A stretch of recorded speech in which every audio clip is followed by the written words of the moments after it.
everyone, welcome back to our channel. This video is about CA Final Self-Paced Online Modules, Set A, Corporate and Economic Laws. In Economic Laws also, we are going to see about the Chapter 1 of Economic Laws, Foreign Exchange Management Act 1999. So this video when you entered into, you might be discouraged to watch this video because the length is 4 hours, but we have covered the entire ECB, entire overseas investment, and then the import, export, everything we have covered. So in-depth detail clarity I have given you, and along with the examples, wherever it is possible I have given the examples so that you can understand the concept better. This kind of ECB, overseas investment and all, these are very voluminous topics. It will take a long time to understand the entire things. If you want to understand the entire things with absolute clarity, it will take a long period of time, but I have tried to give you the greatest clarity within the shortest period of time. So that's why it has taken a lot of time, like 4 hours. It is, the video length is approximately 4 hours. So I hope it will be worth it. You can watch the entire video and then you will understand the FEMA like anything. So you will be retaining it for a long period of time also. Even if you mug up now, it will not help you in the IBS exam. If you're preparing for CTA, even if you complete the exam by mugging up now, when you're going to IBS exam, they may ask numerical questions. Nowadays they are asking case study questions. In IBS also, they are preparing case studies based on the numerical questions. That also from provisions like FEMA. In FEMA, they are asking numerical questions on ECB, overseas investment, everything they are asking the numerical questions. So if you want to solve the numerical questions, you have to remember the provisions properly. For that, you have to understand the provisions properly. For that understanding, you have to spend some time. I have tried to minimize the time, but this time is the minimum time that you have to give, so that you have to understand the FEMA, so that you can understand the FEMA. So this time you have to give definitely, there is no doubt on that. And don't think that the city exams will go away like that and all. Do not think, because this new scheme is going to come, and I think it is going to be effective from 2028 or something like that. So now they have formed the committee and all to review the curriculum for the new scheme. So till the end of 2027, CTA will be there, and CTA papers are tough nowadays. Many people are writing 3 to 4 attempts. They are not preparing well. They are trying to rely on the summary material, repeated questions like that. They are not preparing with conceptual clarity. Earlier they used to prepare with the absolute clarity because law was a descriptive paper. Now since it has been shifted to a MCQ paper, people are taking it easily. People are taking it for granted. So they are not able to clear it in the first attempt. So if you spend proper time and study like the regular CFNE subject, you will be able to complete CTA in a single attempt. So you have to spend the proper time and study. So I have covered the entire FEMA within 4 hours. I have given my best so that you can watch this video and cover your FEMA properly. No need to worry about FEMA now. You can just watch this video. You will get the clarity. You will understand each and every provision. After that, you can give your comments whether this video was useful for you, or where you can see some improvement, or those suggestions you can give it in the comments. And if you find this video useful, share this to your friends and subscribe to the channel so that you will get more useful videos like this in your notifications. So now we can start the discussion for the Foreign Exchange Management Act. And one more important point before starting the discussion: if you feel that the speed is too fast, you can easily use the playback speed adjustment and then reduce the speed. You can keep some 0.9 or something so that you will understand it better. In fact, I would recommend that. Since it is a marathon session, I would be going a little bit fast also. So you can reduce the reduce the speed to 0.9. So that also you can do. And many people who cover in YouTube, they do not cover the ECB, overseas investment and all in detail. I have covered in detail, so that's why it is taking a little bit extra time also. Those are important. They are getting questions nowadays from that. Many people will ignore this and they will read just the residential status and then those current account transaction, capital account transaction, then they will go to the exam. Then when they face questions from ECB ODI, ECB overseas investment and all, it will be difficult for them. They will not be able to answer. So you have to cover entire things. So that is the proper approach. So feel free to reduce the playback speed. You can use the playback speed adjustment, reduce the speed to 0.9 if you are feeling that the lecture is going a little bit too fast. So that is very much important when you're preparing and when you're watching the classes. Now we can start the Foreign Exchange Management Act 1999. So now I will tell you the basic logic of this act. Only then you'll be understanding the way the provisions are and why they are drafted in such a way. So as a general rule, I want you to remember one thing. Our people, Indian residents, are not allowed to hold the foreign exchange. They cannot hold the foreign exchange. It is not allowed. They have to go to banks or other authorized dealers. If they want to get dollars, they have to go to banks or authorized dealers. The people, they will give the rupees, and the bank will give you the dollars, and this dollars you can use to make payment to entities outside India. For example, you are importing some equipment, you have to make payment to an American supplier. Then you can give the rupee amount to the bank, they will give you the dollars, you will make payment to the American company. So international transactions, most of the transactions are done in dollars. So for foreign exchange, mostly we can use the term dollars. So that will be appropriate. Now, this is the reason we are needing dollars. Our government requires dollars because people are going to banks and then ultimately the nation's reserve. Whenever we want dollars, we are taking from the nation reserve only. When the banks are giving or whatever it is happening from the national reserve only. So this national reserve, why we want? When we are having more dollars, it signifies what we can say a strength of the government. Like that, we are having a lot of dollar reserve. Like that, it is a particular good thing. So what we have to do is that we have to try to increase the reserve, and we have to discourage decreasing the reserve. So what will happen when inflow of dollar is coming? The national reserve will increase. When outflow of dollar is happening, the nation reserve will decrease. So this is the basic concept. So when we will get inflow of dollar, when we are doing export, or when we are getting FDI, foreign direct investment, or we are getting any other way in which the dollars are coming to India, overseas investors are giving money to us in the form of dollars. That will add to the nation reserve. Now, what will be the outflow when you are making any expense? Like any expense, like you're giving to your relatives. There are some relatives of yours are there in America and they are living. For their living expenses, you are sending some money from here. So that will require dollar expense and imports. When you're doing import, you have to get the dollar, and then that dollar you are going to pay it to the American company. Dollar is going out of our country, so this will reduce our national reserve. So always we have to increase the national reserve, and we have to discourage reducing the national reserve. So on these transactions we have to put some restriction. Whenever dollar outflow is happening, for that we have to put some restriction. Whenever dollar inflow is happening, we have to promote that. So in this manner we have to work so that we are having the national reserve dollars protected. So this is the main agenda of the Foreign Exchange Management Act, to reduce the unnecessary expenses. Reduce the unnecessary dollar outflows. If you allow all the people to get dollar flow for all the transaction, then everyone will deplete the national reserve, and then it will not be there. National reserve will get completed. So we have to regulate it. We have to reduce the unnecessary dollar flow. We have to keep a limit. Up to this limit only you can make outflow of dollar. Only then we can regulate the amount of national reserve of dollar we are having. So that is the main agenda of the Foreign Exchange Management Act. Now here the concepts we are having here, if you see, we are having the concept of current account transaction, we are having the concept of capital account transaction, we are having the concept of residential status. These will come under the basics of FEMA. And after that we are having the import, we are having the exports, we are having the ECB, and then we are having the overseas investment. When our people are making investment outside India, what is the regulation for that? If an individual is making the investment, if a trust is making the investment, if a company is making the investment, in what sector you are investing, whether you are investing in a financial sector or you are investing in some other sector, well, your company is in some sector, you are investing in the same sector in USA. Then what is the regulations? Then what all the reporting you have to do? ECB means external commercial borrowings. Our Indian companies will get loan from outside India, entities outside India. So when you are getting loan from outside India, we have to keep a lot of regulations. Only then we can regulate the companies. Only good companies should be allowed to take loan from outside India. If in the global market, many Indian companies take loan from entities outside India and then they default, then it will create a bad name, bad reputation for our Indian government or for our country itself as a whole in the international forum. You should not give any loan to Indian company. They are defaulting nowadays. So like that, this will create a bad reputation. So for that, we should have a lot of regulations and restrictions. So these are all the concepts broadly we are having. Now we can start this one by one. Now first we have to see the residential status.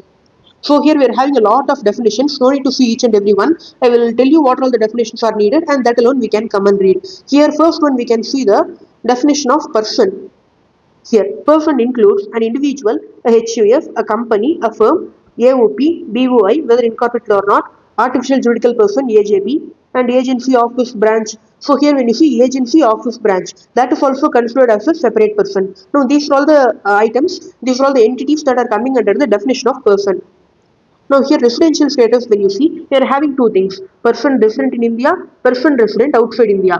So why we are doing this? Person resident in India means he has to follow the rules and regulations of India. Person resident outside India means for him we are having one separate set of rules and regulations. So person resident in India will be treating as an insider. Person resident outside India will be treating as an outsider. So PRI is in India. PRI is in India. PROI, as the name suggests, person resident outside India. He is outside India. So, as per their point of view, we are having separate regulations for each and every one. What are all the transactions that they can do, what is the limit, everything we are having. Now, when you see the residential status, in the residential status, first we can see for the individuals. For each person, we are seeing the residential status. So, when you see persons, all these people will come into place. First, we can see for individuals. Now, when you take individuals, if a person stays in India for more than 182 days, then he will be considered as a person resident in India. So that also you have to remember properly that, wait a minute, I will tell you here. Here we are having the preceding financial year concept. This you should see in the preceding financial year. Like if you are seeing for the referential status, you are seeing for financial year 26-27, then you have to see the stay period for the financial year 25-26. In this financial year, if he stays in India for more than 180 days, this is more than 180 days, not equal to more than 182 days. Even if exactly 182 days he stayed, that is not proper. We should take more than 182 days. So at least 183 days he should stay in India. Only then he will be called as a person resident in India. If you want to check the referential status for financial year 26-27, take the preceding financial year, financial year 25-26. In this financial year, if he stays in India for more than 182 days, then he will be called as a person resident in India. Otherwise, he will be called as a person resident outside India. So now, this is the initial condition. This is the initial condition for every person. First, we have to check this condition. Then only we have to go to the remaining conditions. Now, here, first, a person who resides in India for more than 182 days during the preceding financial year. The next thing when you see, now we are having specially three purposes.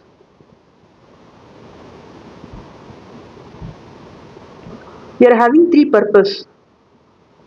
One is employment, one is business, another one is uncertain period. These three are special purpose like that you can remember. So here if you see employment, business, uncertain period. Now you are a person resident in India. You are going outside India. Why you are going? You are going for either employment or business, or you are going for some other purpose, but you will be staying for an uncertain period. Then you will return, that you don't know. So if you are going for these three purposes outside India, then we will consider you as person resident outside India. When you are going for employment also, you will be staying for a number of years outside India only. If you are going for business also, you will be staying outside India for a number of years. You will do the business properly, then only you will try to return to India. So when you are doing these two things, it is considered that you will be staying outside India for a considerable period of time. So you are considered PROI. And when you itself telling that you are going to stay for an uncertain period, then also we don't know when you will return. So you will be considered as a person resident outside India. When a person resident in India, as per the 182 days condition, goes outside India for these three purposes, then he will be considered as a person resident outside India. Now, we are having a person resident outside India as per the 182 days condition. Now, he is coming to India. Same three purpose. So this means that employment, business, uncertain period. This means that this PROI is going to stay in India for a certain number of years. So this person resident outside India will be converted to person resident in India. We will consider him as person resident in India. As per the initial 182 days condition, he is a person resident outside India. Now he is coming to India for these three purposes. Then we will consider him as person resident in India. So that is the simple thing. Then, if we are having a person resident outside India, he is coming to India. But other than three purpose, then no problem. He will be a person resident outside India only. Only if he comes to India for the three purpose, we will take him as person resident in India. So that chart only I have given here. person resident in India goes outside India for the special three purpose, then he will be considered as a person resident outside India. He will be staying outside India for a considerable amount of time. Person resident outside India, he comes into India for the three purposes, then he will be considered as person resident in India. Because the outside person, he is going to stay in India for a considerable amount of time. Person resident outside India comes into India other than three purpose, then no problem, he will stay as the initial condition itself, PROI. He will be PROI only, there will be no change. Now, this is for the individuals. Now this they have given in the form of a definition format. So this, if you remember this chart, it will be enough. Now they are asking questions based on this referential status. So it is important not only in SPOM set A, they are also asking in IBS also sometimes based on this referential status. So this is important. You should know what is the referential status, how to find out. Now, any person or body corporate registered or incorporated in India, when any entity is there, you have to register it. There is a requirement for registration. Then, when it is registered in India, it will be a person resident in India. No problem. Then, office, branch, or agency in India owned or controlled by person resident outside India. So, here, I will tell you here. When you are having an office, branch, or agency, office, branch, or agency, you have to see two things: location, control. When the location is in India, but they are controlling from outside India. The person who is controlling, he is outside India. They are controlling from outside India. Now, this office will be considered as a person resident in India because location is in India. Now, the next point. The location is outside India. The office is in outside India only. But the controlling person, he is in India. Now, then also it will be considered as a PRI because the control is being done from India. Now, they are having the location also outside India. Control also they are doing from outside India. Then there is no relation for that office with that country, with our country. So, it will be a PROI. Now, either the location or the controlling person should be in India. So, location is normal only. When they are controlling from outside India, it means that it is controlled by PROI. So, the control, when it is in India, it is controlled by PRI. When it is controlled by PROI, it is considered to be controlled from outside India. When it is controlled by PRI, it is considered to be controlled from in India. So I hope this chat will be helpful for you. Now here if you see, any office, branch, agency located in India, owned or controlled by a person resident outside India. From outside India, they are controlling location in India. Then it will be PRI. Agency is outside India, but it is controlled by a PRI, controlled from India. Then also it will be a PRI. So this is the referential status I explained in detail. So I am not revising it again. Now we can move to the next thing. That only they have given in the form of a lot of pages, paragraph they have given. Now citizenship is not the criteria. So you should not see the citizenship. He is a citizen of which country, that you should not see. You should see the stay, 182 days condition, and three purpose we have to see. If it is an office or agency, then citizenship is obviously not applicable for the office and all. Now here if you see, residential status is not for a year, it is from a particular date. So here, this example when you see, so in financial 1920, one person stayed for less than 182 days. Now, he will be a PROI as per the 182 days condition. As per 182 days condition, he will be PROI. He had come to India on 1st April 2020 for carrying on business. So, PROI is coming to India for the three purpose. Business. So, then he will become PRI. He did not stay properly in 2019-20. In 2019-20, he did not stay in India. So, as per the 182 days condition, for the 2021, he will be a PROI. But he is coming to India for doing the business. Then he will be considered as a PRI. So, here if you see, he will be considered as a person resident in India from 1st April 2020. From the date in which he came to India to do the business, from that date we will be considering him as a resident. Now, like that we are having a lot of illustrations. I am not reading each and every one. Here when you see, this is one important point. A person is going outside India for studying for 3 years. Now, whether it will be a resident or non-resident, they are asking. Now, in this year, he stayed more than 182 days. So, as per the 182 days, the condition, the person is a person resident in India. He did not go out for the three purpose: employment, business, and then the uncertain period. But he is going for a studies. For 3 years, he is going. Now, RBI has clarified that the students will be considered as non-residents because usually students start working there to take care of their stay and cost of studies. So, especially when they are going for studies, they will be considered as a non-resident only, that is person resident outside India. employment, business, uncertain period. Then along that you have to add one more thing, that is the studies. Then Indian students are going outside for studies, then they will be considered as a PROI. So this they are asking the based on the agency, office or agency that we have seen in detail. So I am not reading this. So here when you see a person, an air hostess, she is working in a British Airways. She is working in UK. She is employed in UK. She is accommodated in a base which is normally the city where the airline is headquartered. But for security consideration, she was based at Mumbai. So she is working in the British Airways. She is employed in UK. Normally she will stay in UK only. But especially for security consideration, currently she is staying in Mumbai. Normally what she will do, she flies for 12 days and then thereafter takes a break for 18 days in 1 month. In 1 month, 12 days she will be flying. Remaining 18 days, she will be accommodated in the base. So that days will be normally in UK, but currently for security consideration, they are keeping her in Mumbai. Now, even if her stay exceeds more than 182 days, she did not come to India for the employment business uncertain period. Currently, she is staying in Mumbai. She did not come to India for employment, not for business, not for uncertain period. She is currently staying in India. We can say that 18 days, after 18 days, she may return. So, that is the specified time period we are having. So, even if her stay exceeds more than 182 days, that and all we will not see. She is a person resident outside India only. She did not come to India for the three purpose. So, even if she stays for more than 182 days, it is not a problem. She will be a person resident outside India only because they are staying for a certain period only. They are having the time frame properly given.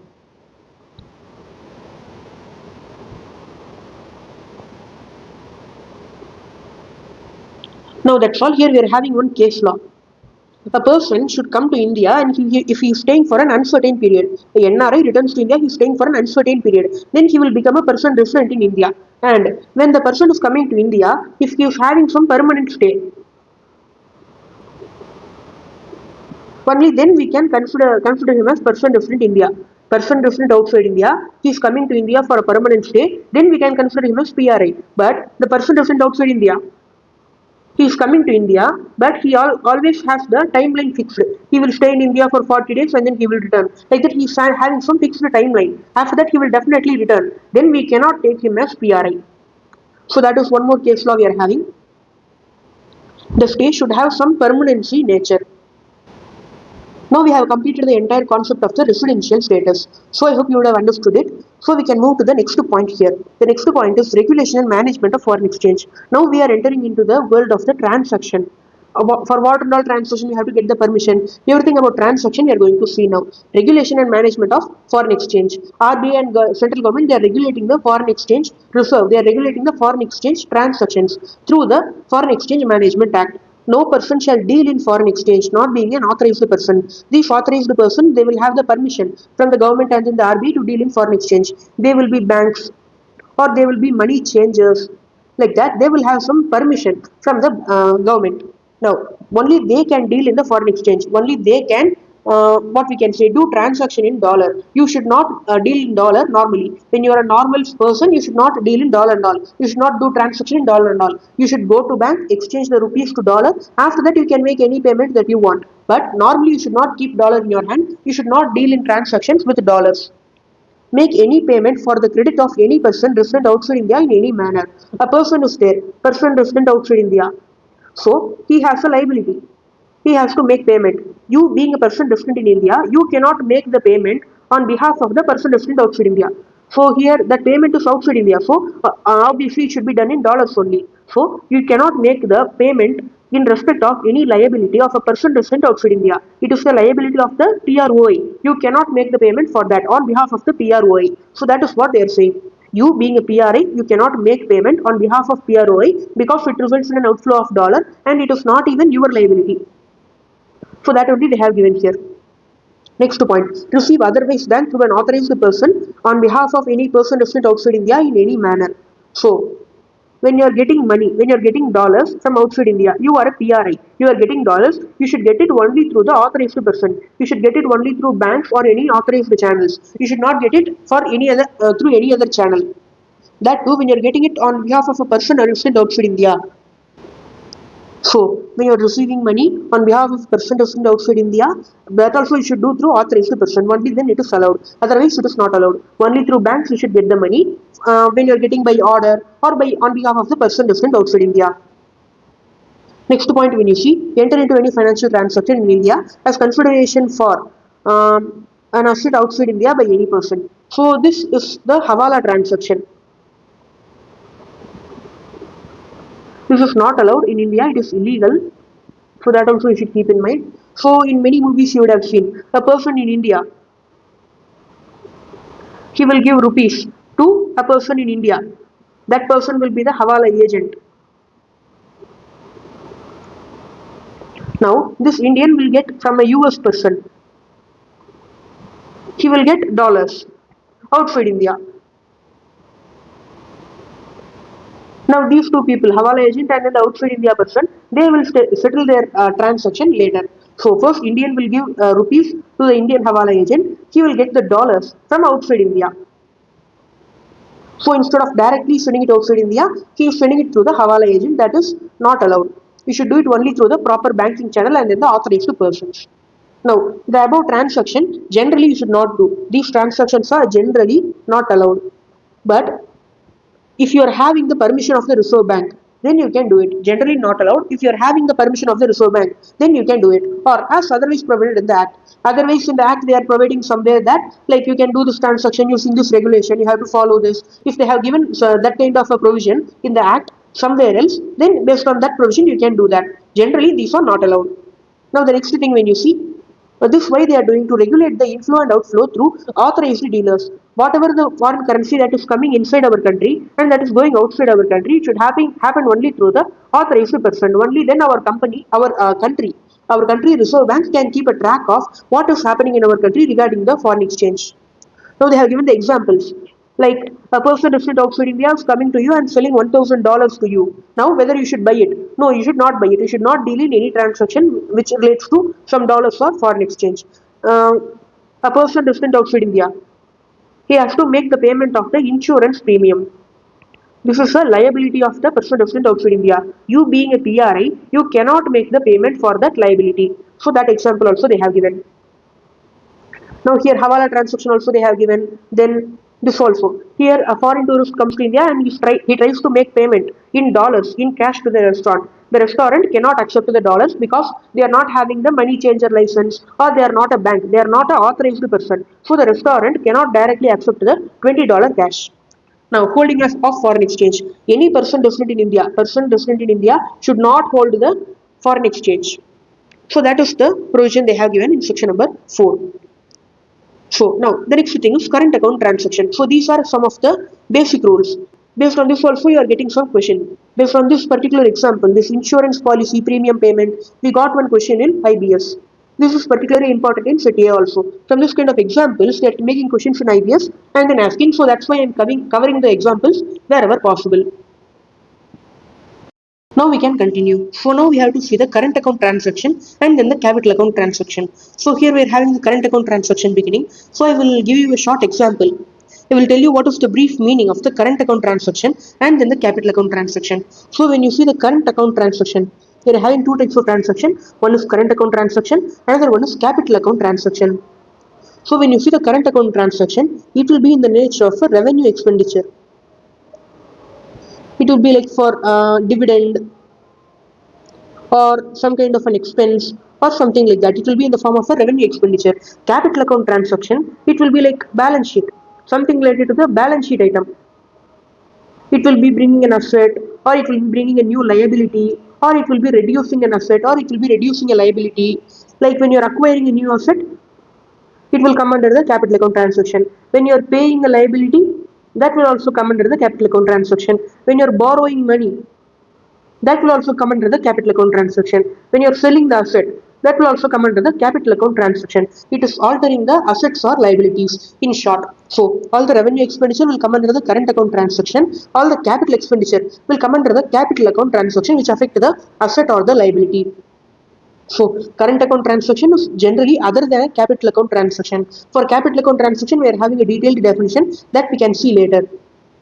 Now, the first thing when you see payments in the course of ordinary course of foreign trade, when you're doing international trade, normally what and all the expenditure that you will do, that and all will come under the current account transaction, like short-term banking and credit facilities in the ordinary course of business. You are getting a trade credit, you are getting a short-term loan, cash credit, like that. That and all will come under the capital. That will come under the current account transaction because it is temporary, ordinary course. It will come under the current account transaction. Payment in the form of interest on loan, income from investment. If you got a loan, you have to pay the interest. If you made an investment, you will get the income. So that and all will come under the current account only. Then remittance for living expense of parents, spouse, or children living abroad. Your children or someone your relatives is studying abroad or living abroad. For them, you are spending the living expenses. You are spending the amount. So that will come under the current account transaction. Expenses in connection with foreign travel, education, this and all will come under the current account transaction. When you're spending for education and all, no asset or liability is created. Now here, a person, a vendor, what we can say, a merchant, a businessman, he imports machinery from a vendor in UK for installing in his factory. Now he is importing the machinery. Because of that, it is a capital expenditure in the income tax law as per the accounts. Normally, it is a capital expenditure only when you are buying a machinery, but you are buying the machinery using what we can say ready payment. You are making ready payment and you are not making any liability. You are not deferring the payment. You are not creating any liability. And after importing the machine, the person resident in India, he does not have any asset or liability. That is not there. Anything is not there outside India. He imported the machine. He made the payment. That's all. So here we are not having any asset or liability outside India. Here one more point is that it should create an asset or liability outside India for a PRI. And if a PROI is doing a transaction, then it should create an asset or liability inside India for the PROI. For the PRI, it should create an asset or liability outside India. For an Indian person, it should create an asset or liability outside India. For PROI, it should affect the asset or liability in India. So here when you see, when you import the machinery, no asset or liability is remaining outside India. Everything is settled. So it is not a capital account transaction. It will come under the current account only. Then if you are importing machinery, normally you are getting a 3 months credit period. It is a short term credit period. So there is no problem. You can keep it in the current account itself. It is not a capital account transaction. Because short term credit facilities are allowed under the current account transaction. Now here, for imports, we have to see one thing. When you are doing the import, we have to make payment within 6 months from the date of shipment.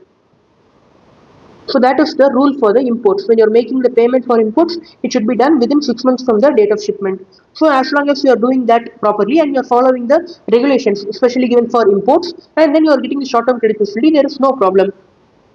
Then a person resident in India transfers $1,000 to his NRI brother as gift. When you're transferring as gift, whether it will be a current account transaction or capital account transaction, when you're doing a gift, there is no asset or liability for the PRI outside India. So it is not a capital account transaction. So obviously it will come under the current account transaction. So gift by a PRI to a person resident outside India, it will come under the current account transaction only. It will not come under the capital account transaction. Now the next thing when you see here, so one more point I would like to tell you. Here, current account transactions, all current account transactions are allowed. All current account transactions are allowed. Only one list is there. You can just remember it like that. Some list is there. Only those transactions are not allowed. Generally, all the transaction you can do, but only the list of the transaction that is given, that alone you should not do. You will have a negative list. But here when you see capital account transaction, generally itself it is not allowed. It is prohibited. But they will give you a list. The transactions given in that list, that alone you can do. That alone is allowed. So current account transaction when you see, normally it is allowed, but only this list alone you should not do. Not allowed, negative list. Capital account transaction, normally itself it is prohibited, but only this list of transaction you can do. That is allowed. So that point only they have given here. Now the central government can give any regulations, restrictions on the current account transaction if they want. That power they have given here. Now we are having the Schedule 1, Schedule 2 and Schedule 3. So Schedule 1, 2, 3. These three are the schedules for the current account transactions. So when you see Schedule 1, these are the transactions which are prohibited For these transactions, it is not allowed. It is not allowed to do this transaction. Why they are not allowing some transaction is that these are all the transactions which are not necessary or which are not allowed. For this transaction, you cannot withdraw the dollar. When you are making payment for these transaction and all, you have to withdraw the dollar from the bank. You will go and give the rupees. You will give the rupees. You will get the dollar, and you will use the dollar to make the payment. This is resulting in foreign currency outflow. This and all is not allowed because for these transactions, the government thinks that it is not good. It should not happen because it is unnecessary or some other reason might be there. So because of that, they are restricting the dollar withdrawal for these transactions. If you go to the bank, they will ask you for what purpose you are getting this money. So in that, if you are saying any of these purpose, they will not give you the money. It is prohibited under the law. Now here if you see, the first one is remittance out of lottery winnings. Lottery winnings all you cannot send it to outside India. Then remittance of income from racing, riding, that and all also you cannot send outside India. You cannot withdraw the foreign exchange to make remittance outside India of these money. Then remittance for purchase of lottery ticket, band magazine, football pool, sweepstake. For these also, if you want to purchase these are all not good. These are all banned or some other thing. It is wrong. It is not productive. These are all like speculative reasons. So for that you will not get the withdrawal permission. Then payment of commission on exports made towards equity investment in joint venture or wholly owned subsidiary abroad of Indian company. So here what will happen is that I will add one page here. We are having one company which is called A Limited. It is an Indian company. And we are having another company which is what we can say Tesla. Tesla company is there in USA. Now these two companies are making a joint venture. Now they are creating a joint venture company, and Tesla company is giving dollars as the capital investment for the contribution of capital. For Tesla they are giving dollars as capital investment, but the A Limited company, it is giving us goods. Some machinery it is giving, like that it is contributing the machinery towards the joint venture company. This will the market, the value of this goods or machinery will be the capital contribution of A Limited in the joint venture. Joint venture is done by these two people only, these two company only together. Tesla company is investing the money. This company is giving the goods or machinery. So this is the capital contribution of these two people. Now when you are doing export for the capital contribution into a joint venture company abroad, this joint venture company is in outside India only. Outside India, you are having a joint venture company. For that, you are doing capital contribution. For that, you are sending the goods or machinery. You are exporting the goods or machinery for the capital contribution. Then on this, payment of commission, it is not allowed. So normally when you are making the export, you will send the goods outside India and you will get the dollars into India. You will be in an Indian company, within India will be there. Outside India, the goods will go and then you will get the amount. You will get a dollar inside India. So on this, when you are making payment of commission, there is no problem because we are getting the dollar inflow. But here, when you are doing the capital contribution, you are sending the goods or machinery. This is the capital contribution. You will not get any dollar back. So after some years, after when you liquidate, after when you complete the business, then only you may sell the machinery or the goods. After that, you may get the money. But till that, currently when you are exporting, you will not get even a single dollar because of this capital contribution. It is you are sending it as a capital contribution only. So for this transaction, paying commission is not allowed. So that thing is a prohibited transaction. For that you cannot pay the commission. So for that you cannot get the foreign exchange withdrawal also. Then remittance of dividend by any company to which the requirement of dividend balancing is applicable. So we can take one company is there. That company, if it wants to pay dividend outside India, if that company has dividend balancing applicable, it cannot what we can say directly pay outside India. If it wants to pay dividend outside India, it has to meet a condition. What is the condition? You have to have export earnings. Because when you are making dividend payment outside India, you are having outflow of dollar. So now you have to get the export earnings, get matching inflow dollar. Then up to the limit of inflow dollar, you can make the outflow of dollar. So when you want to make the dividend payment outside India, you have to get the export earnings. For example, the company has $1 lakh export earnings. Now, up to $1 lakh they can pay the dividend outside India. Without having this $1 lakh, they cannot even pay the dividend outside India. If you want to pay the dividend outside India, you have to get the export earnings. Like if you get $1 lakh export earnings, then up to this $1 lakh you can make the dividend payment outside India. So simply, if you want to understand this, this is the dividend balancing concept. You can pay the dividend outside India, but matching export earnings should be there. Inflow dollar that should be coming to our country. Only then you will be allowed to make the dividend payment. So for that company, remittance of dividend it is not allowed. It is prohibited. Then for that you cannot withdraw the foreign exchange. For that you cannot withdraw the foreign exchange. Withdrawing forex for this particular transaction is not allowed. Then payment of commission on exports under rupee state credit route, except commission up to 10% of invoice value of exports of tea and tobacco. So rupee state credit route means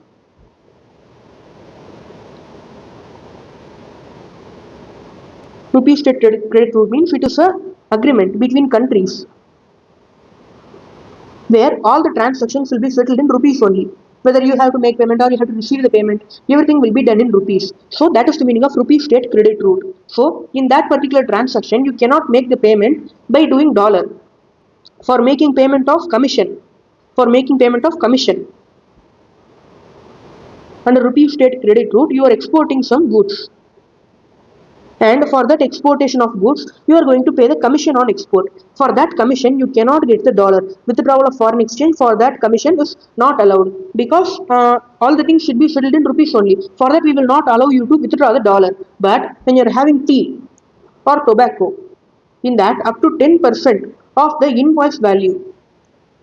So here when you see up to 10% of the invoice value. For tea and tobacco alone, they are allowing you up to 10% of invoice value. You can get the foreign exchange for payment of the commission on export. Normally for payment of commission on export, you will not get the foreign exchange. You cannot withdraw the foreign exchange. But when you are exporting tea or tobacco, up to 10% of invoice value, you can get the foreign exchange for making payment of commission.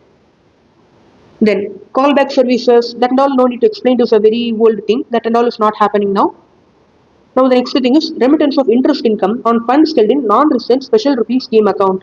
So this also a special account is there, non-resident special rupee scheme account. In that account, the condition itself is that you cannot what we can say convert it. You cannot repatriate it. Like that, we are having condition. So based on that condition, you cannot get the foreign exchange. You cannot withdraw the foreign exchange for making the remittance of the interest income. For example, in this account, you are getting an interest income of what we can say. Uh, Whatever the interest income that you are getting on the non-resident special rupee scheme account, you cannot what we can say pay that interest income by withdrawing the foreign exchange. For this payment, foreign exchange withdrawal is not allowed. So for these things, the foreign exchange withdrawal is not allowed. So I have given the reason for some points, but mainly I'm not going to give the reason for each and every point. So that is not possible in the marathon session. So I have given the points, reasons wherever necessary. So these are all the transactions for which withdrawal of foreign exchange is prohibited. So this you have to remember. This list you have to remember. From this, they are asking questions in both IBS and in the CTA. This is important. Now, the next thing, Schedule 2 transaction we are having. Schedule 1 is blanketly prohibited. It is prohibited. You cannot do it. But Schedule 2 transaction you have to do, but with the approval of the Government of India. You have to get the prior approval of the Government of India before doing the transaction. Then you can do it without any problem. So, cultural tool if you want to do. For that, you are getting the withdrawal of foreign exchange. For that, you have to get the approval of the Ministry of Human Resource Development, Department of Education and Culture. Under this department, this ministry, you have to go get the approval. Then you have to do the transaction. In the same manner, for each and every transaction, you have to get the approval of the concerned ministry. They have given the name of the ministry also here. This also you have to remember. In CTA, they may ask you, like, we have to go to cultural tour. For that, we need a $10,000. Sorry, $10,000. We need the foreign exchange. For withdrawing that, for which ministry we have to apply to get the permission. So like that, they may ask you. So this you have to do something, and then you have to remember. There is no other way.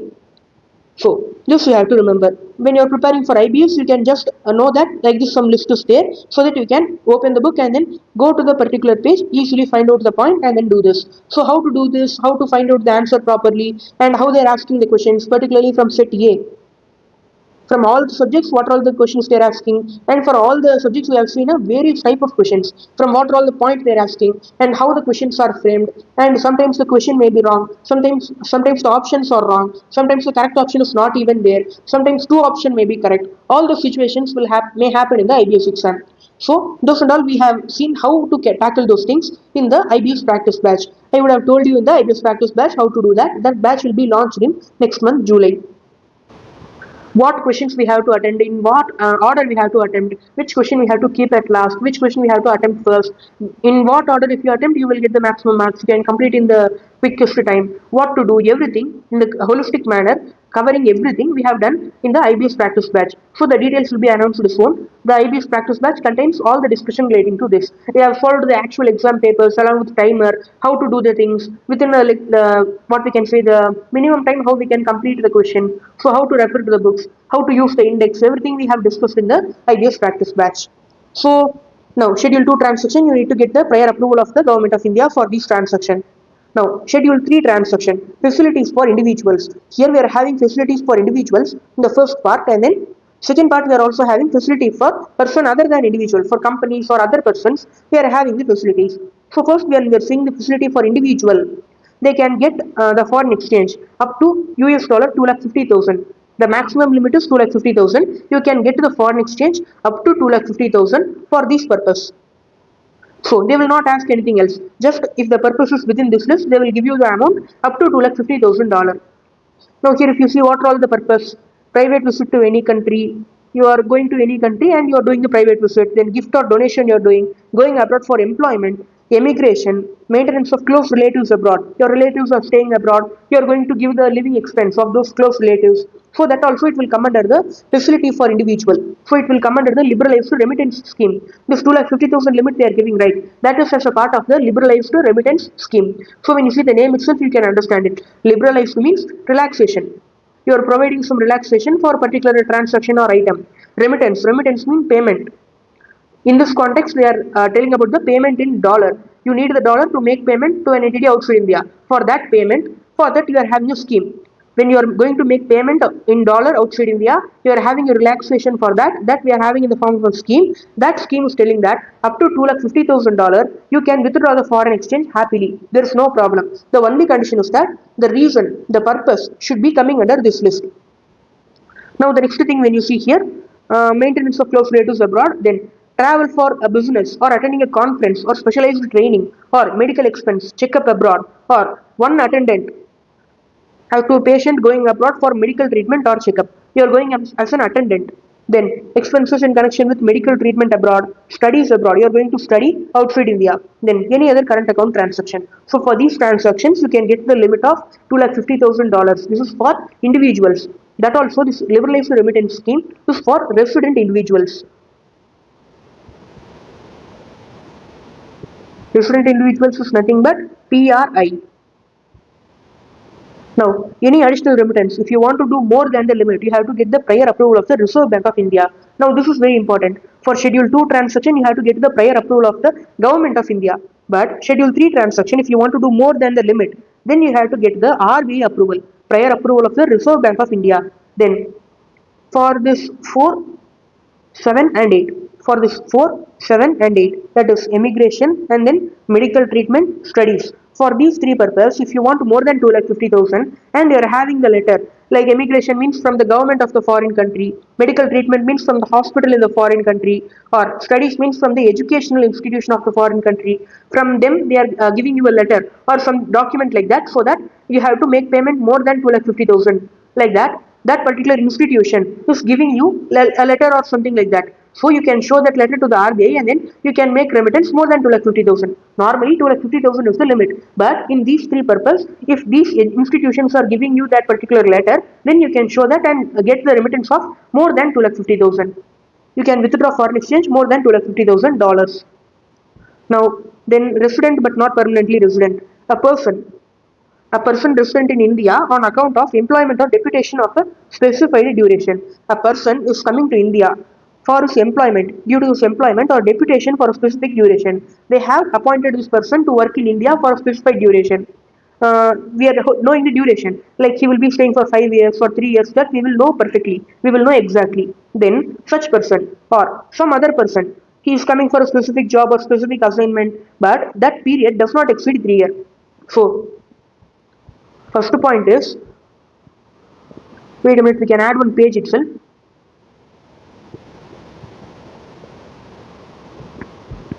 So if you're coming to India based on employment or deputation for a specified period, we know what is the specified period, irrespective of the length.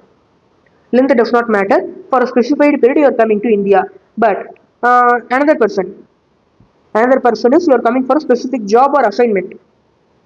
When you are coming for a specific job to India and you don't know what is the time period, but it is within 3 years.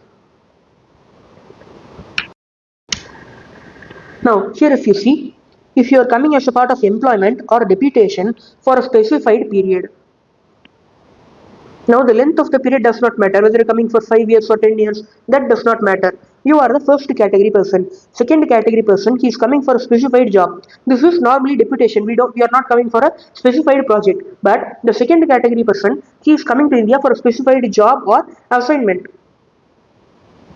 Now that job or assignment, the duration is up to 3 years.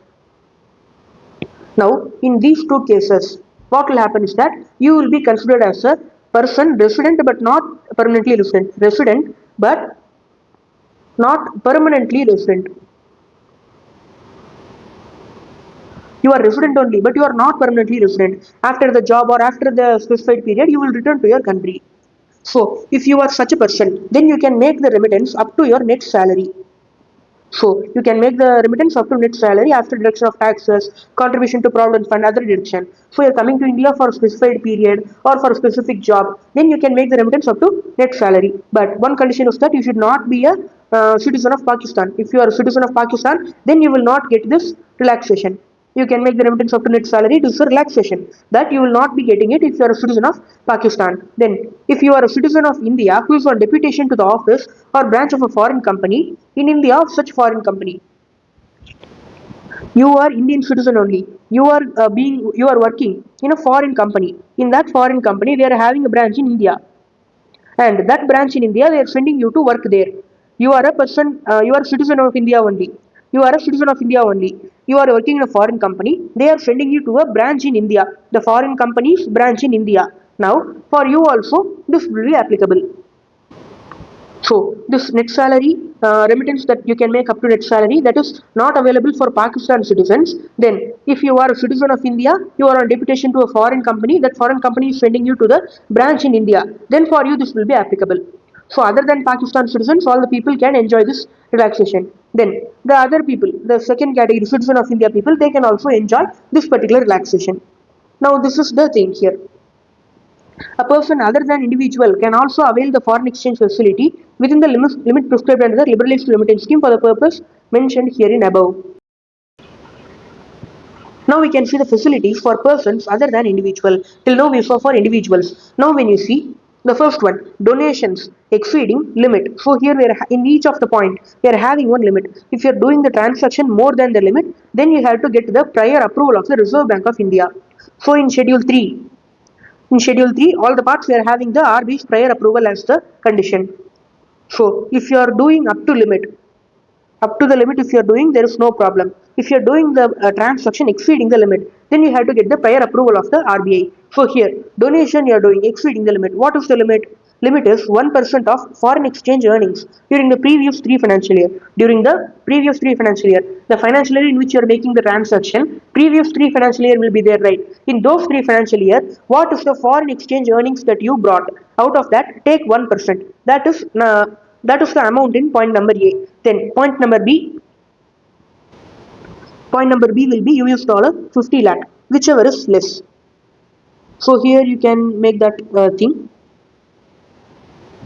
Here US dollar 50 lakh, whichever is less. So this you can make a note of it here. And if this is the limit, 1% of the foreign exchange earnings during the previous 3 financial year, then US dollar 50 lakh, whichever is less. This is the limit. If you are making the donation more than the limit, then you have to get the RBI approval. Up to the limit you can do, there is no problem. Here, for what you are doing the donation, for creation of chair in the reputed educational institute, for contributing to funds promoted by the education institute, for contribution to a technical institution in the field of activity of a donor company, like you are creating a chair in the education institute, or you are contributing to the fund for education, then you are contributing to a technical institution in your own field. the donor company, you will be in the field, right? In the same field, you have to do some research. For that, you are doing some contribution to a technical institution. So for these purpose, you are doing the donation more than the limit. Then RBI approval is required. Then commission per transaction to agent abroad for sale of residential flat or commercial plots in India. So here, if you see, flats and plots. Those plots are in India. For selling those flats and plots, you are giving the commission. So, if you are giving the commission more than the limit, then you have to get the RBI approval. What is the limit? 25,000 US dollar or 5% of inward remittance, whichever is higher. 25,000 US dollar or 5% of inward remittance, whichever is higher, that is the limit. Now, that why you are doing for, you are making payment for commission for selling flats and plots in India. If you are paying the commission more than the limit, then you have to get the RBI approval. Then, remittance exceeding US dollar 1 crore for infrastructure project consultancy. Then, US dollar 10 lakh for other consultancy. So you are getting consultancy from outside India. Consultancy service you are procuring from outside India. If you are getting that consultancy for infrastructure project, then you can pay maximum 1 crore US dollar to that consultancy company. If you are getting the consultancy for any other project, then you can maximum pay up to 10 lakh US dollar for the particular consultancy company. So if you are doing more than the limit, then you have to get the RBI approval. Then here when you see reimbursement of pre-incorporation expenses. So reimbursement of pre-incorporation expenses when you're sending outside India. For that, you're withdrawing the foreign exchange more than the limit. If you're doing more than the limit, then you have to get the RBI approval. So here also limit is 5% of investment brought into India or US dollar 1 lakh, whichever is higher. 5% of investment that you're bringing into India or 1 lakh US dollar, whichever is higher. That is the limit. So if you're doing more than the limit, you have to get the RBI approval. So this is the thing here. You have to remember the limit. From this, they are asking the question in IBS. So they may give you a transaction and then they are saying that this much amount they are going to remit. Should they get the RBI approval? So you have to tell that whether the limit is higher or not. So you have to choose the appropriate option in case of an MCQ. In case of a descriptive question, you have to write the relevant provision and then write the conclusion. So that is the thing for facilities other than individual. Now the next point is procedure. In which manner you can draw the foreign exchange. Now we can see the procedure for remittance of the foreign exchange under this schedule, under the current account transaction. So if a transaction is not listed in any of the three schedules, then it can be freely undertaken. The transaction is not there, either in schedule 1 or schedule 2 or schedule 3. In this list also it is not falling. In this schedule 2 list also it is not there. Then in schedule 3 list also it is not there. Then you can do it freely. So you can freely do it. Then for RFC account and exchange order foreign currency account. So we are having two accounts like this. So one account is RFC, another one is exchange earners foreign currency. So RFC account will be for the non-resident Indians, or we can also call them as person resident outside India, returning to India. If they are returning to India, then whatever the foreign exchange, like for example, they are having $10,000, they need not convert it immediately into Indian rupees. They need not convert it immediately. They can keep it in the resident foreign currency account. So they will return to India. They will open a bank account. That account will be in a special format called resident foreign currency. The resident people who are person resident in India, PRI, they can open a bank account with RFC account format. So resident foreign currency, they can hold the foreign currency in dollar itself. So this $10,000, they will deposit in the bank account. So in the bank account, the balance will be maintained in dollar itself. Balance maintained in dollar itself. So in the balance, it will be showing $10,000. Immediately, you need not convert it to rupees. You can convert it later. From this, directly you can make the investment or expense outside India. If you want to make any bill payment, like you want to make a payment of $100 outside India, then you can directly use this $10,000. No need to convert it into Indian currency at all. You can directly use it. So this is for the NRIs returning to India. Now, when you see the exchange earners foreign currency, this is for the exchange earners.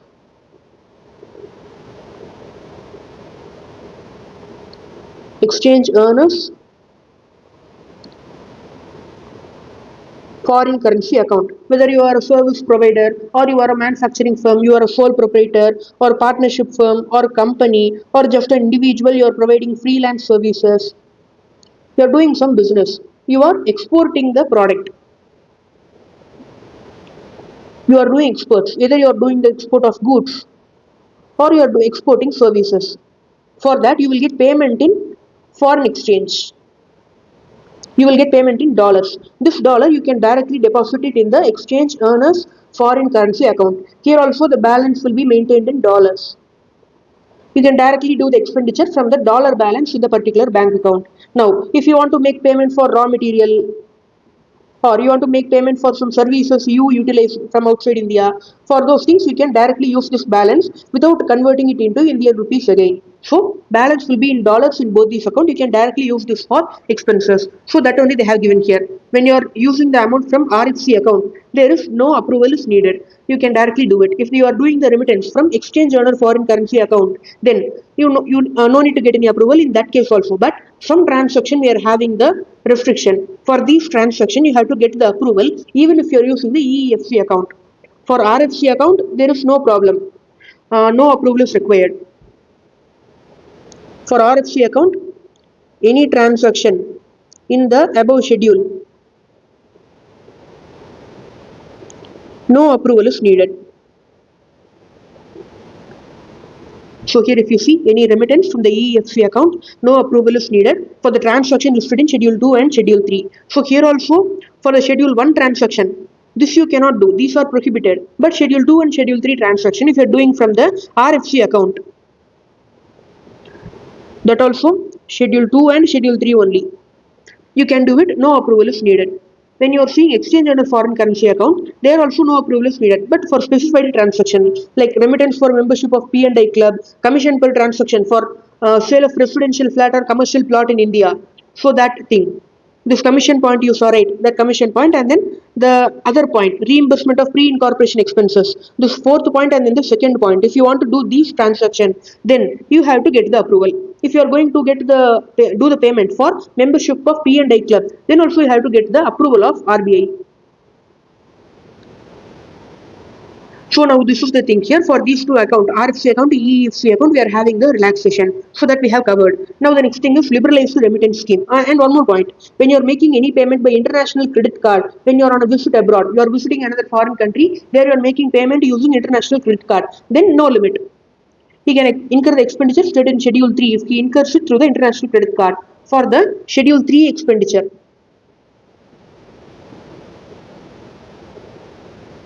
No approval is needed if you are doing through international credit card. Now, the next point when you see, it is about the liberalized remittance scheme. It is available only for resident individuals, including minors. Individuals, including minors, they are having the scheme. They can freely limit up to $250,000 per financial year for any permissible current or capital account transaction. So, this LRS limit you are having, right? $250,000. That is for per financial year.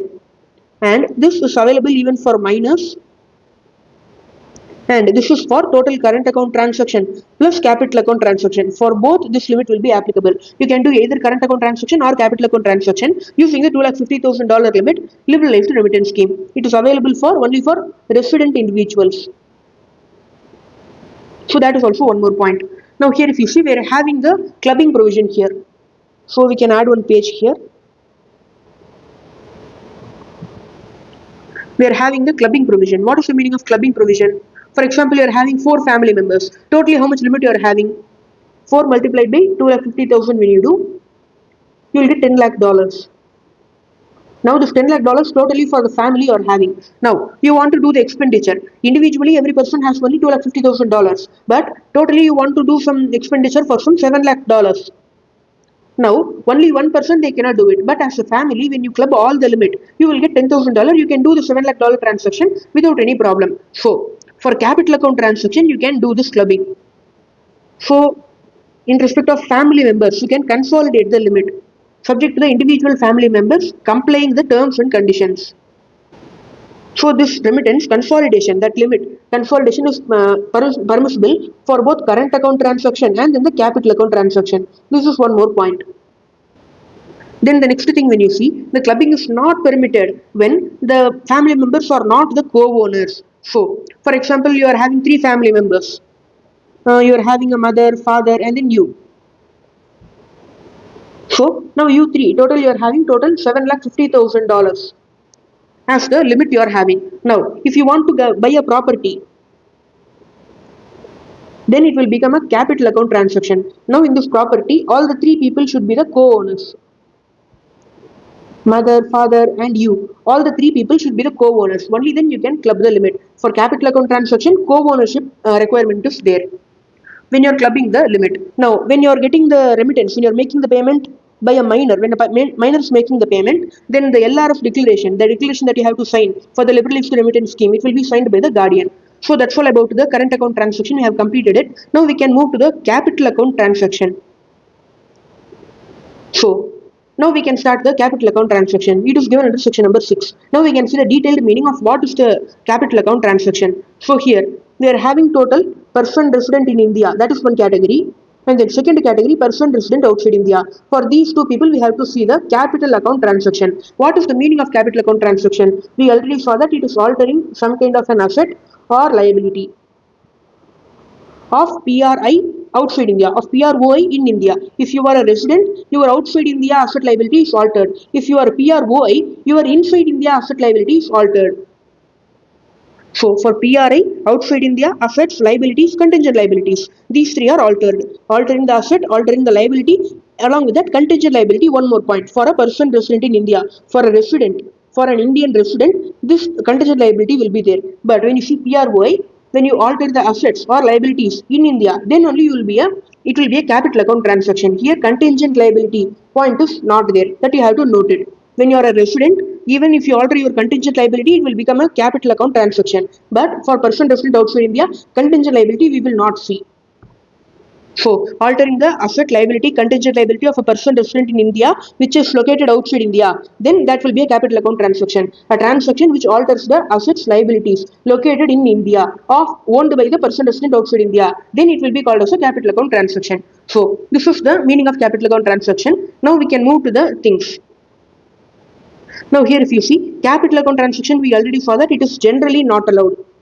Only the particular list you are having that is allowed. So this is the list here. This schedule 1 list, it is the permissible transaction for the person resident in India. PRI can do these capital account transactions. Now PROI can do these capital account transactions for the schedule 2 we are having. Now prohibited transaction, these are the not allowed transaction. Specifically they are saying it is not allowed. Then these are the transaction always allowed. Always these transactions are allowed. That is what they're saying here. Now we can see the transactions one by one. Before that, we are having some points. Central government and RBI we are having, right? We can add one page. We are having central government and then RBI. These two are jointly regulating the capital account transactions. Now in that, inbound foreign investment, whatever the foreign investment that is coming into India, it will be in the form of either equity or it will be in the form of debt. Equity instrument or then the debt instruments. When foreign investment is coming into India, non-debt instruments, that is the equity and other instruments which are not debt, not in the form of a loan, that will be regulated by the central government. When it is a debt instrument like bonds, debentures, it will be regulated by the RBI. This is the allocation of regulations. Whenever it is a regulation related to non-debt instruments, it will be issued by the central government. For all the regulations related to the debt instruments, it will be issued by the RBI. Now, for outbound investment, when Indian residents, we are investing outside India, that will be called as outbound investment. Both equity and debt, it is regulated by RBI only. When foreign investment is coming into India, we are having CG and then RBI. But when we are doing outside investment, that it will be regulated by RBI only, fully, both equity and debt. Now, whenever the central government wants, whenever the RBI wants, they can impose the restriction, they can create the regulation, everything they have given here. Now, that only they have given here. Cross-border transaction, when you're doing investment, loan, immovable property you're purchasing or selling, transfer of assets, everything will come under the capital account transaction. Now, the next point here when you're seeing, a person resident in India may hold, transfer, own or invest in foreign currency, foreign security or immovable property. So, a person resident in India, now he is a person resident in India. Earlier he was person resident outside India only. Now he came into India, he became PRI. Now, whatever the foreign security, foreign currency, immovable property that he purchased when he was a PROI, when he was out in outside India, he purchased some property. Now he became PRI. What will happen to the property? The person can sell the property, can use the property, can give it for rent. Everything they can do, even if they are a PRI now. So you have to understand properly. Earlier, the person was PROI. Now he became PRI.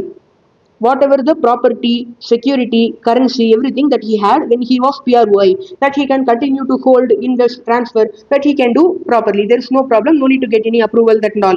So they can do that. There is no restriction on that. Whatever the foreign currency account you are having when you were a PROI, what is the income that you earned through employment when you were a PROI, whatever the property that you got through gift or inheritance when you were a PROI, everything you can hold, transfer, invest properly. Then all the eligible assets you can properly utilize it and out of the money. So for example, we can take you earned some $1 lakh income, you deposited it in a bank. That foreign currency account you are operating now also. From that you are getting some $10,000 money. That is the interest income you are earning. Now from this interest income you want to make any investment. You want to buy the bonds which are outside India, that you have to make payment in the dollar. Everything you can do easily. That $10,000, up to this $10,000 you can utilize it properly. No need to get any approval, no restriction and all. This $1 lakh also you can easily transfer, you can easily make the payment. Everything you can do. There are no restriction on this $1 lakh and then the $10,000. So that thing they have given here. When you were PROI, you had this $1 lakh. So there is no restriction on that. And the interest income also you can use it to make any investment or make any payment. You can do it easily. So that only they have given. Then one person is a person resident in India. He is having rupee account. He is having property in India, and he is having all the things like foreign Indian securities. He has bought Indian securities. He is having the shares of Indian company in this name. Now he is having it as a PRI. Now he became PROI. He went outside India for employment. He became PROI. Now what will happen for these property, rupee and Indian shares? Same thing. You can hold this, transfer this, invest this. Everything you can do in the same manner. Like for PROI, we are having the thing right. The same thing will be applicable for the PRI also. Here, foreign currency, security, immovable property acquired when he was a PROI or inherited from PROI that he can continue to hold, own, transfer, invest. So, Indian currency, security, immovable property acquired when he was a PRI or inherited from PRI. You inherited it. You inherited it. You got it through inheritance from a person resident in India. Then, in that case also, you can continue to hold it, own it, transfer it, or invest using the proceeds from this amount. So, that is the points we are having here. The next thing when you see here, we are having the schedule 1. Schedule 1, the permissible transaction for person resident in India. These are all the transaction allowed for the PRI. Here, you can do the investment in foreign securities. Then you can get the foreign currency loans raised in India and abroad. You can get the foreign currency loans by in India also. You can get it in abroad also. Then transfer of immovable property outside India. Guarantees issued in favor of a person resident outside India. So that we can see in detail here. So, person resident outside India got a loan from a bank. Now, this bank is asking for some kind of a surety or a guarantee. Now, you being a person resident in India, you can provide the guarantee. You will be the surety. If the person resident outside India, he does not pay, the bank will recover the amount from you. You have to pay. So, that guarantee in favor of person resident outside India, you can give it. There is no problem. Then, export, import, holding of currency that you can do. Loans and overdraft by a person resident in India. You can raise the loan. Person resident in India is getting a loan from a person resident outside India. Now you can do derivative contract. You can remit the capital assets of a person resident in India. You are a PRA. You are having capital asset outside India. That you can do the transfer. Then loan and overdraft. You can lend. You can borrow. You can lend. Everything you can do. Then you can take insurance policy from an insurance company outside India. Then maintaining the foreign currency account. You can have a foreign currency account in India and outside India. So these are all the transactions that you can do. When you are person resident outside India, similar transaction you can do. You can invest in India. You can buy the security of a body corporate, or you can contribute to the capital of a sole proprietorship or a partnership firm or a proprietorship concern or an association of person. So for example, one person is doing a business. He is starting a sole proprietorship. from outside India, PROI can do the capital contribution. He will give the amount to be used as a capital in the business. So that is allowed for the PROI. That is an allowed transaction. Then you can transfer the immovable property in India. You can acquire the immovable property in India. Then you can provide guarantee. Like here, you can just change the situation. PRI is getting the loan. The PROI is giving the guarantee. So this also it is allowed. Then import and export of currency notes, deposit you can have between a person resident in India and person resident outside India. PRI is depositing in PROI or PROI is depositing in PRI. That transaction is allowed. Then foreign currency account you can hold in India and you can say remit the capital asset. You can do the derivative contract. Everything it is possible. So these transactions that are allowed for PROI. This you have to remember. These transactions you have to remember. These transactions are allowed. That you have to remember. Then the next thing is transaction with no restriction, always allowed.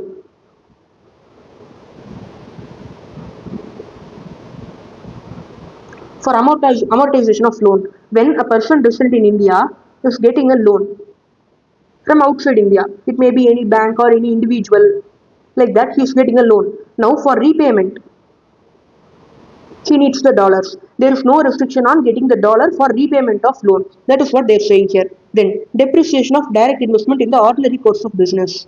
So here, for example, we can take a person resident outside India. He invested in a company.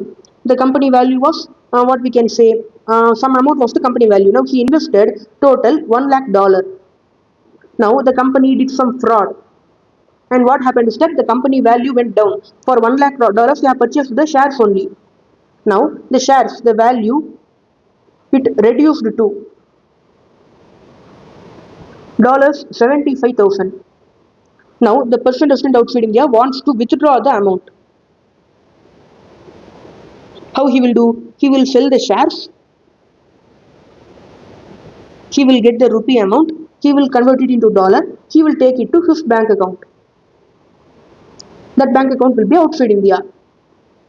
Now that the person resident outside India wants to do it, there is no restriction on this because of depreciation of the investment. You made the investment, the value reduced, it got depreciated, and it became $75,000. Now, when you want to withdraw this by selling the shares, there is no restriction. You can do it properly. There is no problem. Then prohibited transaction. What are all the transactions not allowed? Certain transaction the RBI imposes the prohibition. No person shall undertake to sell or draw foreign exchange for any capital account transaction. So here only they have given that generally capital account transactions are not allowed. Generally capital account transactions are not allowed. That line they have given here. But a resident individual can use the liberalized remittance scheme that they are having up to $250,000 per financial year that they can do for transaction in Schedule 1. So for this capital account transaction, the resident individual can use the LRS scheme limit $250,000 and they can do the transaction. Then, where the drawal of foreign exchange exceeds $250,000, you have to comply with the additional conditions, whatever the RBI is giving on this regard. Whatever the additional conditions you are having, that you have to follow. Then, no part of the foreign exchange can be used for doing transaction with non-cooperative countries. So we are having the Financial Action Task Force. It is an what we can say an agency in an international level. It is an international level agency. That agency will notify some countries. Like if some countries are doing terrorism activities or they are doing some other things which is not desirable by the entire world level countries. So then that agency will notify some countries as non-cooperative countries and territories. Those countries will not follow the global rules and regulations. Those non-cooperative countries, you should not do transaction with those non-cooperative countries. So, the Financial Action Task Force will give a list of countries which are non-cooperative countries. With these countries, you should not do any transaction using the LRS limit. Now, the next thing, person resident outside India is prohibited from doing the following investment. PROI is prohibited. For the following transaction. For chit fund, they cannot do the investment. For Nidhi company, they cannot do the investment. PROI cannot do the investment. Then for agriculture or plantation activities, they cannot do the investment. For real estate business or construction of farmhouse, they cannot do the investment. Then in real estate business, construction of township, residential or commercial property, roads or bridges, or real estate investment trust, that and all will not come. Real estate business generally they should not do, but this alone they can do. Township, residential premises, commercial premises, road, bridges, real estate investment trust. This alone, this is allowed. Generally, all other real estate business construction that is not allowed. Now, trading in transferable development rights. This and all I'm not going to explain in detail what is transferable development rights and all. Transferable development rights, the non-resident persons, the person resident outside India, they cannot do the investment. Now, no person resident in India. A person resident in India cannot do any transaction with North Korea. Whatever the existing transaction you are having, that also you should complete it. So that point is given here. So that's all about the capital account transaction. We have completed the entire capital account transaction. So this you have to remember, you have to practice and then you have to remember this. What all the transaction not allowed. Particularly from this list they may ask you the question. A person resident outside India wants to invest in chit fund, then whether he can do it or not. What approval is needed? Like that they will ask you that you should mention that it is prohibited and it is not allowed. So that you have to do it. So now we have completed the capital account transactions fully. Now we can start to see the imports. This imports part is a very small part only. We can complete it very quickly. So here, import, this part we are having, right? That is from the master direction of the RBI. So we are having the master direction of RBI on imports. That only we are having here. So it is regulated by the Directorate General of the Foreign Trade under the Ministry of Commerce and Industry.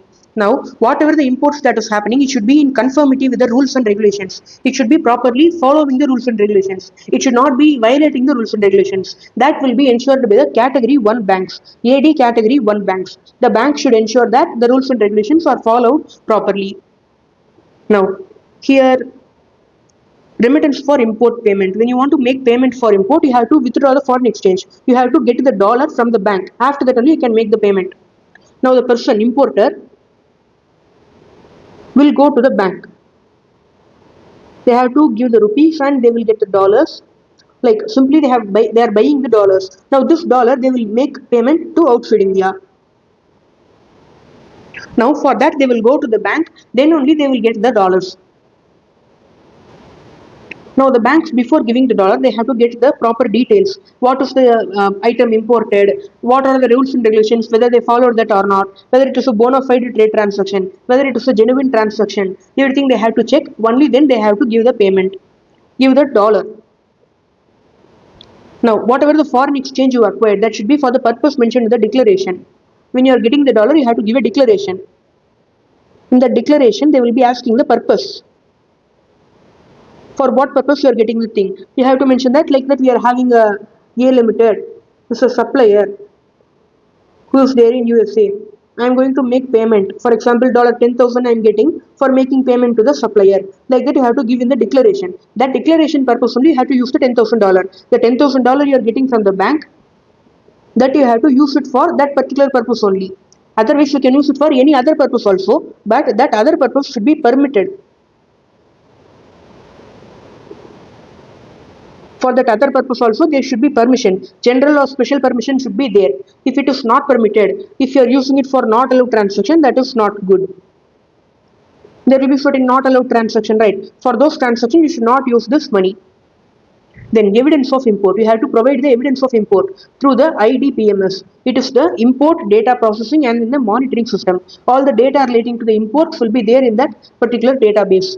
You can give the evidence of import. Postal appraisal form you can give it, or customs assessment certificate, or the IDPMS portal. In that portal, whatever the information that is there, that report you can submit. These are all the evidence for importation. You imported the machinery, for that this is the evidence.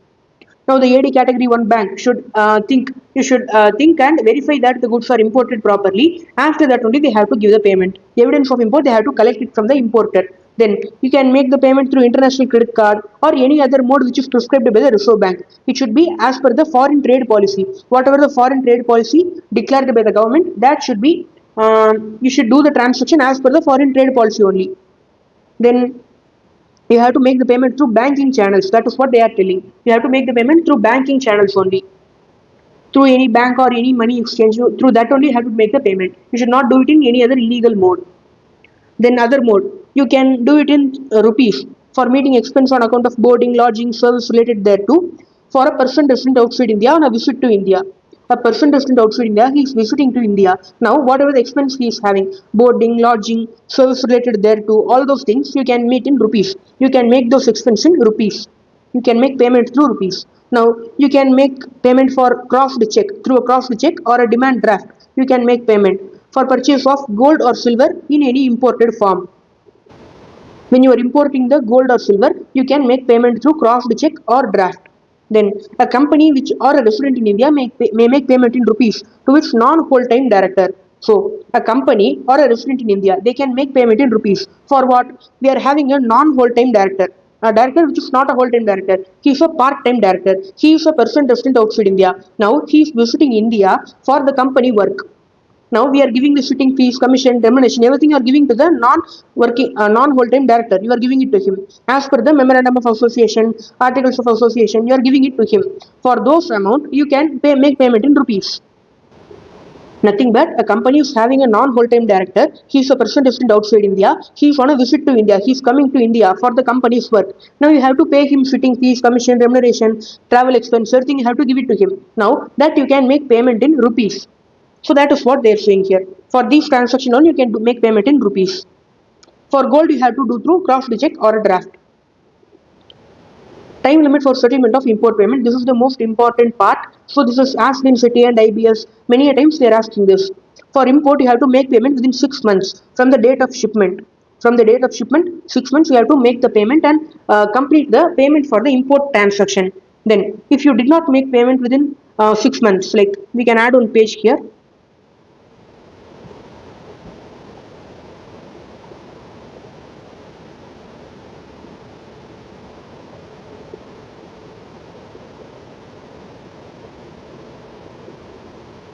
So here if you see, from the date of shipment, within 6 months you have to make the payment. Now if you did not do any payment, like there is some issue in the goods or something else which is there, because of that you are not making the payment, then you have to pay the interest. Now the interest that you are paying, that also you can pay up to 3 years only. From the date of shipment you are having up to 3 years. Like first year is completing here, second year is completing here, third year is completing here. Now after this fourth year is there. Now only up to this period, up to this third year.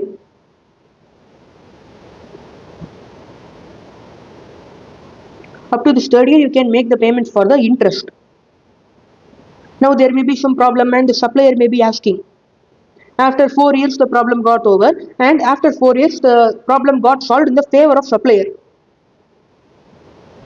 Supplier is outside India.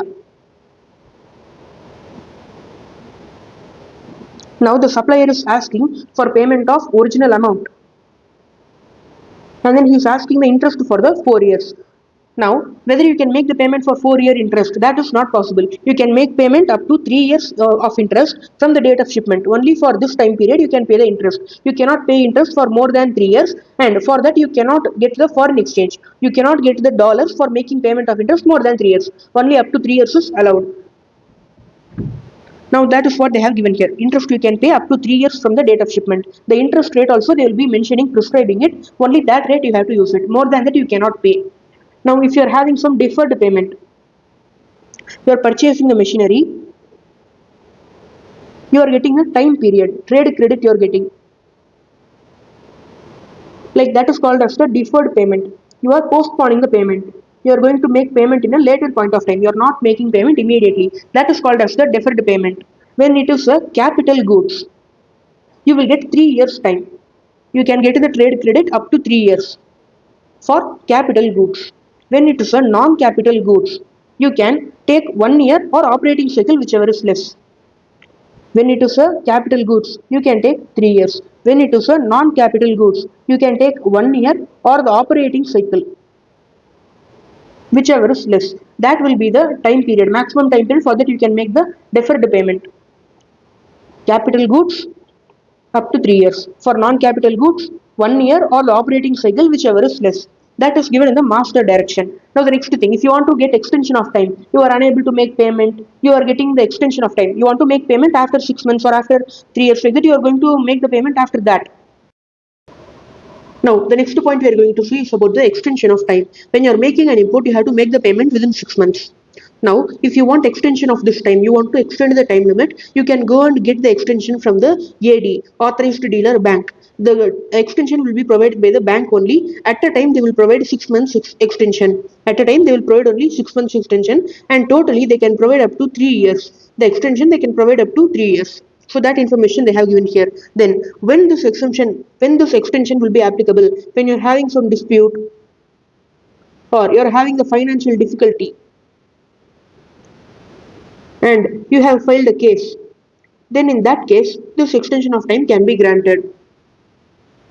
Now the next point, here if you see, what are all the circumstances when the extension of time is being granted by the bank, the authorized retailer bank should ensure certain things, should check certain things. What are all the things? First one, whether the import transaction is under an investigation. If the transaction is under the investigation, then we cannot grant the what we can say extension to that particular transaction. If a transaction under investigation, no extension will be given. Then if you are asking extension beyond 1 year, the extension period you are asking beyond 1 year, more than 1 year you are asking, then if the total outstanding is up to $1 million or 10% of average import remittance, whichever is lower. Only if the total outstanding is less than the limit, only then they will give you the extension beyond 1 year. So what is the limit? US dollar 1 million is the first amount. Second amount is 10% of average import remittances during the preceding 2 financial year. 10% of average import remittances during the preceding 2 financial year.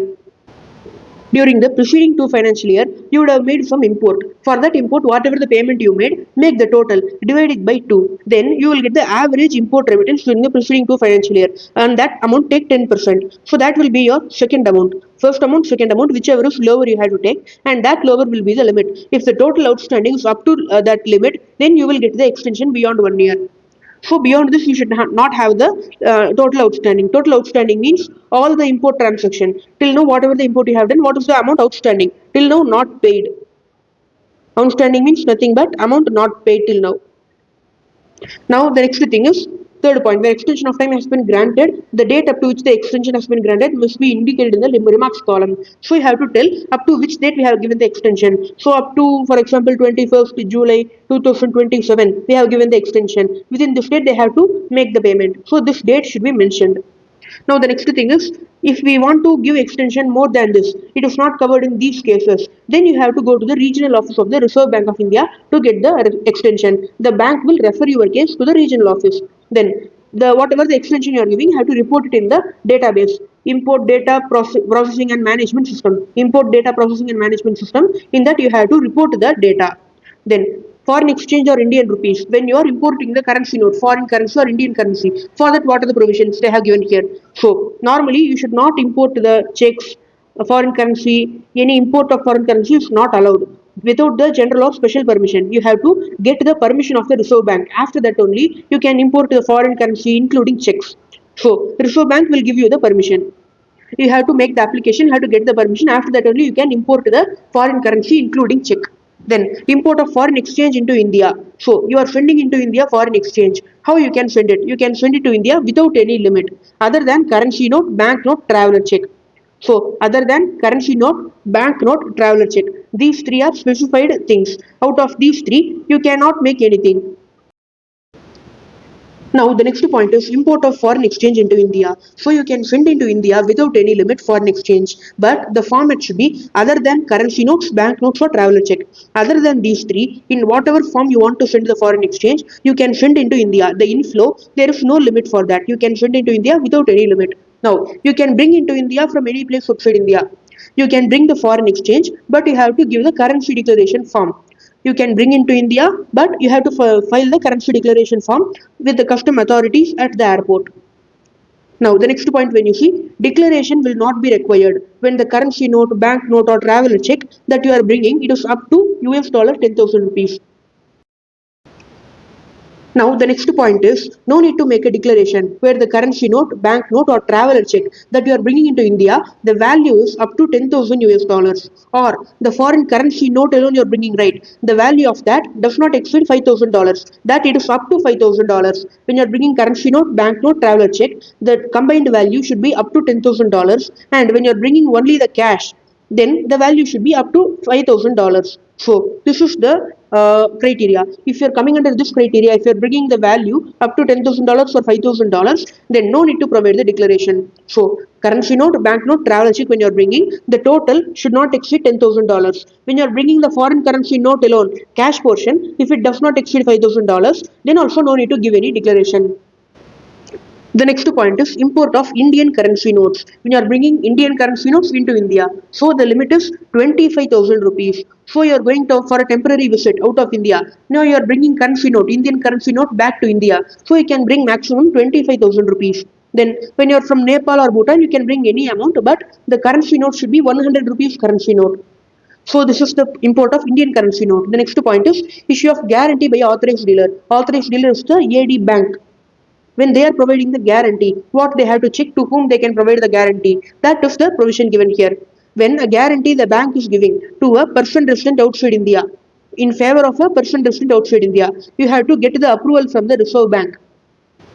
When they are doing an import or for some kind of a deferred payment, you are going to give a guarantee. You are a bank. Then you have to get the approval of the Reserve Bank for giving the guarantee. Then authorized dealer can give a guarantee, letter of undertaking, letter of comfort. They can give it, but they have to follow the foreign trade policy. Whatever the foreign trade policy announced by the government, they have to follow it. And then the Reserve Bank, if there is any condition imposed by the Reserve Bank, they have to follow that also. Then the authorized dealer bank, in the ordinary course of business, they can give a guarantee in favor of a non-resident service provider. That also you should follow the conditions of the Reserve Bank. So you are an Indian person, Indian resident. You are getting the services. The service provider. He is in, for example, you can take America, USA. So here, now the bank wants to give a guarantee. You are doing an import of a services. Now the bank wants to give a guarantee. You are asking the bank to give a guarantee. The bank can give, but the bank has to follow the conditions imposed by the Reserve Bank. Now, for providing the guarantee, you are having a limit. Up to this limit only you can give the guarantee. Where the service importer, this position, in this position we are having a public sector company or a department or undertaking of the government of India or state government. So, in this position, you are having a public sector company or you are having a department or you are having a business which is controlled by the government of India or any state government. Then the maximum guarantee that you can give is up to 1 lakh US dollar. Then if you want to give more than that, you have to get the prior approval of the Ministry of Finance. So in this position, you are having a PSU, public sector undertaking, or you are having the entity controlled by the government of India or state government. Then you have to give the guarantee up to 1 lakh US dollar. If you want to give more than that, you have to get the prior approval of the Ministry of Finance. Then if you are if in the position, in this position you are having other than a PSU or other than the government department, then you can give the guarantee up to 5 lakh US dollar. More than that, you cannot give the guarantee. If you are other than PSU or the government department, you can give the maximum guarantee up to 5 lakh dollars. In this position, other than PSU, then the bank can give the guarantee up to 5 lakh dollars.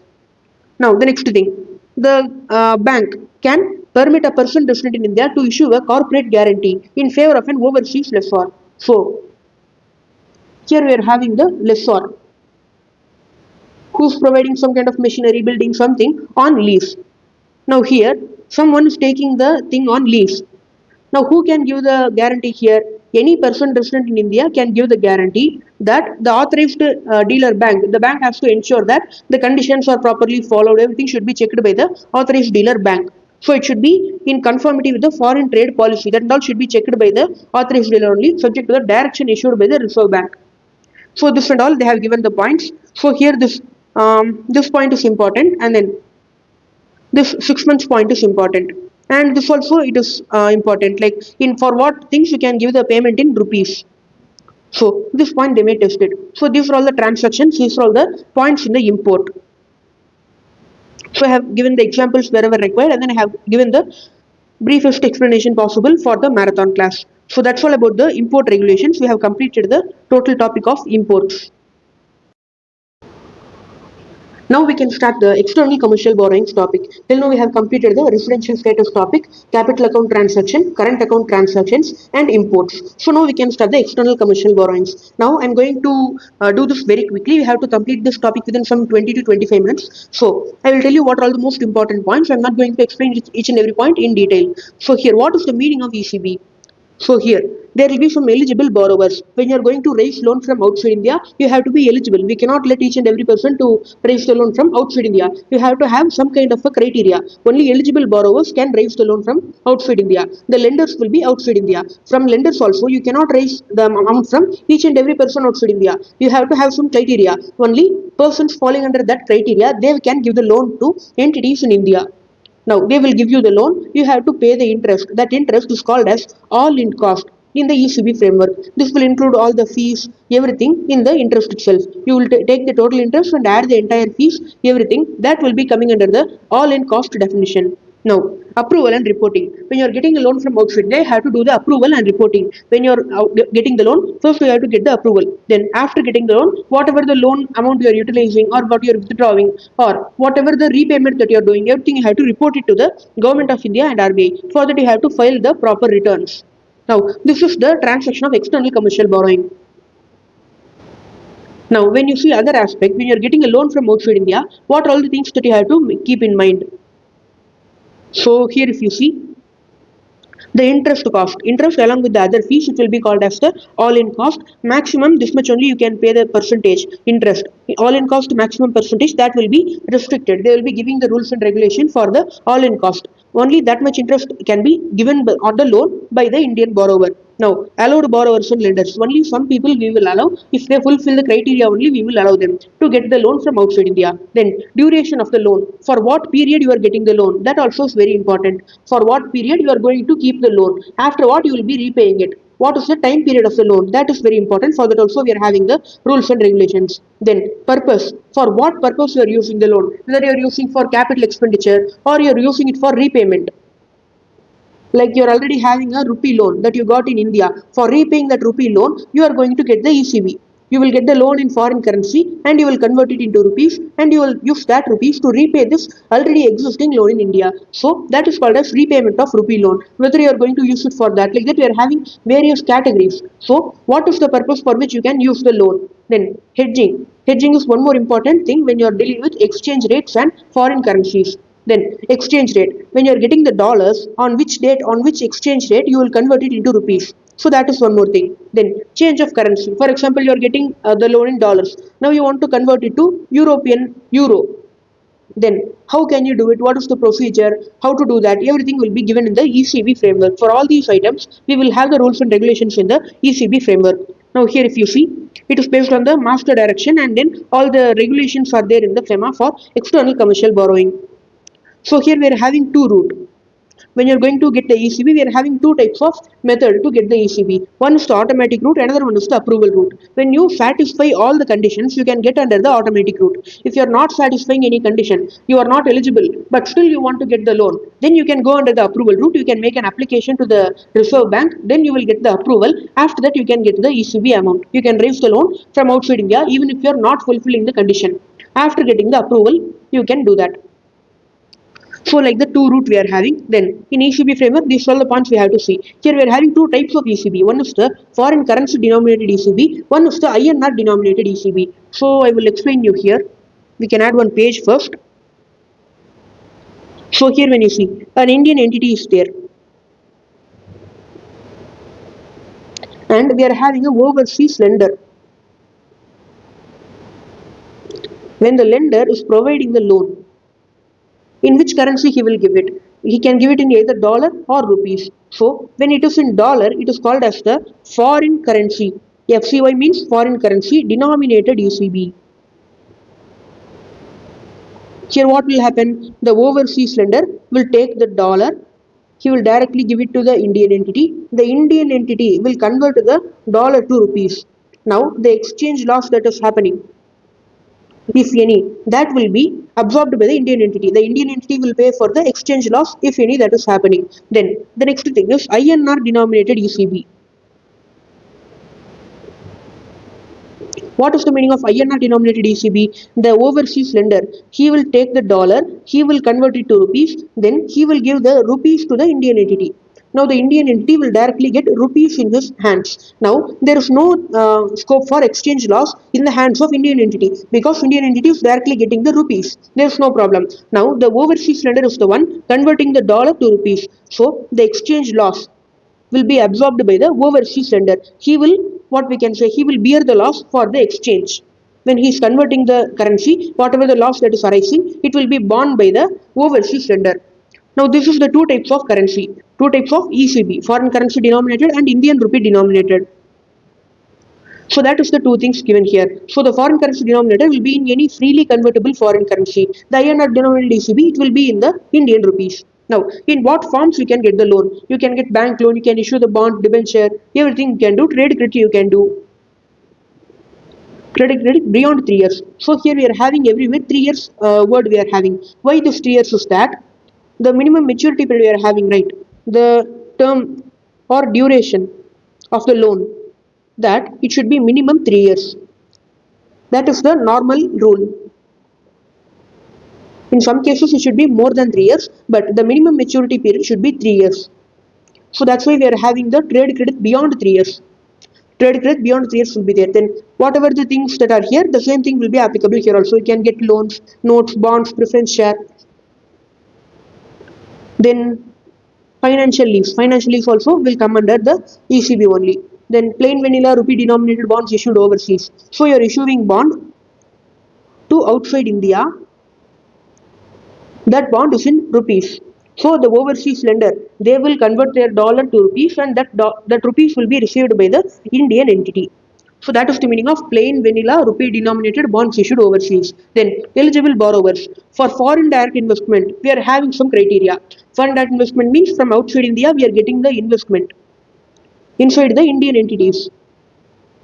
This foreign direct investment, the meaning of foreign direct investment is that they are doing the direct investment. They are taking the control in the company and then they are going to operate the business. So we are having two types of investment. One is the foreign direct investment, another one is the foreign portfolio investment. This is the investment done by the overseas people. People outside India, inside the India, they are going to do the investment. Foreign direct investment means they are going to do the business. For that, they are going to take the control of a company, or they are going to purchase substantial shares in a company, and then they are going to run the business. Foreign portfolio investment means their intention is not to run the business and all. They are doing it for appreciation of capital. They are doing it for speculation purpose. Like when you and we are investing in the stock market, we will do it for speculation. We will try to we will try to wait for the increase in the value of the share or debenture, then we will sell it. We are going to do such things for the capital gains. Our intention is not to run the business of the companies. We are doing it for capital gains. That is called as the portfolio investment. Direct investment means the intention is to run the company. So that is the two kinds of investment we are having. Now for foreign direct investment, there are certain conditions. Only if you follow those conditions, you will be eligible to receive the foreign direct investment. So if you are eligible to receive the FDI, you will also be eligible to do the ECB. If you are eligible for FDI, then you are eligible for ECB also. That is the first point. Next, when you see port trust, units in special economic zone, SIDBI, and Exim Bank of India, these institutions, they can also raise the ECB. Then, for foreign currency ECB, these entities are eligible. Now, all these people will be eligible for Indian INR denominated ECB also. Additionally, you can get the ECB even if you are a micro entities registered and engaged in microfinance activities, or else you are registered for not-for-profit companies, or you are a registered society, trust, or cooperatives, or you are a non-governmental organization. Then in these cases, you can also get the ECB under the INR denominated ECB category. Now, recognize the lender who can provide the loan. So, the lender should be a resident of a Financial Action Task Force compliant country, or IOSCO compliant country. So, the country should be properly complying with all the financial rules and regulations that are what we can say applied internationally. Internationally, these task force and in the organization, they will be giving the rules and regulations, guidelines, all the things will be done internationally by these agencies. So, the country should be following the rules and regulations given internationally. Only with the residents of those countries you can make the ECB transaction. Then multilateral and regional financial institutions where India is a member country. So in multilateral financial institutions, like in a region like South Asia, like that we are having one region, and in that we are having the financial institutions. In that in that region, the India is a member country. We are having the financial institution for a particular region. For the entire South Asia region, for example, that institution will be there. Then in that institution, if India is a member country, then you can get the loan from that particular institution. Then individuals who are foreign equity holders or for subscription of bonds or debentures listed abroad. Here, in this point, they are saying that individuals can be the lenders only if they are foreign equity holders. What is the meaning of foreign equity holder? In common sense, when you see what is the meaning of foreign equity holder, you are an Indian entity. In your entity, an overseas person, it can be a company or it can be a person. The person has an equity share interest, equity capital holding. Then he will be called as the foreign equity holder. So now we can see the definition. So here, if you see, the lender is directly having 25% in the local borrowing entity. The Indian entity which is borrowing, in that the lender has 25% equity capital. Then he will be called as a foreign equity holder. Then indirectly through another entity, the lender is controlling 51% in the borrowing entity. Through an intermediate entity, the lender is controlling 51% of the equity share capital. Then also he will be called as a foreign equity holder. Then lender company and then the borrower company both are having the same parent company. That parent company is outside India. Then also he will be called as the foreign equity holder. The lender will be called as the foreign equity holder. Directly he should have the equity interest, or he should have the equity interest through indirect manner 51%. Then they should be under the common group, under the common parent company which is outside India. Then in these cases the lender entity will be called as the foreign equity holder. Now individuals can be foreign equity holders. Only then they will be permitted to give the loans. Only if an individual is having the interest in any of these three manner, then only that individual will be permitted to provide the ECB loan. That individual will be eligible to be a lender. Then foreign branch or subsidiary of Indian bank. So for example, we are having the State Bank of India in India. So we are having a branch, SBI London.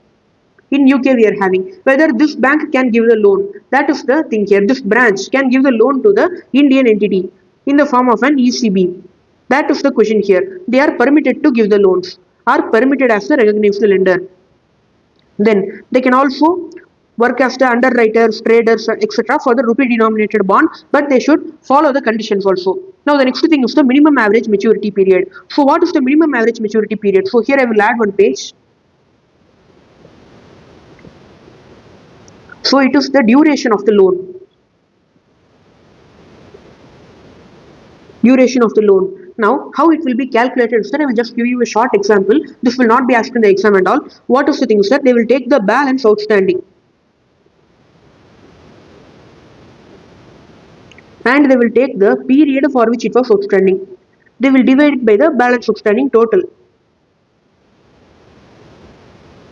Now, when you do this, you will get the period for which the balance is outstanding on an average. Average duration you will get. Now, this is nothing but the minimum average maturity period. So, this will be the minimum average maturity period in years.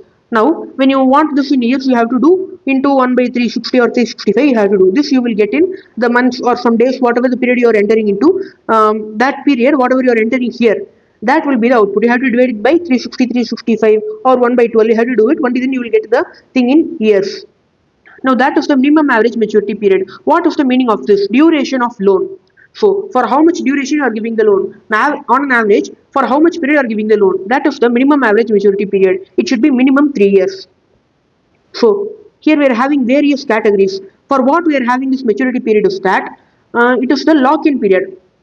Like if you are giving a loan for 5 years and then for your category of loan, the minimum average maturity period, that is also you can take 4 years. The minimum average maturity period is 4 years. Now what will happen is that even if you give the loan, now you see that the borrowing entity is not in a good financial position. You are thinking that the borrowing entity will go bankrupt. This you are seeing at the end of the second year. Now you cannot force the borrowing entity to repay the loan. Just because the financial status is not good, you cannot force the borrowing entity to repay the loan because the minimum maturity period is 4 years. If you even force the borrowing entity and get the loan back, you will be penalized. RBI and central government will give penalty on you. because you have violated the minimum average maturity period. For a minimum of 4 years, the foreign capital, the dollar amount, that should stay in India. After that, you can make the repayment, there is no problem. Minimum 4 years, the dollar should be there in India. How you will see that minimum 4 years, the dollar is there in India? Using this calculation. On an average, the duration should be 4 years. So this is the thing here. And when you see the ECB, why they are doing it is that, here we can add one more page itself. They are creating the ECB to create fresh foreign capital inflow.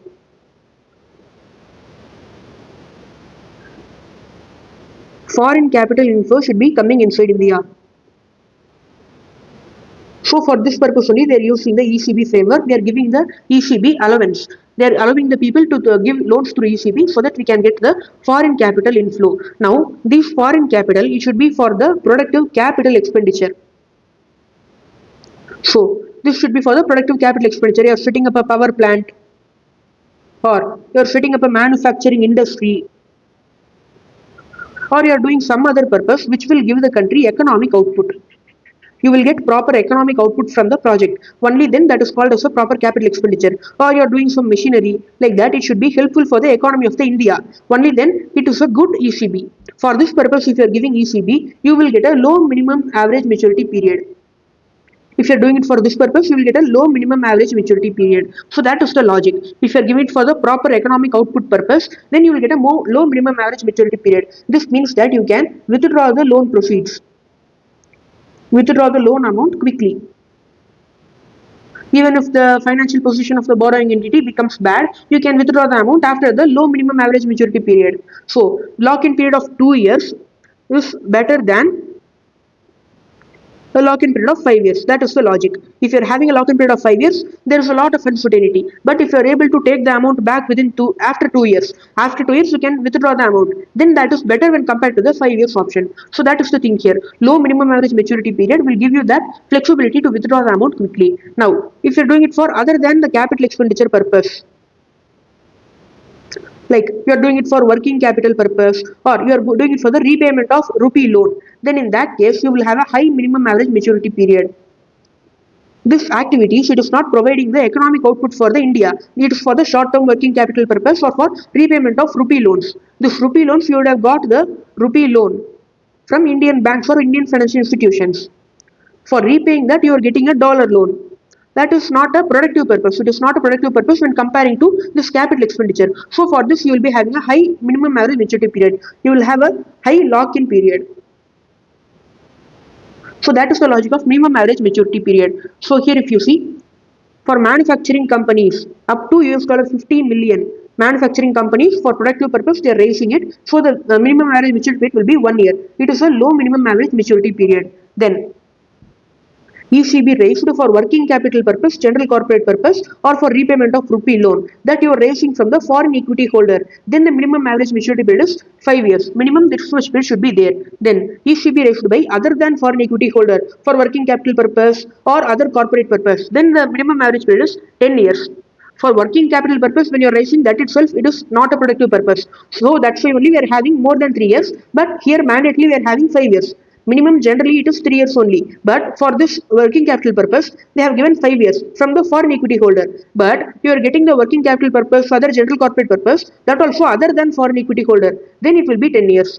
Then if you are getting from other than foreign equity holder for repayment of rupee loans, then 7 years. ECB you are raising for repayment of rupee loan. The rupee loan you got it for other than capital expenditure. Then it will be 10 years. Here the above thing, the D category, it is the rupee loans availed for capital expenditure. Then 7 years. So other than capital expenditure means you are getting more period, 10 years. If you are doing it for capital expenditure, the time period is less. 7 years only it is there. That also, if you are doing it from the foreign equity holder, then it is 5 years only.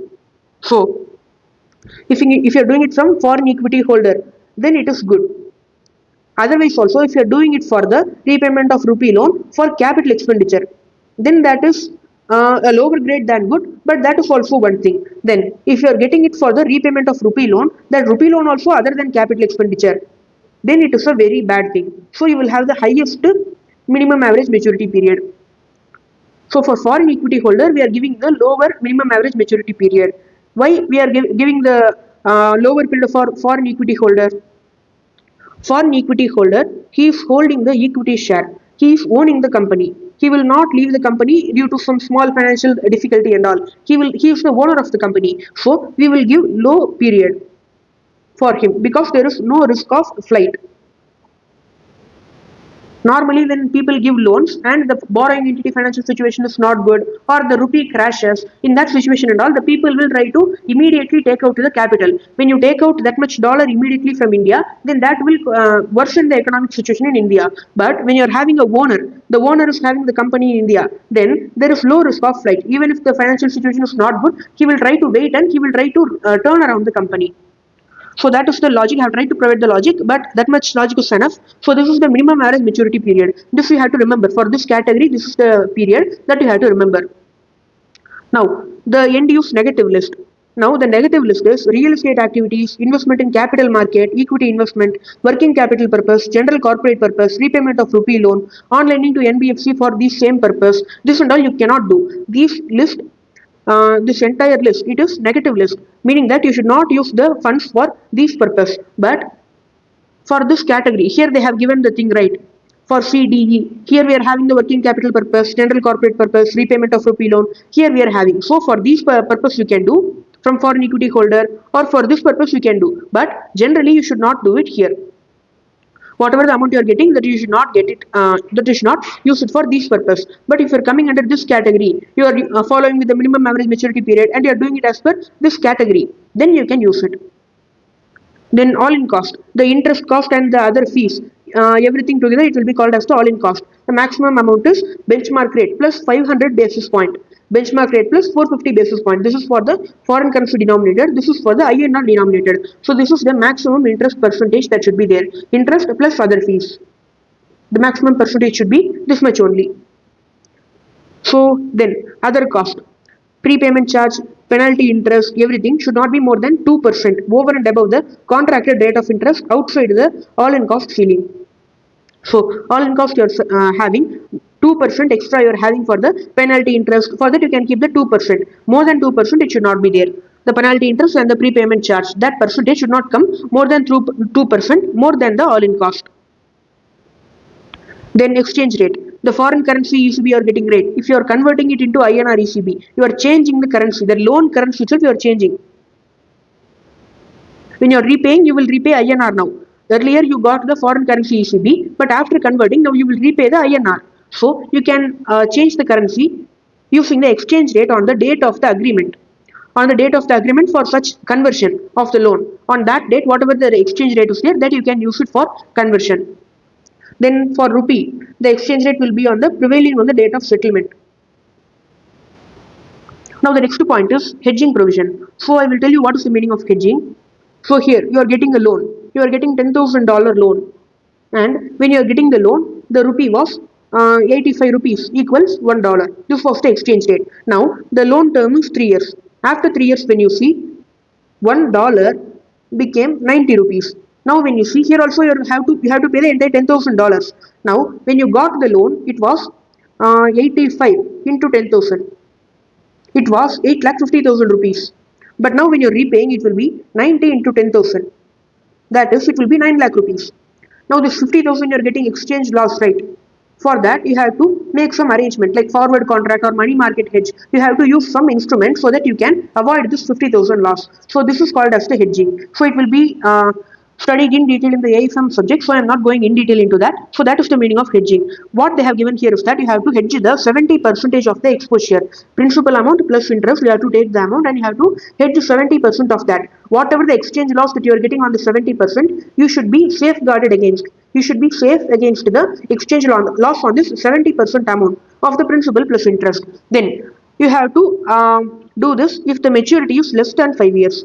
If the maturity is less than 5 years, you have to mandatorily hedge 70%. Now you have to cover the principal and the interest through the hedging. That in things they have given here. Minimum tenure 1 year should be for the hedging contract, and you have to roll over that till the complete tenure. So, natural hedge. For example, you are getting a loan of $10,000 and you are making a sale. You are doing export, and in export you are going to get $2,000 as income. Now you can use this $2,000 to pay the debt of $10,000. So this is called as a natural hedge. Naturally, you are getting cash flow in the matching currency so that you can repay the loan. So that is the natural hedge. That also they have given the point here. Then here the hedge is not needed. In hedging provision, here it is not needed in the INR denominated ECB because it is not, there is no currency conversion for the borrower under the INR denominated ECB because they are directly getting the rupees. Now the next thing, change of currency of borrowing, that also they can do. Now from INR to any convertible foreign currency, it is not permitted. When you are getting INR denominated ECB, you cannot easily convert it into any other currency. That restriction they have given here. Now limit and leverage. Here we are having the thing under automatic route. We saw that we are having two route. One is the automatic, another one is the approval route. One second.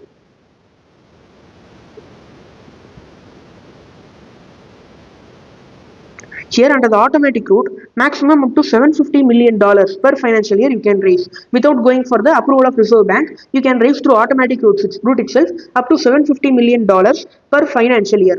And you have to see one more thing, the debt equity ratio should be maintained. So when you're raising the ECB from foreign equity holder, you have to see the ratio. Debt to equity. Debt will be on the numerator, equity will be on the denominator. Debt means ECB liability. From that foreign equity holder, how much ECB liability you got, that should be in the numerator. Denominator should be equity. What is the equity value held by the foreign equity holder? That should be in the denominator. When you see this ratio, it should be maximum 7:1. It cannot be more than this. It should be maximum 7:1 only. The debt equity ratio you have to maintain. For every 1 rupee of equity that is held by the foreign equity holder, you can get only maximum 7 rupees of loan. ECB from the foreign equity holder.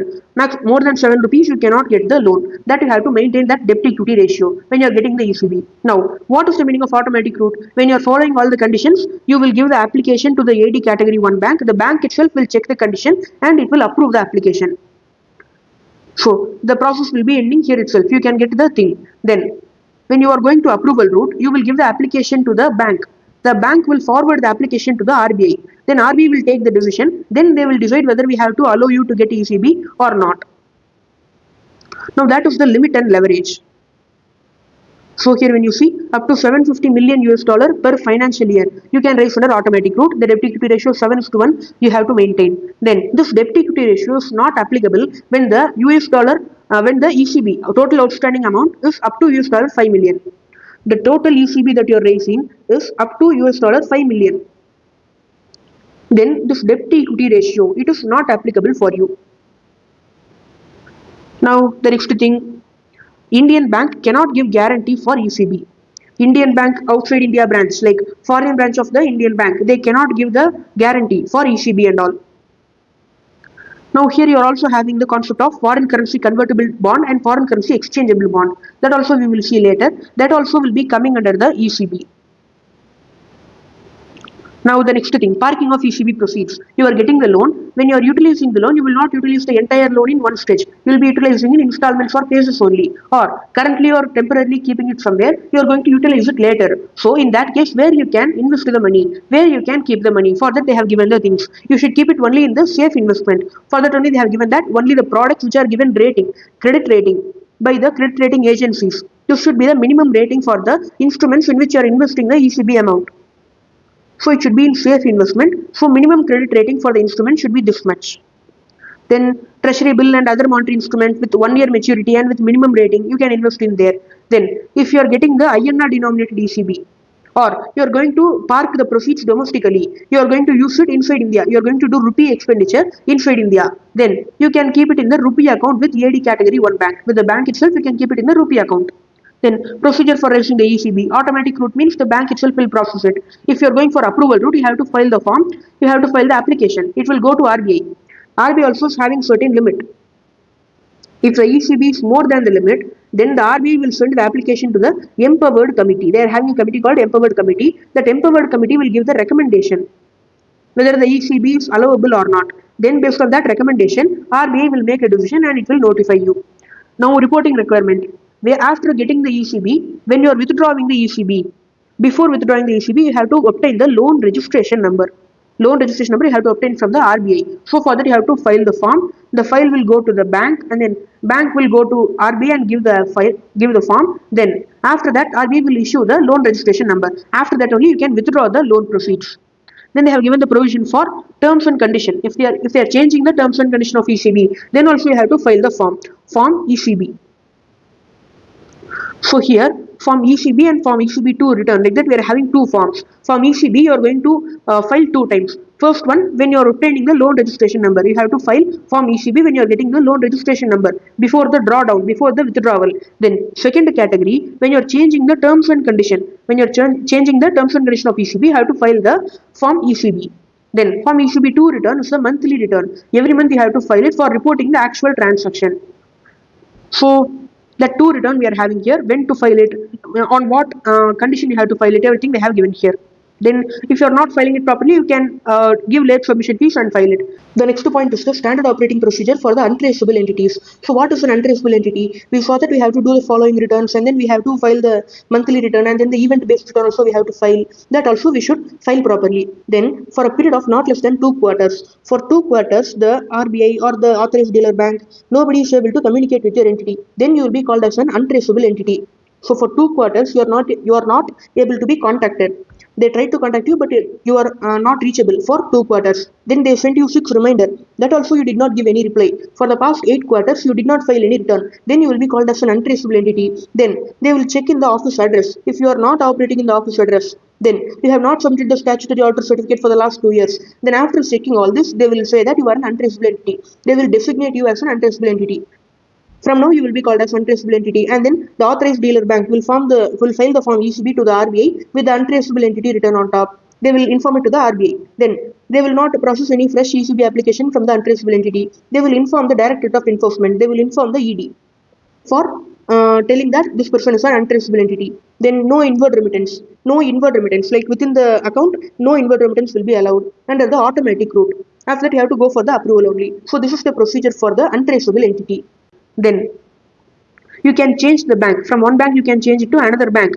The AD category 1 bank, which is handling your ECB, you can change from one bank to another bank. For that, you have to get the NOC from the existing bank. You can cancel the loan registration number. You got the ECB, you did not do any withdrawal. Now you want to cancel the loan. Now you are going to cancel the loan registration number. That you can do it. Then refinancing of existing ECB. You are getting an existing ECB. Now you are going to repay the ECB by getting another ECB. So that is called as the refinancing of existing ECB. Now why you are doing it? It is in the form of bond refunding concept only. So you got a loan. Wait a minute. You are getting a loan. You got it at 8% interest. Now the loan, the market rate of interest became 6%. Now you will repay the loan. How you will repay the loan? You will get the new loan at 6% interest. You will repay the loan. So that is the meaning of bond refunding. The same thing we are doing, but you are doing with the ECB loan. You are getting the ECB loan at a higher rate of interest. Now the market rate has come down. Now you are repaying the old loan by getting a new loan. So that is called as the refinancing of existing ECB. Here, the interest rate, the percentage is called as the all-in cost. The all-in cost of the new ECB should be lower than the old ECB. New ECB should be at a cheaper rate of interest. That condition should be fulfilled. Now here when you see, you can do part refinancing also, or you can do full refinancing also. So that you can do it. But the outstanding maturity should not be reduced. The minimum average maturity period, that should be maintained in the same manner. Outstanding maturity. Like you got a loan for 5 years of minimum average maturity period. Till now 2 years completed. Now the refinanced loan, the new ECB loan, it should be for 3 years. So that is what they are trying to tell here. Then you can convert the ECB into equity also. So you have to get the consent of the lender. Then you have to follow the FDI policy sector cap also. So what is the meaning of sector cap is that under foreign direct investment, they will have each sector, like defense will be one sector, nuclear will be one sector, and agriculture will be one sector, IT will be like one sector. Like that, we are having various sector, various activities. Under each activity, how much will be the percentage of the allowed investment by foreign people? If foreign companies, foreign individuals, foreign government, all those people are investing, foreign direct investment is coming under this sector, how much will be the percentage allowed investment? So For example, the company has 100% equity share capital if it is in some particular sector, and the sector cap is 49% means only up to 49% the foreign direct investment can be there. Remaining 51% should be the equity share capital held by the Indian people. Only 49% can be held by the foreign people. So that is the meaning of sector cap. So when you're converting into equity, that sector cap also you have to keep it in mind. Then when you're doing partial conversion, you have to file Form FCGPR. You should indicate the amount converted. Converted portion only you have to notify in this form. Then you have to file the Form ECB to return, monthly return that you're filing, right? In that you have to give the remarks. ECB partially converted into equity. If you're doing the full conversion, the full portion you have to notify it in this form. Then we have to file the monthly form also. That also they have given here.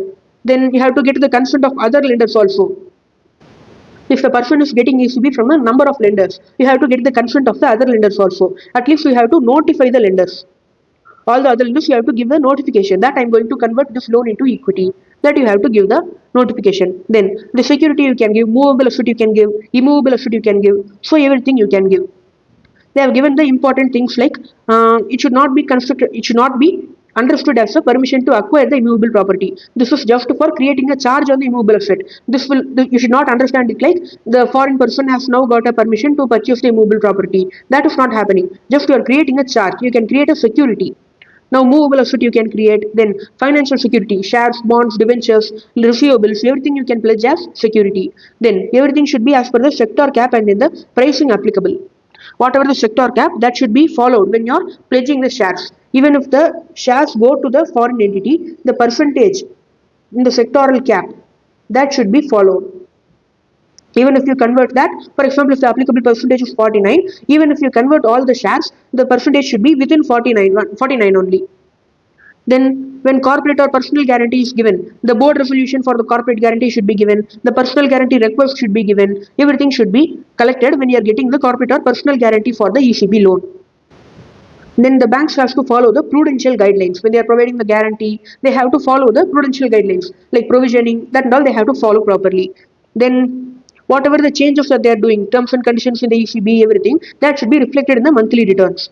Then you are having the oil marketing companies like Indian Oil Corporation, IOCL or Bharat Petroleum. These people, they are called as the oil marketing companies. They are selling the petroleum products inside India. They are doing the refining, everything they are doing. They are called as the oil marketing companies. They are having some relaxation. They can get the ECB for working capital purpose also with a period of 3 years. Normally for working capital purpose when you go, it will be for 5 years minimum. But when oil marketing company is doing that, the minimum period is 3 years. After that, no need to follow the end use purpose, end use condition or the hedging condition or limit and leverage. These conditions are not applicable for the public sector oil marketing companies. Then the overall ceiling will be 10 billion or equivalent. Because India is importing a lot of crude oil, the oil marketing companies has to pay a lot of amount in US dollars. So they are having a limit of US dollar 10 billion. Normally 750 million is the thing under the automatic route, but they are getting a limit of 10 billion. Then startups. If you are a startup, you can get the loan easily. You are getting some special relaxation. The minimum average period can be 3 years. Then lender should be from a FATF compliant country. This we saw already. Then you can give loan in the form of non-convertible, optionally convertible, or partially convertible preference share. Then it can be in any freely convertible currency, or it can be in INR also. Amount will be up to 3 million. This is the change. 3 million only you can get when you are a startup through ECB. Under this particular, what we can say, facility. Under the special facility, you can get up to 3 million only. If you're going to normal route, this is the special route. If you're going through the normal route, then the normal limit will be applicable for you. Then the all-in cost, there is no restriction on the all-in cost. It can be mutually agreed. Then you can use it for any expenditure in connection with the business. For business, you can do any expenditure using the amount. Then hedging also you can do it. Then security, you can give financial security, movable, immovable, intangible asset, everything you can give it. Everything they have given related to guarantee also they have given some provision. Now, these are all the recognized lenders. Lenders should be from a FATF compliant country. Then, foreign branch of Indian Bank is not allowed to provide the loan for startup. That is very important. Foreign branch of Indian Bank is not allowed. ODI entity outside India is not allowed. So, overseas entity, we are having one entity outside India. That entity has received some ODI investment. Like from foreign, we will get the FDI investment, right? In the same manner, our Indian people will do the investment outside India. That will be called as overseas direct investment. If any entity is receiving the ODI investment, that entity cannot provide the ECB. So, overseas entity receiving the ODI investment, they cannot give the ECB loan. They are not eligible lender. Then, security, the guarantor, eligible to be a recognized lender. If a person is providing guarantee, the guarantor should be eligible to be a recognized lender. Only then they can provide the guarantee. Then, letter of comfort, letter of undertaking, guarantee by foreign branch of Indian Bank,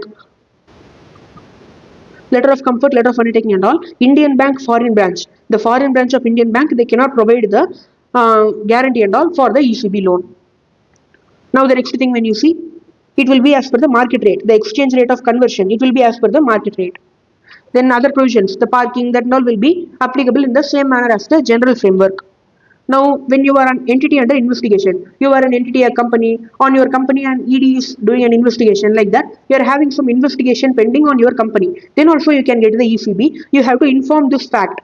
Like your company is under investigation, this you have to inform it to the authorized dealer bank. And then, agency should be intimated. When you are getting the ECB, the bank will notify the agency. Whatever the agency that is investigating your company, that agency will get the information. Now, if you are going under restructuring or you are refinancing stressed asset, then also you will get the ECB. For example, a company is undergoing CARP, then in that case they can also get the ECB. So that provision they have given here. Here I will tell you, if you are under restructuring scheme or CARP process, then you can get the ECB only if you are specifically permitted under the resolution plan. The scheme that you are preparing, right? The scheme of restructuring or the resolution plan. Under that plan, there should be specific permission to raise ECB. Only then you can raise the ECB. Then the rupee loan giver, like rupee loan lender, the company has got some loan from the local bank in rupees. Now for repaying this, they can get ECB. The rupee loan lender can sell the loan to the foreign lender. So I will explain you here. So currently the company has got a rupee loan from an Indian bank. Now this Indian bank, now the company has gone into CARP. Now this Indian bank can sell the loan to a foreign bank or a foreign individual or foreign company. Now the company will repay to the foreign bank. The Indian bank will get the loan repaid by the foreign bank. The foreign bank will purchase the loan by paying upfront. Rupees or dollars they will pay upfront, and then the company will later pay to the foreign bank. So this is the meaning of assignment of loan. Currently, the company has to pay to the Indian bank only. Now, the Indian bank assigns the loan in favor of the foreign bank. Now, whatever the repayment the company has to do, that it will be directly made to the foreign bank. The foreign bank will make upfront payment to the Indian bank. So that also you can do. That they have given here. Now, here the foreign bank should be a eligible lender. That you have to see. The next point when you see, when you are a resolution applicant, when you are a resolution applicant, you want to turn around the company. Now, you are going to get an ECB to repay the loans of the target company, loans of the corporate debtor. For repaying that, you are going to get a ECB. That also it is permitted. So that they have given, that will be considered under the approval route. That is one specific point they have given. So these are other 2 points that you can read by yourself. Now one concept we can see, that is the concept of foreign currency exchangeable bond and foreign currency convertible bond. So foreign currency convertible bond and then the foreign currency exchangeable bond. These are also the modes of ECB.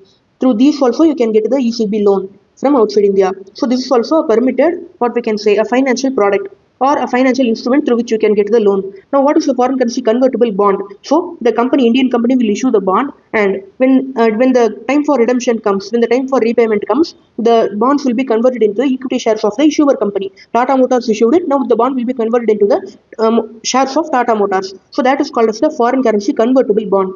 Then the bond issue price and then bond maturity price. When you are issuing the bond, the share price was 1000. When the bond is getting matured after 5 years maturity period, then the share price will become 1500. This is the gain for the investor. This is the gain for the overseas lender. So like this, it will happen in the foreign currency convertible bond. Then when you see the foreign currency exchangeable bond, here also bond will be issued. After the maturity period, we will convert it into shares, but the shares will be of another company. For example, Tata Motors is the issuer, it holds the TCS shares. Now, in the redemption, what will happen is that in the repayment, the bond will be converted into the TCS shares. The bond, they will take it back, and then instead of that they will give the TCS shares. The existing holding of TCS shares is transferred. No new issue. Here when you see, we will issue the new shares for converting the bonds. But here we are transferring the existing holding of another company. So this another company is called as the TCS. TCS is called as the offered company. So that also I am telling you here, these two are types of instruments, foreign currency bonds, with which you can get the loan. So here when you see FCCB, FCB, that are also there under the eligible loans, like forms of ECB. So we have completed the ECB, this part also now. Now at last we have completed the ECB concept. I tried to complete it within some 20 to 25 minutes. It was my initial aim, but now it took us approximately 45 minutes because I have to tell you each and everything in the ECB, right? I should make you understand and you should be able to remember it for a long time. If I try to complete it and summarize it within some 20 minutes, then you will be able to complete it quickly, but you will not understand it. Then the only way for you to remember this is doing mug up, but it is not possible for you to do mug up for the entire ECB. Then you will at last you will leave this topic. So instead of that, spending some extra 20 minutes to understand the entire concept, I think it is worth it only. Have tried to summarize the entire ECB concept within some 45 minutes, along with all the concept explanation, examples, everything. You will be understanding it very well, so that you can understand it and remember it for a longer time period. Even if you complete the CTA now, and when you revise the IBS also, you will understand what is the ECB well. You will know what is the ECB because I have given you that much examples. So that will help you to retain it. So that is the thing that I have accomplished in this 45 minutes. So I think it is worth it only. So now we have completed the ECB, we can move to the next overseas investment. And before that, I would like to tell you one more thing. We can see what are all the important concepts. I'll just tell you what are all the main parts where you have to focus. So this particular table you are having, right? That table is very important. In that only many information is given. Like what are the recognized lender, eligible borrower, that information is important. And then this foreign equity holder, that definition is important. Also, this minimum average maturity period, this concept is important. The end use, this part is important. Then this all-in cost, this you need to remember. Then when you see the limit and leverage, this is important. The debt equity ratio that you have to maintain, that you have to remember it properly. Then when you see the reporting requirement, that all very easy only. Here when you see the last part, special dispensation for the oil marketing companies, please, alright, that is important. And then the startup facility, that is important. From these areas, questions are possible in IBS and CTA. These are the most important areas from which the questions may be asked. It is tempting to ask questions from these areas. So that's why I'm telling you as a separate list. Then when you see what are all the entities in the investigation, borrowing by those entities. So that is also an important concept. Then the restructuring entities and then the stressed assets refinancing. So this is also one more important concept. So these are all the important concepts in ECB. When you're studying it for the second time or when you're revising it, you have to try to focus on these concepts. Remaining are the procedural points like reporting, creating a charge on the assets. That all is not that much important. You can keep it in the second priority. So I have given you the entire understanding and then I have given you the list of the important concept also, in which you have to focus on that when you are preparing for the second time or when you are revising it at a later point of time or at the last you are preparing for IBS. So these are all the most important points in ECB. We have completed it fully. Now we can move towards the overseas investment in a wholehearted manner because we have completed the ECB with enormous clarity and enormous examples and understanding. Now we can start the overseas investment topic. Now in overseas investment we are going to cover the heart of the topic. We are not going to go into irrelevant things and waste time on that. We have to complete FEMA within 3 hours or a little bit time we can stretch, but 3 hours is the time we have to allocate for FEMA. Now we have to complete the heart of the topic very quickly. I will tell you what are all the important parts in this overseas investment topic that only we are going to cover, and remaining will be manageable by yourself. So now when you see we are having most important points.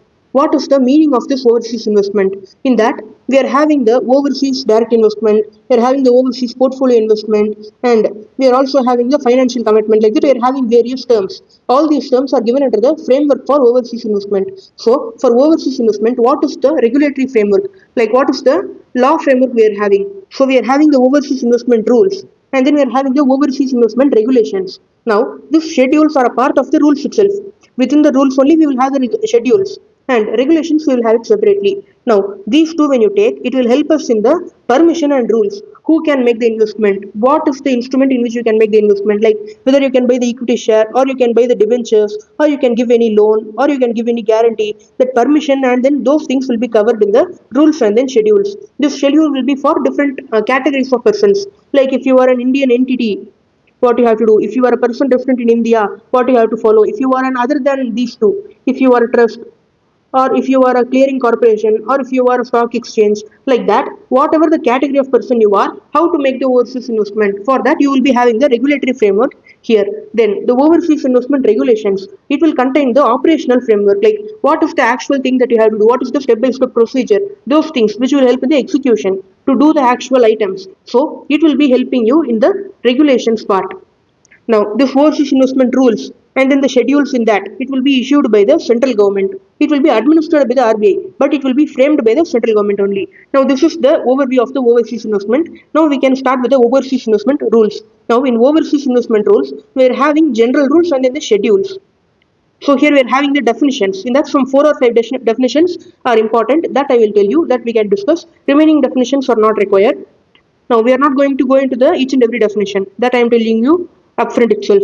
Here we are having some general rules like right issue, bonus share, overseas investment, what is the limit, no objection certificate, then what is the meaning of each and every schedule. In each and every schedule, what is covered, like that. Then transfer or liquidation, diminution in the value, restriction, prohibition, like that. We are having the general rules. After that we have to see the schedules. Now these general rules we can cover at last. First we can see the specific schedules. In that schedule only the main matter is there. Main subject matter of the overseas investment is there in the schedule only. First we can see the schedule, then we can see the general rules. For seeing the schedule itself, we need to know some basic things. Those definitions only we are going to see. Now first I will tell you the general meaning, then we can move into the definitions. So here, what is the meaning of overseas direct investment? What is the meaning of overseas portfolio investment? The general meaning I will tell you. Overseas direct investment means it is similar to the foreign direct investment. Foreign direct investment means foreign entities. They will come into India and then they will do the investment. So here, overseas direct investment means it is an opposite to that. Our Indian persons, we will go to outside India and we will make the investment. So that will be coming under the overseas direct investment. Now, the intention of this investment, this is similar to the foreign direct investment. Now, the intention is to acquire an entity. We have to control it. We have to run the business in the foreign country through the entity. So this is the intention. We have to acquire the entity, control the entity, run the business in the foreign country through that entity. That is the intention when you are doing the overseas direct investment. Overseas portfolio investment, as you might have heard in the portfolio management chapter in the AFM. What is the objective? What is the main aim under the portfolio management chapter? We have to buy the securities, we have to do the diversification, optimum portfolio, everything we have to do so that we are getting the maximum returns out of the investment. So that is the main aim. Our main aim is returns. The returns is mainly capital appreciation. Capital appreciation is the main aim for the portfolio management. So in the same manner, portfolio investment means the main aim is capital appreciation. Whatever the amount we are investing, we have to get the returns. That is the main aim of portfolio investment. We are not intending to run the company. We are not going to operate the company. That and all is not our thinking. We have to get the capital appreciation by doing the investment. We want the returns. So that is called as the overseas portfolio investment. So when you are controlling a company in the overseas manner, in the international manner, in the outside India territory, you are controlling a company, you are running a business. So here we will have more strict regulations. We have to follow more strict regulations. But here in the portfolio investment, you are doing it for investment purpose, for returns. So it will be less strict when compared to the overseas direct investment. The compliances, those things will be less strict in the case of overseas portfolio investment. In direct investment, it is more strict. So you have to follow all the laws of that country. You have to follow all the laws of India also. You have to give returns to the regulatory authorities. What you are doing, you have to inform to the RBI. If you are listed company, you have to inform to the SEBI. Everything should be done if you are doing ODI. Portfolio means nothing but you are investing just for returns. There, that much regulation is not required. Now, this is the basic meaning of ODI and OPI. Now, the control I told, right? We are controlling an entity outside India. What is the meaning of control? We are having the definition. Acquire means we are acquiring the company. And when you see control also, what is the most, what we can say, most easiest way to control a company, or the most primary way? Primarily, what they will do to control a company, they will buy the equity shares of the company. So that is the general meaning of the control. Now we can see the definition. Control means you should have the power to appoint the majority of the directors. So we can see from the textbook itself. So control means right to appoint the majority of the directors. You can control the management decisions or the policy decisions of the company. Either you can do it individually or you can do it in concert, many people can together, they can do the decisions, they can control the company decisions. They can do this by way of shareholding, or they can do some shareholder agreement, or they can have the voting share. They can have the 10% or more voting rights in the company. Because of using that voting rights, they will control the company. So this is the meaning of control. Right to appoint, in short, right to appoint the majority of directors, or you should hold 10% or more voting rights. So this is the short meaning of control. 10% or more voting rights. It is not the equity share capital. It is the voting rights. Why I am telling voting rights is that we are having the different types of equity shares, like superior rights equity share. We will call it differential voting rights equity share (DVR). So that kind of share also we are having. So more voting rights is the most important thing. 10% or more voting rights. Then you are having the control of the company. Then disinvestment. What is the meaning of disinvestment? Investing means you are doing the investment. You are putting the money into the company. Disinvestment means you are withdrawing the money from the company. From the company you are selling, you are liquidating your investment, you are selling it, after that you are withdrawing the money. Then, so we saw what is ODI, what is OPI. Now we can see the definitions. The textbook meaning we can see what is the definition given in the law. Overseas direct investment, it is in a foreign entity, it is in short called as ODI. Now, when you are going to control an entity, we already saw that we have to purchase equity share capital. That is the primary way to control a company. So in ODI, what is your intention? To control a company. So when you are acquiring equity share capital, it will be always coming under ODI. So ODI means acquiring equity share capital only. So whether it is an unlisted equity share capital or listed equity share capital, it will come under the ODI itself. So when you are buying the unlisted equity share capital, the company is an unlisted company, you are buying the equity share capital there. It will come under ODI. Then subscription as a part of MOA. When they are starting the company, when they are promoting the company, when they are registering the company. From the beginning you are there in the company, you are subscribing to the memorandum. When they are forming the company itself, you are a part of the company, you are a promoter. In that case also you can be a ODI investor. Then 10% or more equity capital in a listed entity. An entity is listed in that you are purchasing the shares. You are purchasing 10% or more equity capital. In 100% of equity capital, 10% or more with you only.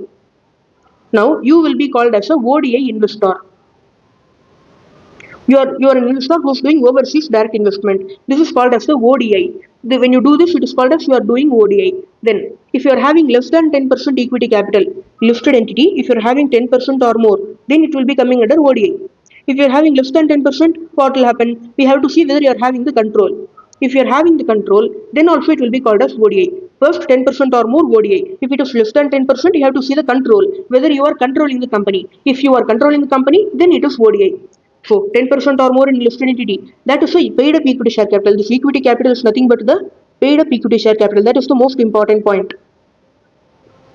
So this is one more important point, paid up equity share capital. So 10% or more or less than 10% plus control. Then it will be called as ODI. So we saw what is ODI. Now we can see the OPI. Other than ODI, whatever the investment you are having, that will come under OPI. Investment other than ODI. It should be in a foreign security. So you have to do it in a foreign security. Only then it will be overseas. Then, but it does not include unlisted debt instruments. When you are purchasing unlisted debt instruments, from an unlisted company, you are purchasing the debenture or bond, then it will not come under OPI. This is not OPI, does not include OPI.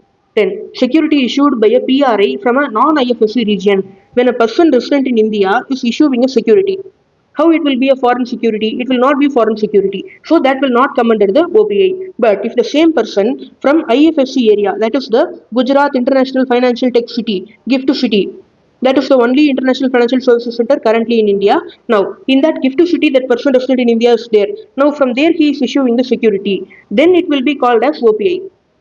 From there, if you buy, it is called as OPI. So that you have to remember this International Financial Service Center. It is a very good concept. I will tell you what it is. So we are having the International Financial Service Center, right?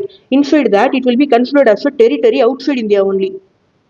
Territory outside India. It will be technically inside India only. The geographical region, landmark, everything will be inside India only. But for customs purpose and then monetary purpose, we will be considering it as a territory outside India. Normal monetary regulations will not apply there. Normal tax rate will not apply there. Normal custom rules will not apply there. It will be a separate territory outside India for this purpose alone. Now, there they will give the relaxation for the companies to start their business, to start their offshore entities. So, it is a place to promote the trade, investment, and then infrastructure development from various countries all over the world. The companies will come and invest in the International Financial Service Center. They will create a branch or an organization there.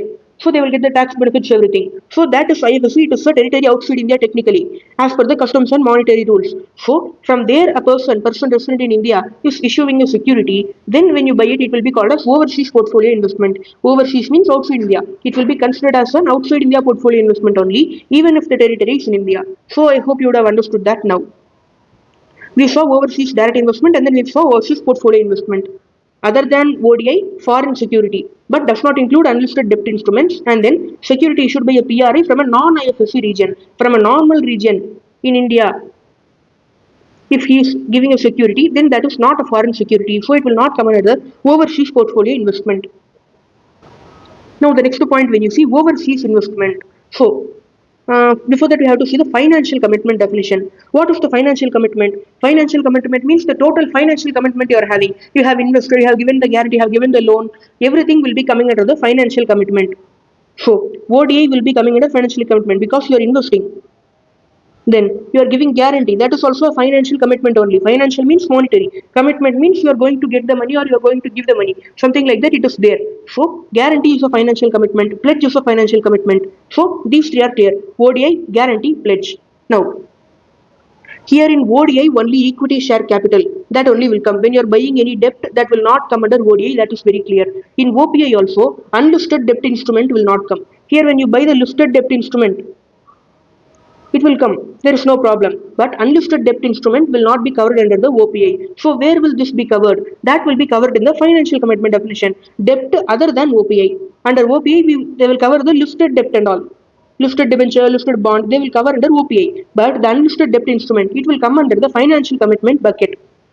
So ODI we are having, guarantee pledge we are having, and then debt other than OPI.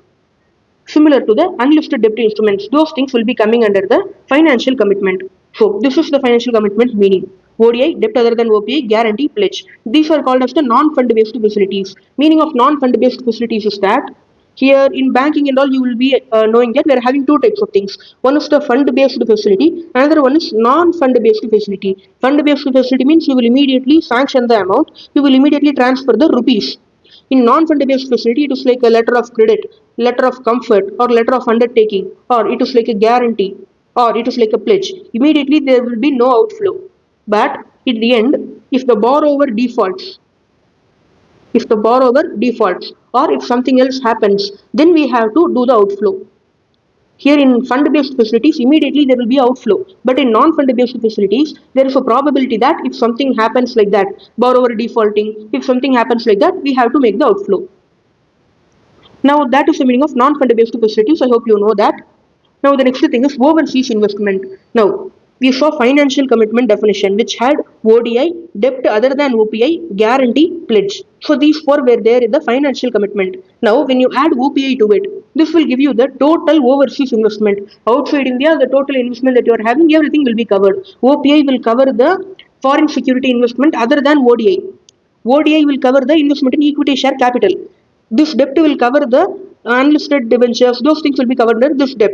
Guarantee, pledge, everything will be coming under the financial commitment. When you see like this, the entire investment made outside India will be covered in any manner. If you do, it will be covered under this definition. So that is the meaning of overseas investment. Now I told that we are having different categories of persons. When you see the schedules, Schedule 1, when you see overseas direct investment by an Indian entity. Direct investment is nothing but the purchasing equity share capital in an overseas entity by an Indian entity. This overseas entity will be calling it as foreign entity. Then this is Schedule 1, overseas direct ODI by the Indian entity. Then Schedule 2, OPI by the Indian entity. First two schedules are for the Indian entity. So we can write it down somewhere. Schedule 1 plus Schedule 2 are for the Indian entities. Schedule 1 will be for ODI. Schedule 2 will be for OPI. So this I think you are clear now. The rules and regulations for doing the ODI, OPI by an Indian entity will be given in the respective schedule. So now the next thing when you see. Here, Schedule 3 when you see, it is overseas investment by resident individual. When you are a person resident in India, you want to do the overseas investment. You can do the ODI or you can do OPI, everything will come under the overseas investment. For that, total rules and regulations given under Schedule number 3. Then schedule number 4, when you see, when it is a person resident in India other than Indian entity and resident individual. So other than resident individual, other than Indian entity, like that also we are having entities like trust, like that we are having the entities. So those entities, how they can do the overseas investment, that is given the schedule number 4. Then overseas investment in IFSC by the person resident in India. Person resident in India wants to do the overseas investment in IFSC, like the gift city. That will be covered under schedule number 5. So now we can write the remaining things also here. Schedule 3. It is for the overseas investment by a resident individual.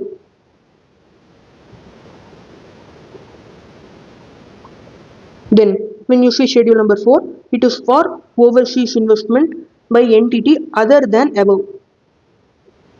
Other than the Indian entity and then the resident individual. Now schedule 5. When you see it is for the overseas investment by a person resident in India in the IFSC.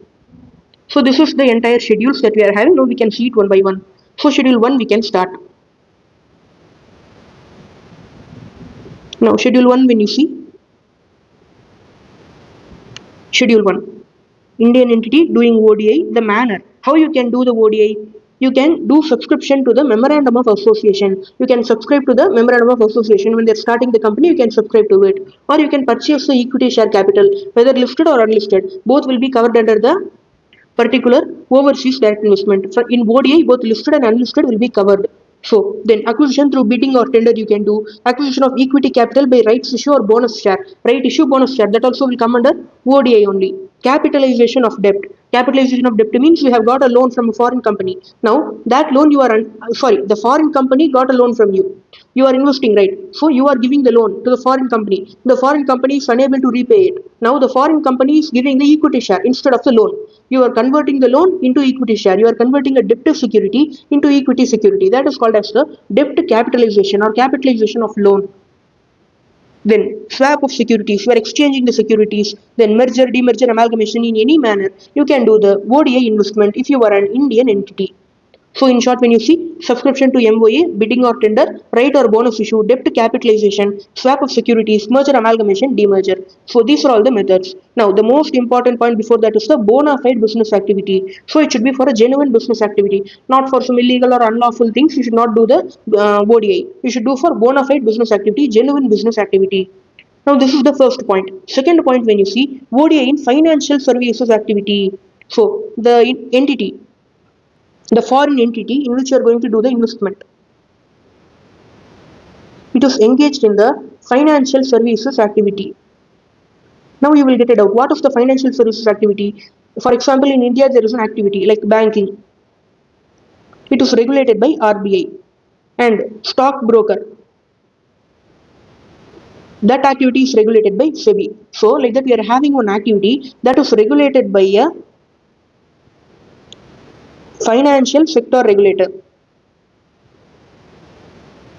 A financial sector regulator is regulating the activity. Then that activity is called as the financial service activity. In India, whatever activity is regulated by financial sector regulator, it is called as financial service activity. Then if the foreign entity is engaged in the financial service activity, then what is the rules and regulation for making the investment? So the Indian entity making the investment, the conditions we are seeing, the Indian entity should post the net profits during the preceding 3 financial year. During the preceding 3 financial year, you should have had net profit. Profit should be there. Then Indian entity is registered or regulated by a financial service regulator in India. So this condition for the Indian entity, that is also in financial service activity. Now the foreign entity you are going to invest, that is also in financial service activity. So in that case, this condition will be applicable. First one, 3 preceding financial year net profit. Second one, registered with the financial service regulator in India. Then you got the approval of the regulators. Whatever the regulator approval, the financial sector regulator approval you have to get. That you got properly from the both the countries regulator. So these conditions that are applicable in Indian entity also in financial service activity, foreign entity also in financial service activity. Now, if Indian entity is under a normal activity, like they are manufacturing or providing service, like that they're doing a normal activity, not financial service activity. Now, if they want to invest in a foreign entity which is doing financial service activity, now what are the conditions? The condition that such Indian entity posted net profits during the preceding 3 financial year. The preceding 3 financial year profit. That condition alone is there. So you can do the ODI, there is no problem, but the profit condition is there. The entity, foreign entity in which you are doing the investment, that entity should not be there in the banking or insurance sector. That is very important. So normal Indian entity, it can make investment in the foreign entity with financial service activity, but it should be except banking and insurance. So Indian entity, normal entity going to do investment, it can do in financial services activity, but except banking and insurance, it can do. The only condition is that preceding 3 financial year net profit should be there. So that is this point. Next point, when you see this is a COVID-19 relaxation that is not relevant for now. Now, overseas investment by banks and NBFCs regulated by the Reserve Bank shall be subject to the conditions laid by the Reserve Bank. If Reserve Bank gives any additional conditions, you have to follow that also. If you are a bank or a NBFC. Then limit for financial commitment. What is the total limit? How much you can do the financial commitment? Financial commitment means it will include ODI and then the debt other than OPI, and then it will include the guarantee and then the pledge. This and all will come under the financial commitment. So up to this much limit only you can have the financial commitment. Now it shall not exceed 400% of the net worth. The net worth you have to calculate of the company, and then in that net worth take 400%, 4 times of the net worth. You can do the investment, financial commitment. You can do the investment in the form of financial commitment. That should be not more than 400%. For example, you are having 100 crore net worth. When you do 400%, you will get 400 crore as the limit for the financial commitment. Whatever the ODA you are doing, debt other than OPA you are doing, and then the guarantee pledge, everything total, it should come to maximum 400 crore. Now, that is the limit for financial commitment. The total financial commitment that you are doing, right, it should not include the capitalization of retained earnings. So here the foreign entity in which you are investing, it converted some reserves into bonus share and it issued the bonus share. That bonus share, it will not come under the financial commitment. ODI means investment in equity shares. Whatever the equity share you are having, that will come under ODI. But bonus share, that is the capitalization of reserve, that will not come under ODI, that will not come under the financial commitment limit purpose. For the calculation of limit, that ODI amount, that bonus share value, it will not be taken. Now the next thing, utilization of the amount in ADR. So the amount you are using, right, you are doing the investment, from where you are getting the amount, you can do from ECB. You are getting the loan from outside India, that amount itself you are using to invest outside India. Then the amount raised by issue of American depository receipt. So I think you know the concept of Indian depository receipt, American depository receipt, global depository receipt and all. I'm not going to explain in detail those concepts and all. So I hope you know that it is very easy, and it is also there in CA intermediate and CA final AFM, GDR amount calculation, that value and all, that sum and all we are having in CA final AFM also. So I hope you know that. I am not explaining what is American depository receipt. That amount you can use and ECB amount you can use. So this amount when you are using, it will come under the financial commitment. Then, if Maharatna company, Navaratna company, Miniratna company, or subsidiary of such companies are making the investment, then this limit will not be applicable. Like Indian Oil Corporation Limited, Bharat Petroleum, like that, we are having certain companies which are categorized by the central government as Maharatna, Navaratna, Miniratna. Those companies, they can do the investment even more than the limit. There is no problem. So this is the schedule number 1. So what are all the methods in which you can do the investment that we are having here? Then, if you are doing in a financial service activity, you are having 3 conditions: net profit, registered, obtain the approval. If you are a financial service activity entity in India, then if you are a normal entity, only the profit condition. But in banking and insurance, you cannot do the investment. Then uh, if you are a bank or NBFC, you have to follow the additional conditions. So this is the thing under schedule number 1 and financial commitment limit as we saw. Now we can go to schedule number 2. Here schedule number 2, when you see overseas portfolio investment by an Indian entity, only this much we are having schedule 2. So here if you see, an Indian entity may make OPI which shall not exceed 50% of its net worth. So net worth into 50%, only that much should be your OPI. We saw what now will come under OPI, everything we saw. 50% of net worth is the maximum limit. So the limit we saw is net worth into 50%. So that is the maximum limit for the overseas portfolio investment main Indian entity. Then they can also do the investment by way of free investment. Whatever the returns that you are getting, that also you can invest it again in the OPI. OPI, we already saw what is the definition. It will not include the unlisted debenture, and it will not include the securities from a person resident in India. That will not be there. Other than that, other than ODI, whatever the investment you are having, that will come under OPI. Then unlisted Indian entity. This is for a listed Indian entity. The free investment condition, it is for a listed Indian entity. Then when you see the unlisted Indian entity, it can do OPI only under clause 3, 4, 5 and 6. So here we had the conditions right. 3, 4, 5, 6. Only in these four modes, the unlisted Indian entity can do the OPI only in those modes. Swap of securities, merger, demerger, and then the acquisition of equity capital by rights or bonus, and then the debt capitalization. So only those four methods can be used by the unlisted Indian entity. Now we can move to the Schedule 3. Now when you see Schedule 3, it is for overseas investment by a resident individual. When you are an individual person resident in India, you have to follow this manner. Now, for making overseas investment, you have to follow the overall ceiling under the LRF scheme. Under LRF scheme, US dollar 2.5 lakh. You can do the remittance per annum. So this limit is for every individual, every resident individual. This limit is there. Now that limit will be the maximum limit for making the overseas investment. For companies, it will be based on the net worth. For individuals, it will be based on the LRF limit. Now here, they can do ODI or OPI. Now when you are doing OPI, they can do it by way of reinvestment also. They can do normal OPI also. They can do the reinvestment also. When you see ODI, you can do ODI only in an operating foreign entity, not engaged in financial services activity. Now, for Indian entities, we had the permission to do in foreign entities with financial service activity as their business. But for resident individual, that permission is not there. You cannot do investment in foreign entity which is engaged in the financial service activity. Blanket, we are having a prohibition, not just banking and insurance. In any financial services activity entity, resident individual cannot do the investment. Then that entity in which you are investing, that should not have any subsidiary or step down subsidiary. The foreign entity should not have any subsidiary or step down subsidiary under the foreign entity when you are making the investment. Only such entities are eligible for receiving the investment from the resident individual. Now OPI means reinvestment, we already saw.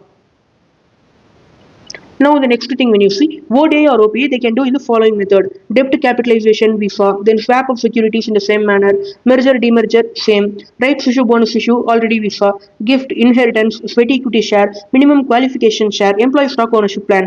These are all the special things. For an individual, they can get shares as a gift also. Inheritance, they may get the foreign securities. Sweat equity shares, they may get from the company. Minimum qualification shares. When you are going to work as a director, in some companies, they may have a condition in the articles of association that the person who is working as a director, he should hold at least 10 shares of the company. That 10 shares you are holding, that is called as the minimum qualification shares. Employee stock ownership plan, that also the employees may get it. So these are all the methods in which the resident individual can make the overseas investment. Here, this inheritance, sweat equity share, minimum qualification, and the employee stock ownership plan. These are all very special things. These four methods, you can do it even if the foreign entity is engaged in the financial services activity, even if it has subsidiaries, there is no problem. When you are getting an inheritance, you cannot stop it. So there is no way to stop it. So you can get the things even if the company is having a subsidiary or if it is engaged in the financial services activity. Normally it is not allowed, but in inheritance it is allowed. Sweat equity share, in that also it is allowed. Minimum qualification share, that is allowed. Employee stock ownership plan, in that also it is allowed.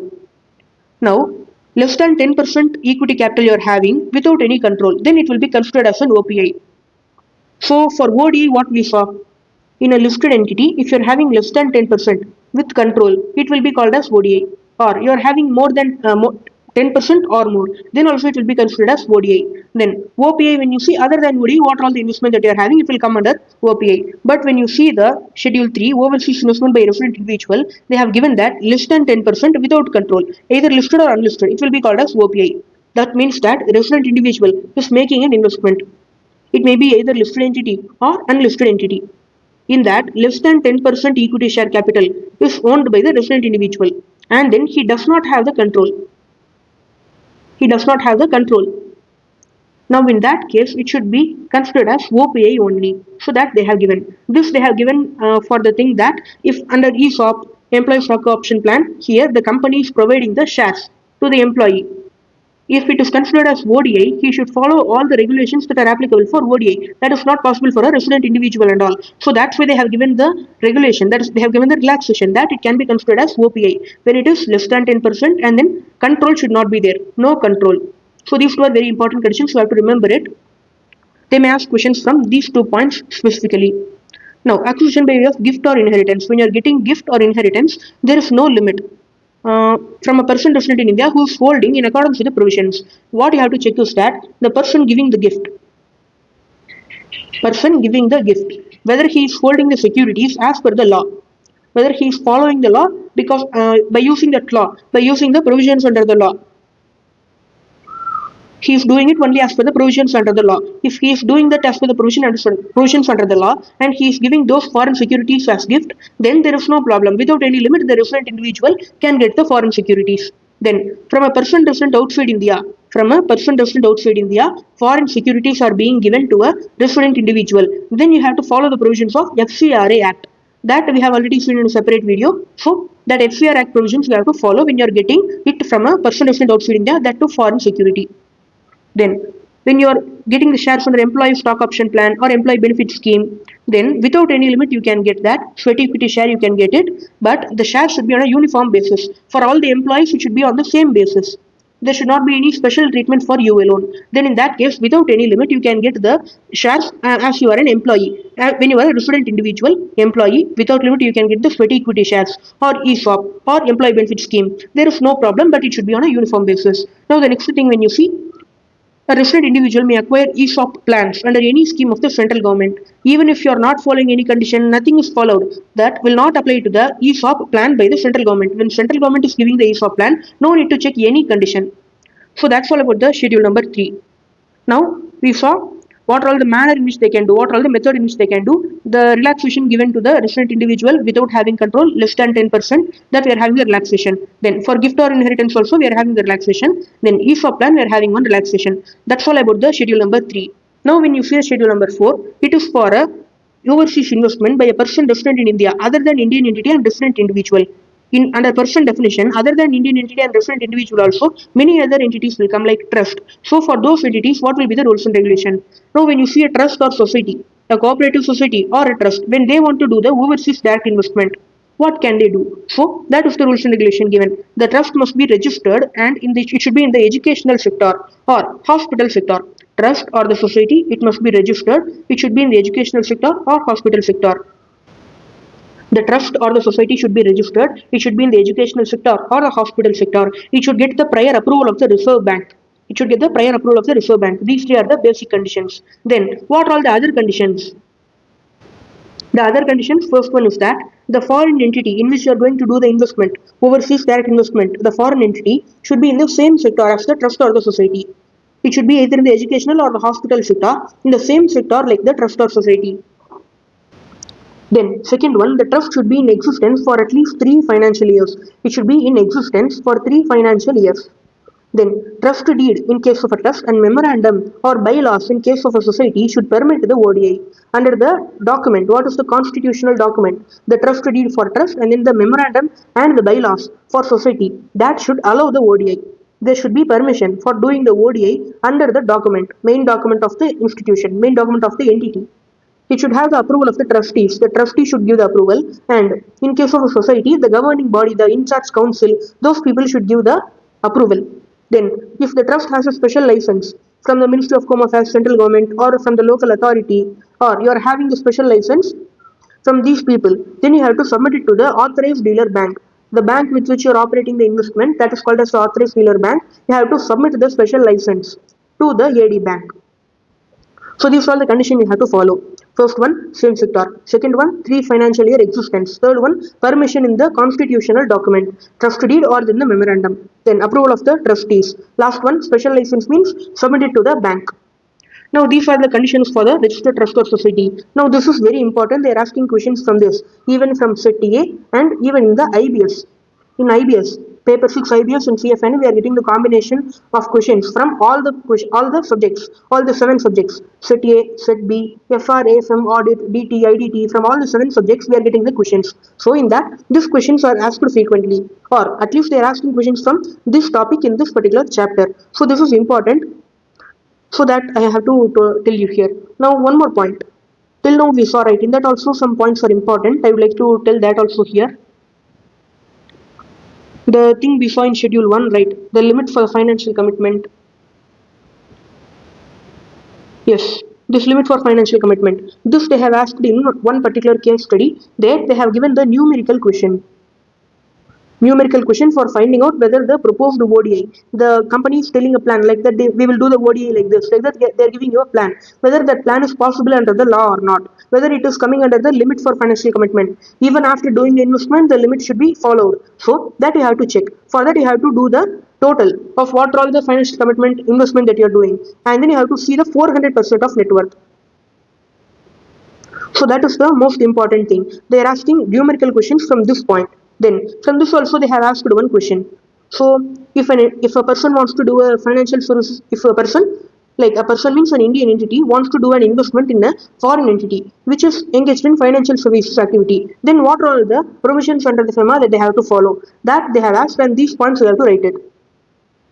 So these are all the points till now they have asked it. I have a very big feeling that they may ask questions from this point also, because it's a very special point and it is giving an exception to a general rule. So that also I have to keep it in mind. So I'm telling this for both CTA and in the IBS point of view. Then the next point is under the schedule 4, for mutual fund, venture capital fund, alternative investment fund. They can also do the investment in foreign securities. They will be regulated by SEBI. They can do it as per the rules and regulations issued by SEBI. Then, if SEBI gives any condition, Reserve Bank gives any condition, everything they have to follow. So the limit also should be as per the instruction of SEBI. The limit will be decided by the Reserve Bank. Everything they have given, it will be regulated by the Reserve Bank and then the SEBI. Just status they have given related to the mutual fund and then the SEBI. Mutual fund and then venture capital fund and alternative investment fund. Then all the transactions should be done through the designated EAD bank. They should allocate one EAD bank. That bank will handle all the transactions. Then whatever the investment you are doing under these rules done by the mutual fund, venture capital fund, alternative investment fund, that will be coming under OPI only. So they are doing it for the portfolio. Here also you can test that logic. Mutual fund, all the people, mutual fund, venture capital fund, alternative investment fund, they are pooling the funds of the people. They are doing the investment. Why they are doing? To get the returns. Their intention is not to control a company, run a company and all. So for these people, it will always be treated as OPI.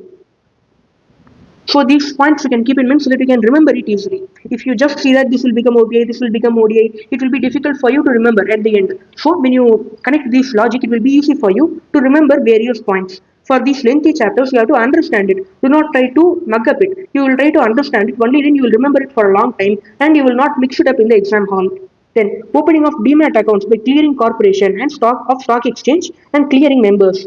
So clearing corporation, I will just give you a small introduction. So in online stock exchange, we are having a buyer, we are having a seller. Nowadays, all the trades are happening through online only in the stock exchange. Now, the buyer has to send the amount, seller has to give the securities. Now, the buyer does not know the seller does not know the buyer. Personally, they don't know. They are not even meeting at a physical place. Then, how the trade is happening is that we are having a clearing corporation.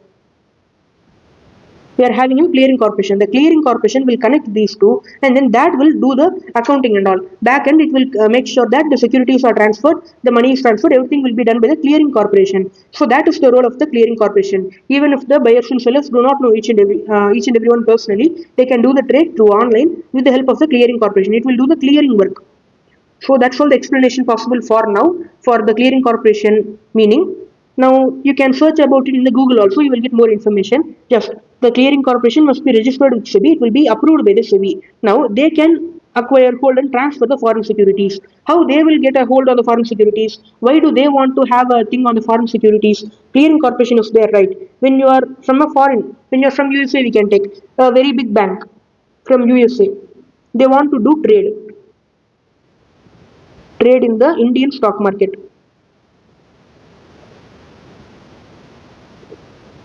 They are going to do Nifty futures, options, everything they are going to do. Now, when they are coming to India, they have to deposit a margin money. This margin money should be in rupees only because the clearing corporation is in India. Now, the bank will not convert the entire amount margin. They want to do millions of dollars of trade. They will not convert the entire margin amount into rupees, then give it to the clearing corporation. They will give the securities. What securities they will give? Safe securities, like the US Treasury bill and some other securities they are having. The safe bonds, US government bonds, everything they will give it as the collateral. Instead of this margin money, you can keep the US Treasury securities and then the bonds as the collateral. That you have to accept as the initial margin money.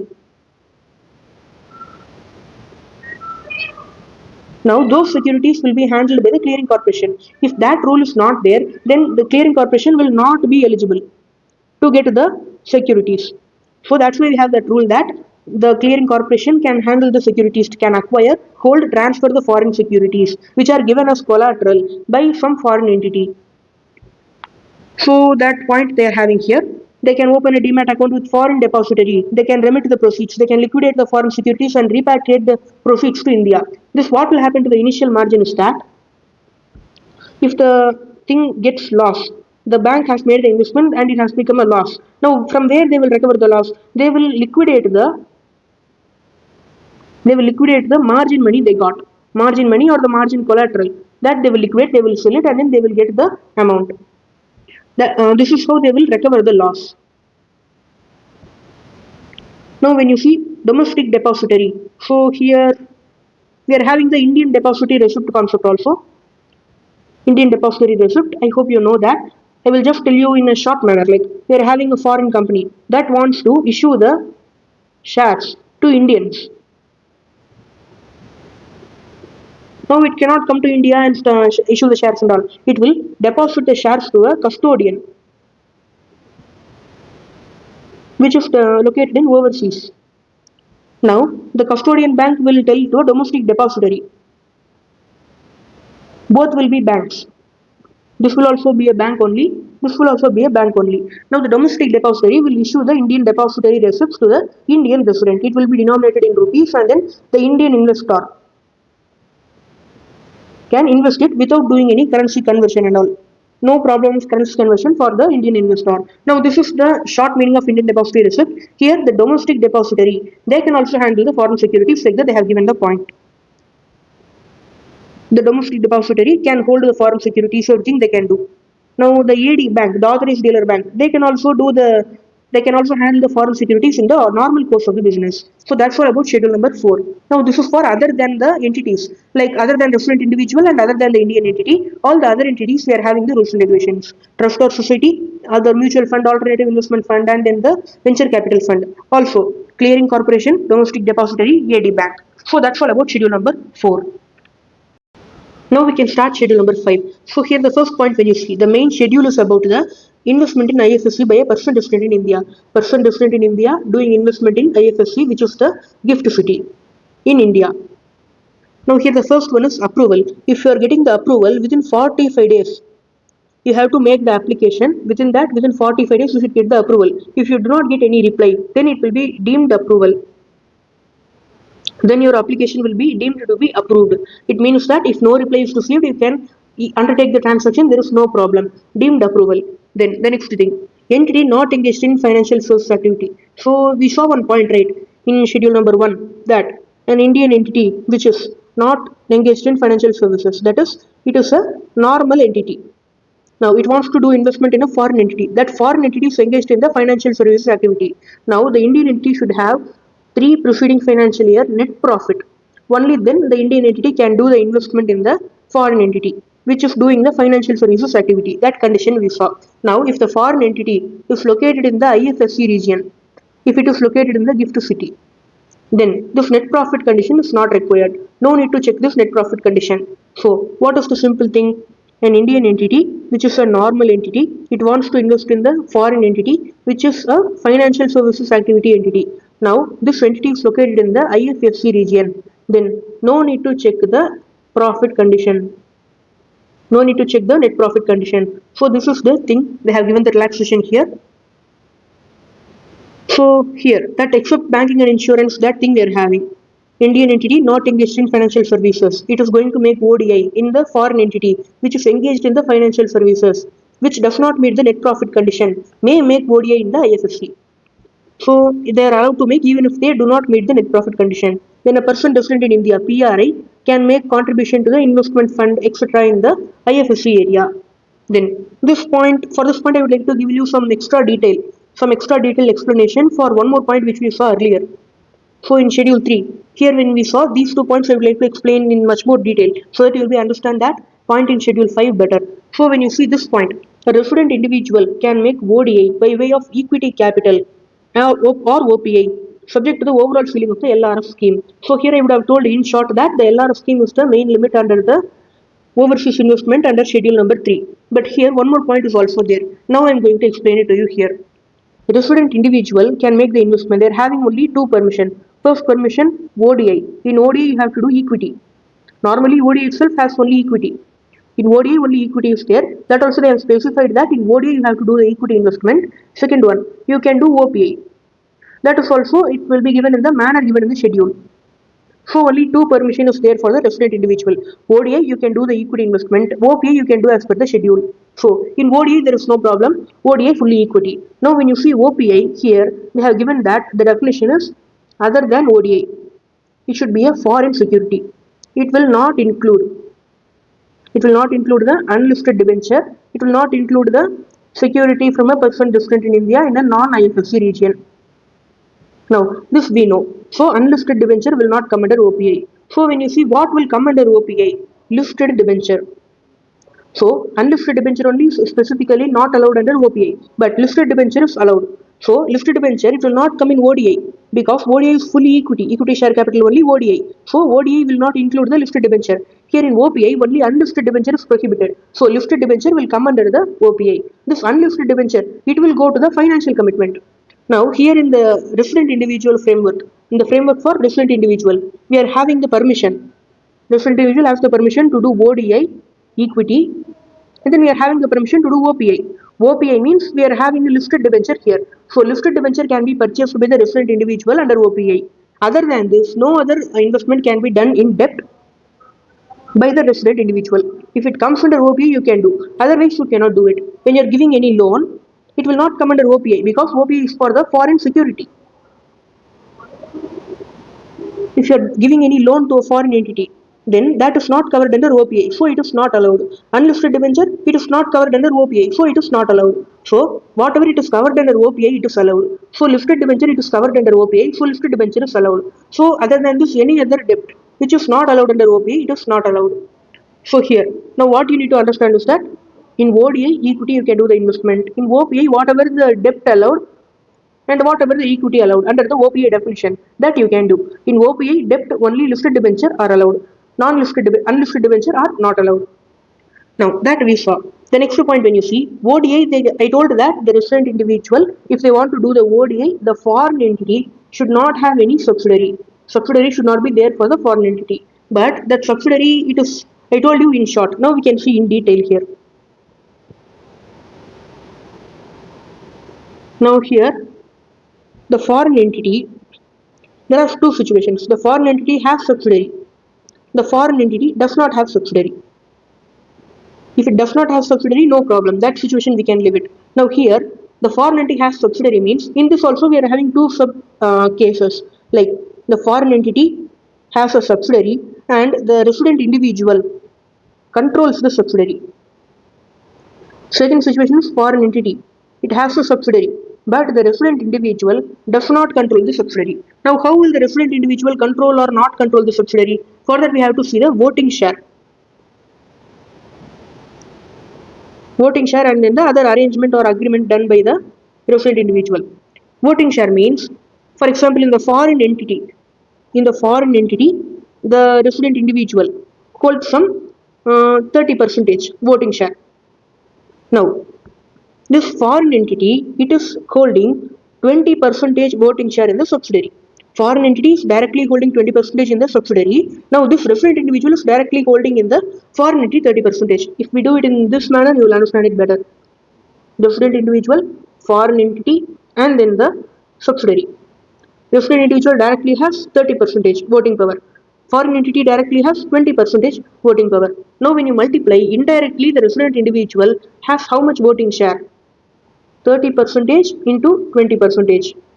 So when you do that, you will get 6%.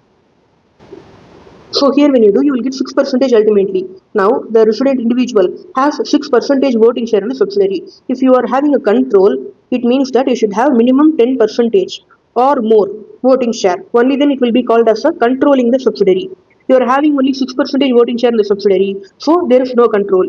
Now, here we are not having control in the case of voting share, but here we can also do one agreement. agreement between the resident individual and then the subsidiary. What is the agreement? That whatever the resolution done by the subsidiary, it can be vetoed by the resident individual. If the resident individual wants, he can cancel any resolution. Like that, they may do an agreement also. By that agreement, you may get the control also. So, like that agreement should not be there. And by voting share multiplying also, you should not get the 10% voting share. Only then we can see that there is no control. Now, the resident individual can do the investment only in this case. In this foreign entity, the resident individual can do the things because there is no control. So the resident individual can invest in such a foreign entity where even if it has a subsidiary, there is no control by the resident individual on the subsidiary. So in such a foreign entity, the resident individual can make ODI investment. So that is the point given here. ODI in an operating foreign entity not engaged in financial services activity does not have a subsidiary or step-down subsidiary where the resident individual has control. Either it should not have subsidiary or even if it has a subsidiary, there is no control by the resident individual. So this point I hope you would have understood very well now. Now we can go to the point under schedule number 5. Here in schedule 5 when you see the point, resident individual may make ODI in a foreign entity including an entity engaged in financial services. So in schedule 3 when you see, wait a minute, here, ODI in a financial services activity entity, it is not allowed. You can make ODI in an entity not engaged in financial services activity. So in a foreign entity which is engaged in financial services activity, ODI by a resident individual is not allowed normally under schedule number 3. But when you take schedule number 5, the foreign entity is situated in a IFSC area. So here that relaxation they have given. Even if the entity is engaged in the financial services activity, you can make the investment, except banking and insurance. That thing is there. Then foreign entity is in IFSC. If such entity does not have a subsidiary, step-down subsidiary, where the resident individual has control.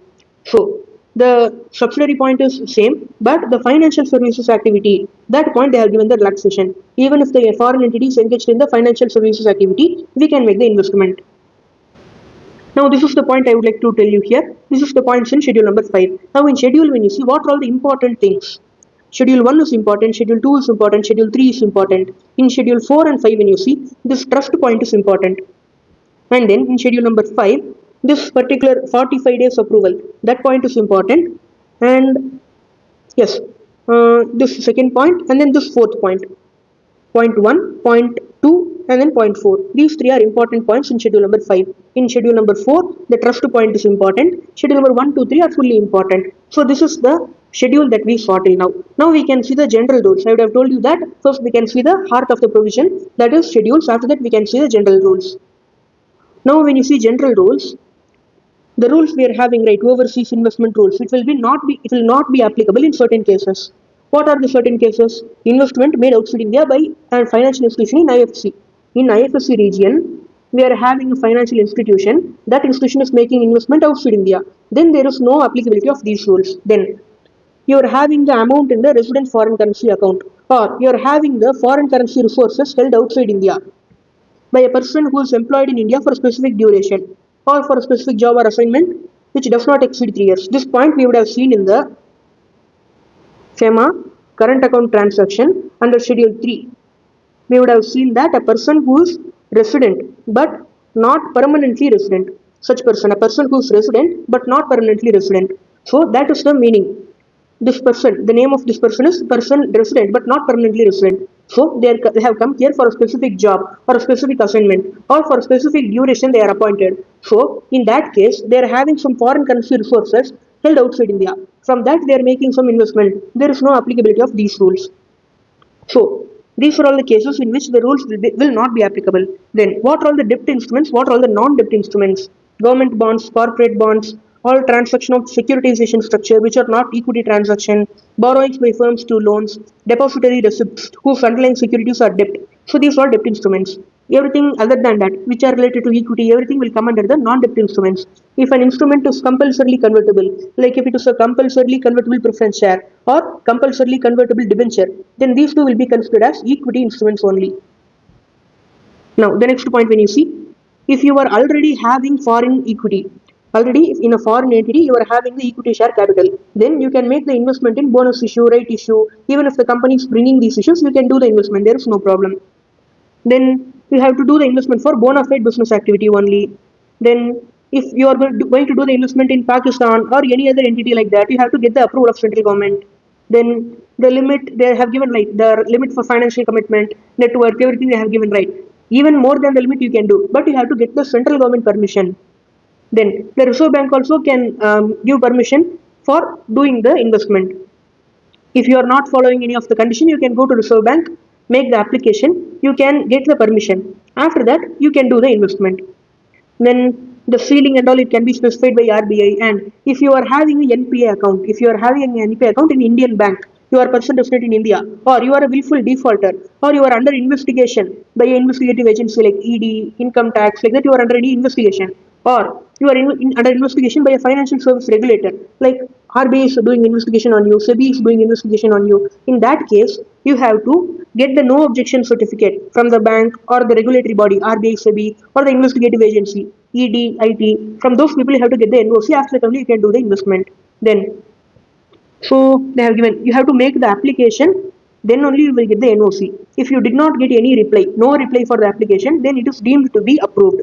It may be presumed that there is no objection. It is deemed to be approved.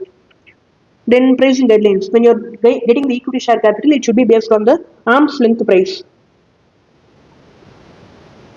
Now, transfer or liquidation, you can transfer it. Those rules are also given here. Now, diminution in the value of ODI. So, you are making an investment of $1 lakh, like that we can assume. Now, it got reduced. The company went into a bad position and now the value is $70,000. Now, you want to withdraw or you want to give up some capital. There will be some kind of restructuring happening. Like we will do internal reconstruction, right? So that kind of thing is happening in the foreign company. Now you have to give up some capital. You made some investment, right? You have to give up some capital, or you have to convert some of your claims into equity share. So like that, you have to do some kind of restructuring. For that, you can do that based on these provision they have given here. For 2 years, there should be losses, and you should give the what we can say registered value certificate or the certificate of a certified public accountant for reducing the value of your ODI. Then some restriction and prohibition they have given. Like real estate activity, you cannot do the ODI. Gambling, you cannot do. Any financial product linked with the rupee, linked with the Indian rupee, you cannot do the investment. Then transferable development right, that is not allowed. But township, construction of residential commercial premises, that not allowed. This is similar to the what we can say prohibited transaction. Under the capital account transaction we saw under FEMA right, the same thing will be given here similarly. Then in outside India, in a foreign territory, there is a startup. That in that startup you cannot do the ODI. Then you cannot do the investment with more than 2 layers of subsidiaries. So an entity, foreign entity is having, it is also having a subsidiary, it is having a subsidiary, it is having a subsidiary. Only 2 layers are allowed. If it is having more than 2 layers, then you cannot do investment in the foreign entity. Then this subsidiary point alone, it will not apply to the banking company, non-banking financial company which are systematically important, insurance company, government company. So for those companies, the subsidiary restriction will not apply. Then all the execution part, like the mode of payment, deferred payment, everything will be given under the regulations. You cannot purchase the immovable property. For that, we are having a restriction. You can do that after getting the general or special permission. So that will not be applicable for these people that they have given. Then if you are getting immovable property by inheritance, gift, or what we can say purchase from a person resident in India, then in these cases you can get the immovable property, there is no problem. Inheritance, gift, there is no problem. Purchase from a person resident in India who has acquired such property as per the foreign provision in force at the time of such acquisition. A person resident in India, as per the what we can say previous foreign exchange law or the rules regulations, they had purchased some immovable property. Now that property, you being a person resident in India, can purchase from the PRA, can purchase from the original PRA the property. So you can do that.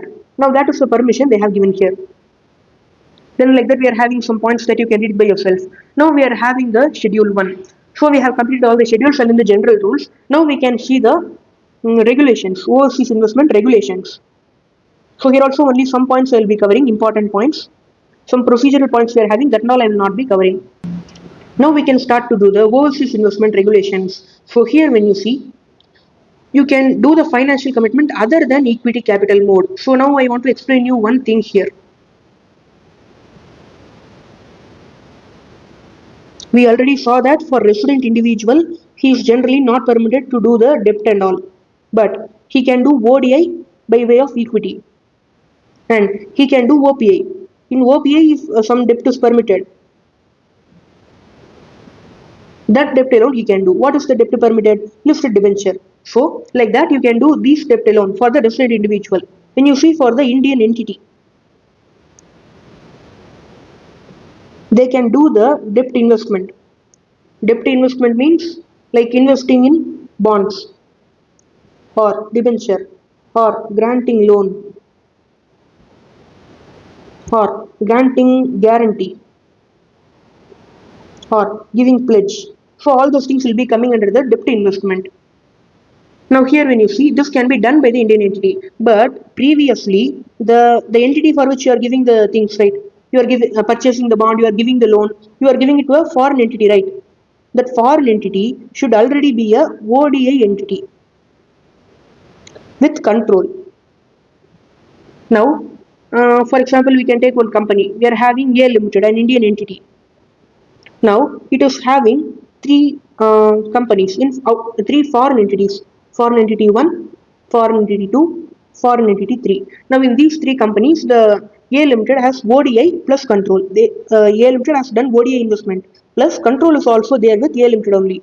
Now, A Limited can give the loan to all these three foreign entities, but if it goes to another foreign entity 4, where it does not have any ODI, there whether they can give the loan to the foreign entity 4, that is the question. That is not possible. The answer is no. Loan is not permitted.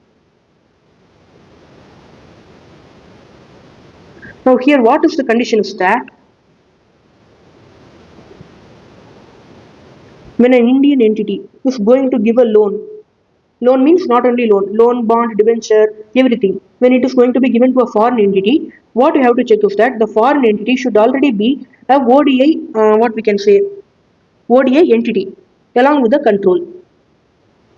The Indian entity should already have the ODI investment in the foreign entity. Along with that, control of the entity should also be there with the Indian entity.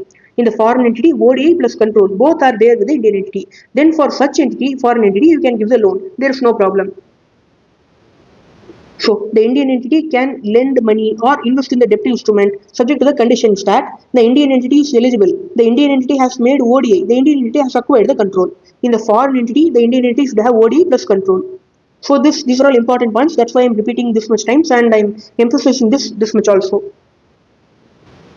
Then here when you see, when you are giving a loan like that, you should have a proper loan agreement and then the rate of interest should be as per the arm's length basis. It should not be in any concessional rate of interest and all. Then guarantee. You can give corporate guarantee, you can give performance guarantee.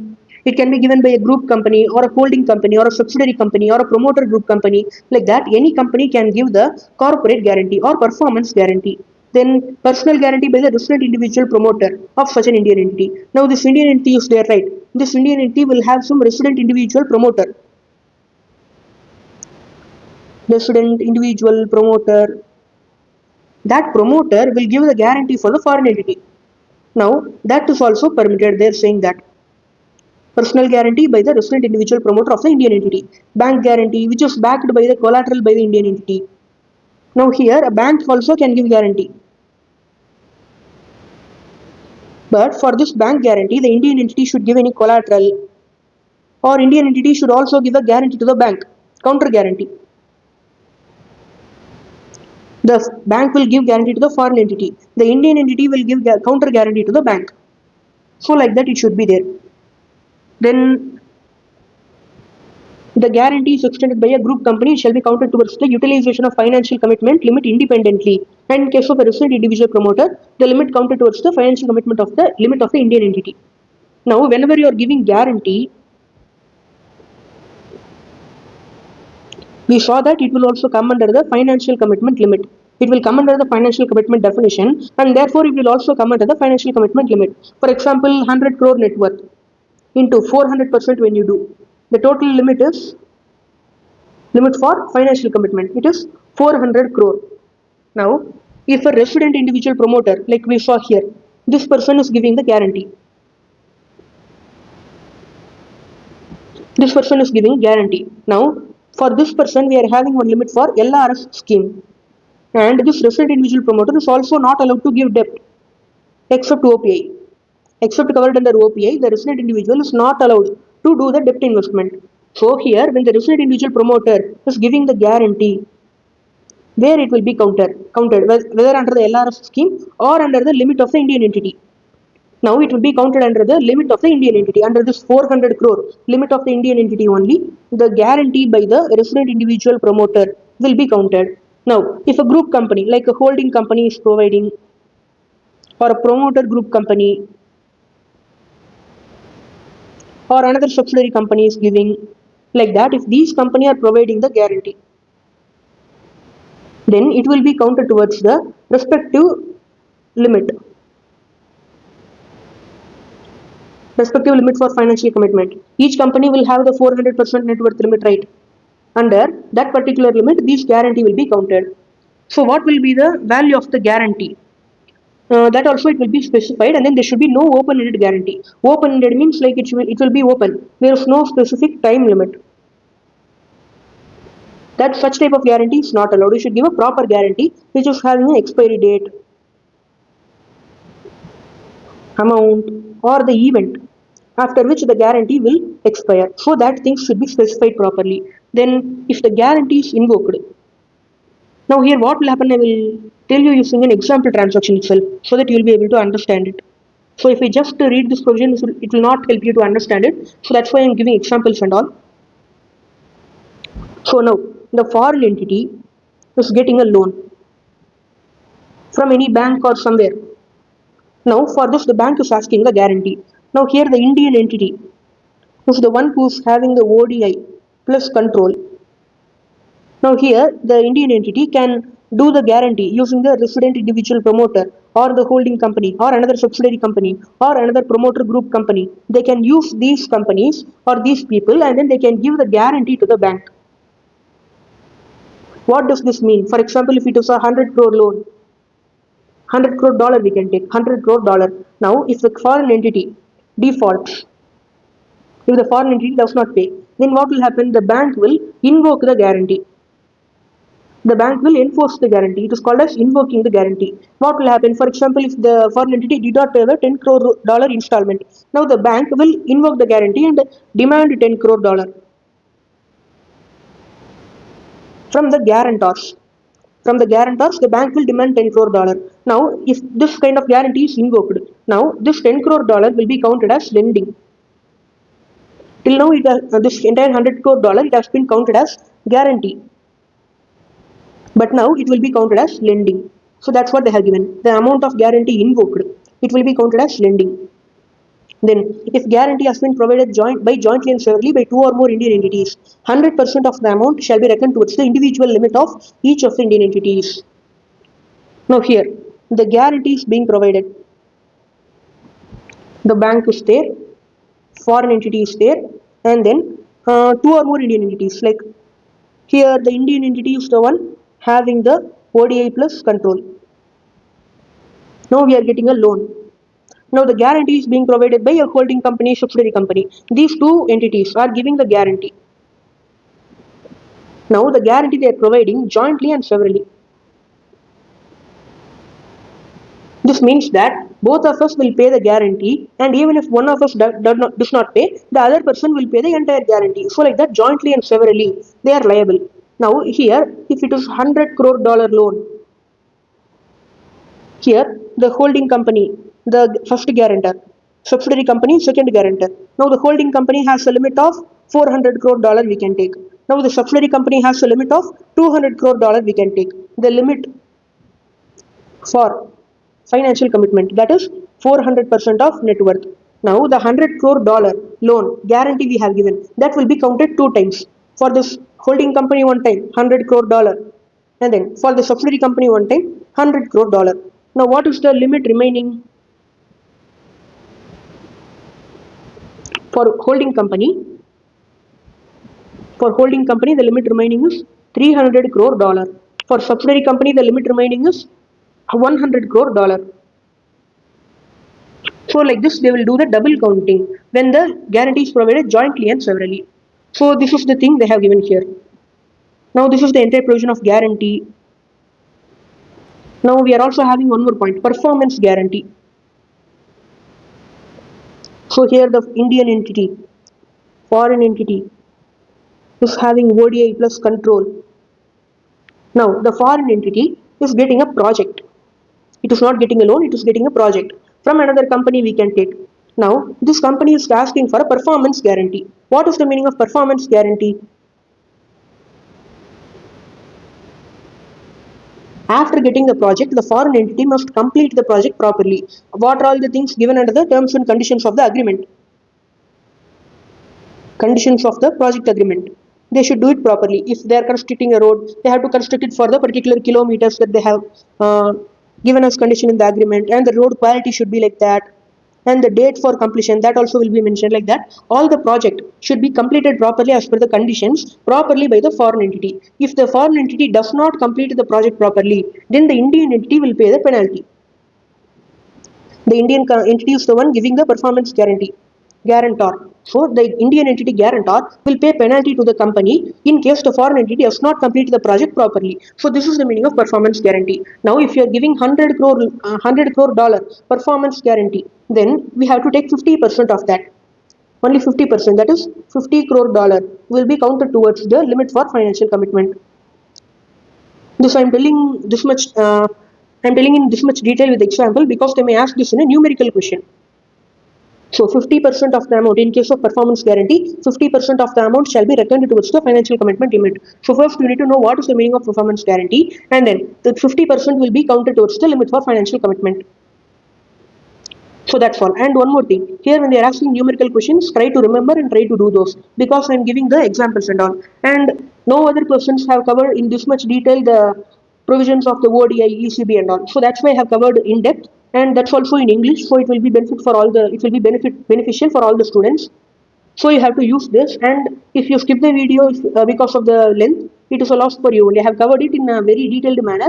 So I have not seen any video with this much detail and all. If the detail is there, the duration might be very high. But I have tried to summarize the entire content in very short time so that you can understand it with example. You should be able to solve the numerical question. So in that manner, I am preparing it. Not just in CTA. Even if you tackle CTA now, in the IBS exam, the IBS is getting toughened day by day. They are increasing the level of toughness of the IBS paper. So they may ask this type of numerical questions in the future IBS exams. So you have to practice this well. You have to understand this well. Even if you do not have that much practice questions, you should understand this well.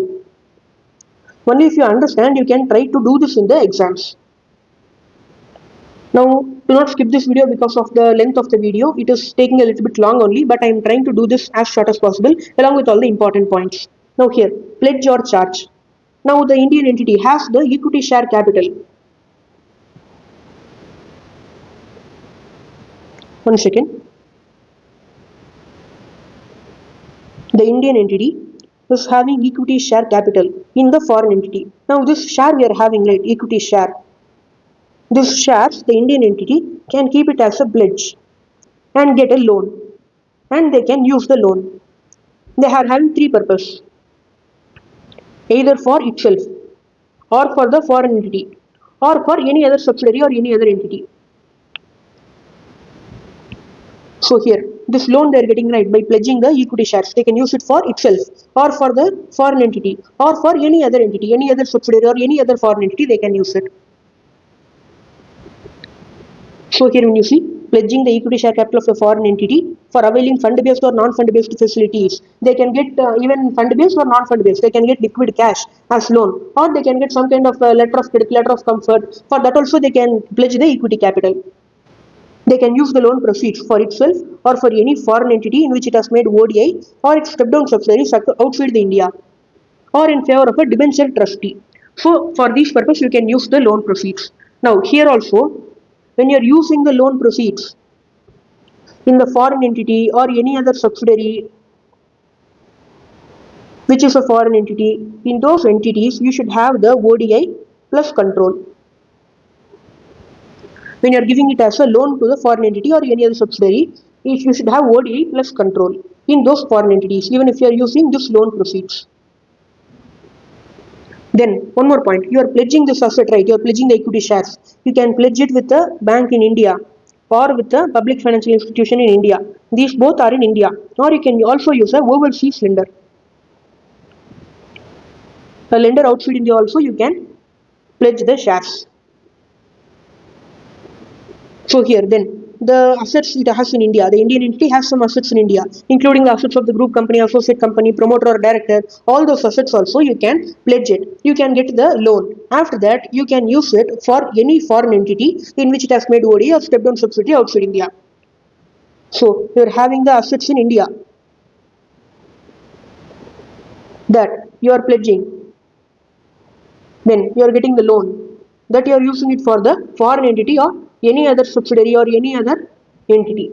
Now, in which you are having the ODI plus control if you are providing it as a loan, or if you are giving it as an equity investment, if you are using this loan to buy the equity shares of again these companies, then you should already have ODI in that particular entities. Now here, what you might get a question is that here why itself is not allowed? Why this loan they cannot use it for themselves? So here the asset also in India. Now you are pledging it. You are getting a loan. You are also using it for yourself. You are also in India only. Then why FEMA will come into play here? Everything is happening within India. Then why you are getting the regulations under FEMA? So therefore, this will not be covered under FEMA. Now the next thing when you see assets outside India. So here itself when you change it, assets when you change it outside India, assets outside India you can pledge it, get a loan, you can use it for that. Here you will have one more thing. You can use it for itself also. You can use it for your own Indian entity also. Then the value of the pledge or the amount of facility whichever is less. Now when you are getting the thing, the value of the asset pledged. The value of the asset is, for example, we can take 100 crore. The amount of loan that you got, that is, for example, 75 crore. Now, out of this, what amount will be counted towards the limit for financial commitment? It will be counted based on the less. Whichever is less, 75 crore is less, therefore 75 crore will be the amount counted towards the limit for financial commitment. So that they have given. Then okay, so everything we have completed. Now we can start with the next point, which is based on the deferred payment and then the mode of payment. So here, deferred payment when you see, what is the meaning?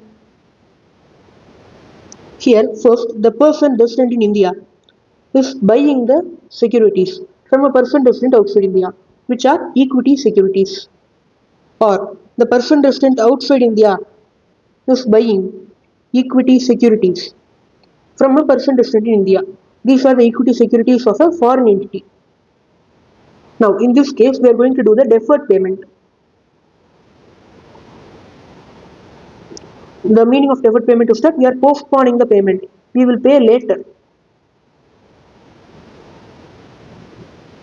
It is similar to buying on credit. We have bought the goods, but we will be making the payment later. So here it will be considered as ODI. When the person resident in India is buying, it will be considered as ODI because the equity securities belong to a foreign entity. Now the foreign securities should be transferred upfront by the seller to the buyer. From the seller to the buyer, the securities should be transferred upfront. First, it should be transferred. There should be no problem in that. In both the cases, from the seller to the buyer, it should be transferred first. Then after that, the full consideration finally paid should be as per the pricing guidelines. The amount you are paying, that should be as per the pricing guidelines. The arm's length price we saw, right? All those things should be followed. Then when you see the buyer may be indemnified as per the condition mutually agreed, and then the complaint for provision of that should be done. Then the deferred part of the consideration shall be treated as non-fund based commitment. Now the seller has to do right. The seller, if he is a person resident in India, here the payment should be made right. The pending consideration. The pending consideration, it will be treated as a non-fund based commitment. Like it will be treated in the same level as a guarantee or a pledge. that they have given here. Then mode of payment, when you see, you have to make the payment through banking channel. When you are a person resident in India making overseas investment, you have to make payment through banking channels, or when you're having an account maintained in accordance with the provision of the act. As per this act, you are maintaining a bank account. From that account, you can make the payment. By swap of securities, you can exchange the securities. Then, by using the proceeds of American Depository Receipt or Global Depository Receipt or external commercial borrowing. So, from these, you issued these things and you got the amount. That amount you can use it to make the payment. When you are making the overseas investment, it is made by a person resident in India. So that is the last point, and we are having some other points also, which are some procedural points. You should obtain the unique identification number. That and all they have given here. That and all you can read it by yourself. You can manage it. And reporting requirement, and then the delay in reporting. What you have to do to regularize the delay in reporting, everything they have given here. So that's all about the overseas investment. You have completed everything. Now we have completed the entire overseas investment. We have completed all the rules, all the schedules, and then all the overseas investment regulations also. Just some portion in the regulations and then some little bit points in the rules that I have left pending that you can manage it by yourself. So the main heart of the provision, the main heart of the overseas investment topic, what is the essence that I have covered it. From there the questions will be arising. Now I have mentioned a lot of parts like Schedule 1, Schedule 2, Schedule 3, Schedule 4, that trust point, Schedule 5, those 3 points, that and all I have marked down. That you have to give more attention and give specific attention to those points because questions may be possible. And then I have given you examples also. Wherever required to understand the provision, I have given you the examples. Nobody would have covered this much detail, this topic in this much detail, that also within this much time. So you have to make use of it and do multiple practice. Do the revision, do multiple revision for this topic so that you can understand it and retain it better. So nowadays they are asking questions from the ECB, ODI, export, import, from those topics also they are asking the questions. Earlier in the city also they used to ask questions only from the FEMA fundamentals, FEMA basics, that current account transaction, capital account transaction, residential status, only from those the questions will be expected. But now they are asking questions even from the topics like ECB, ODI, export, import, from those topics also they are asking the questions. So that's why I have covered it in this detail. Till now I have not seen the latest recordings of any faculty that they have covered this in this much detail. So I have given examples and then the numerical questions also they are asking. That also I have told you from where they are asking the questions. So you have to use this and prepare well for your exams. So what I'm saying is that expect questions from these areas also. Do not just read the FEMA basics and then go to exam. They are asking questions from here also. They are asking even for 8 marks sometimes in the CTA exam just from the ODI topic. So those top points also I have covered and I have told you from where the questions are arising. So that's all we have completed the overseas investment topic. Now we can start the exports. In exports, what we are going to see is that we are having two types of exports generally. One is goods, another one is services. Export of goods, export of services. In goods or services, when you are doing the export, you have to give a declaration. In the declaration, you have to declare the value of the goods. You have to declare the full export value. You have to declare the full export value in the declaration. If you are able to find the full export value, you have to declare that. Otherwise, you have to declare the amount expected to be received. So, what is the amount that you are expecting to receive? As per the current market condition, if you sell this item in the market, what is the amount that you will get? So, that amount you have to declare in the declaration. Then, in case of services, you have to declare the payment to be received. So, this is the value of the export that you have to give it in the declaration. Now, what is the declaration? When you're exporting goods, you have to give the declaration in the form EDF. This is the form number, form EDF. Then, when you're exporting services, either it may be software or it may be other services. When it is coming under software services export, then you have to give the declaration in the form SOFTEX. If it is other services, such declaration is not required. Here we need EDF form declaration. Here we need SOFTEX declaration. In other services, such declaration is not needed. So now we can see the exemptions, in which cases the declaration is not required. For these cases, for these items, the declaration is not required. First, when you see trade sample, you are doing for publicity, you are giving freely trade sample free of cost, then no declaration is required. Then personal effect of the traveler, personal items that you are using, there is no need to give the declaration. Then ships, stores, transshipment cargo, goods supplied under the order of central government. So ship store means when ships are traveling from one place to another, they will have the ship's store, like the tools or the equipment or the food or the fuel, everything will be the part of the ship store. It will be used for the ship purpose. So for that no need to give any declaration. The next one is transshipment cargo. What is the meaning of transshipment cargo? For example, we are getting a ship started from the European country. From any European country, a ship is starting and the destination is Australia. Now they are having some goods in the ship. Now when the ship reaches India, India is an in-between stop. Now here they are transferring some goods to another ship. Now the another ship is taking the goods to Australia. So simply the unloading and reloading is happening in India. The goods are not going from India. They started from the European country. Just the reloading is happening in another ship. So this does not give any requirement for giving any declaration. There is no declaration needed for this. Then if goods supplied under the order of central government, then in such case military, naval or air force requirement. For that case also no need to give any declaration. Next thing, tugs, tugboats, dredgers, vessels used for providing offshore support services, subject to their re-import into India. You are providing these small boats and all to the ship for offshore support services. Then you are going to re-import it into India. Then also no need to give any declaration. If you are giving any gift and the gift value is not more than 5 lakh rupees, gift of goods accompanied by declaration that they are not more than 5 lakh rupees. The value is less than 5 lakh rupees, that is up to 5 lakh rupees. Then also no need to give any declaration. It is a gift of goods. Then aircraft or aircraft engine you are sending outside for repair or for some major repair overhaul, you are sending it outside. Then it is going to be re-imported into India within a period of 6 months. Within 6 months it will be re-imported. Then also no need to give any declaration. Then re-export of leased helicopter engines, auxiliary power units. In that case also no need to give any declaration. Then goods imported free of cost on re-export basis. You are importing it, you are going to re-export it, that you did it on free of cost. Then also no need to give any declaration. Then this gift point is important, and then this re-import aircraft, this point is important. Also this ship store is important, personal effect is important. Then the next point, when you see defective goods sent outside India for repair or and re-import, provided the goods are accompanied by a certificate that the export is for repair and re-import.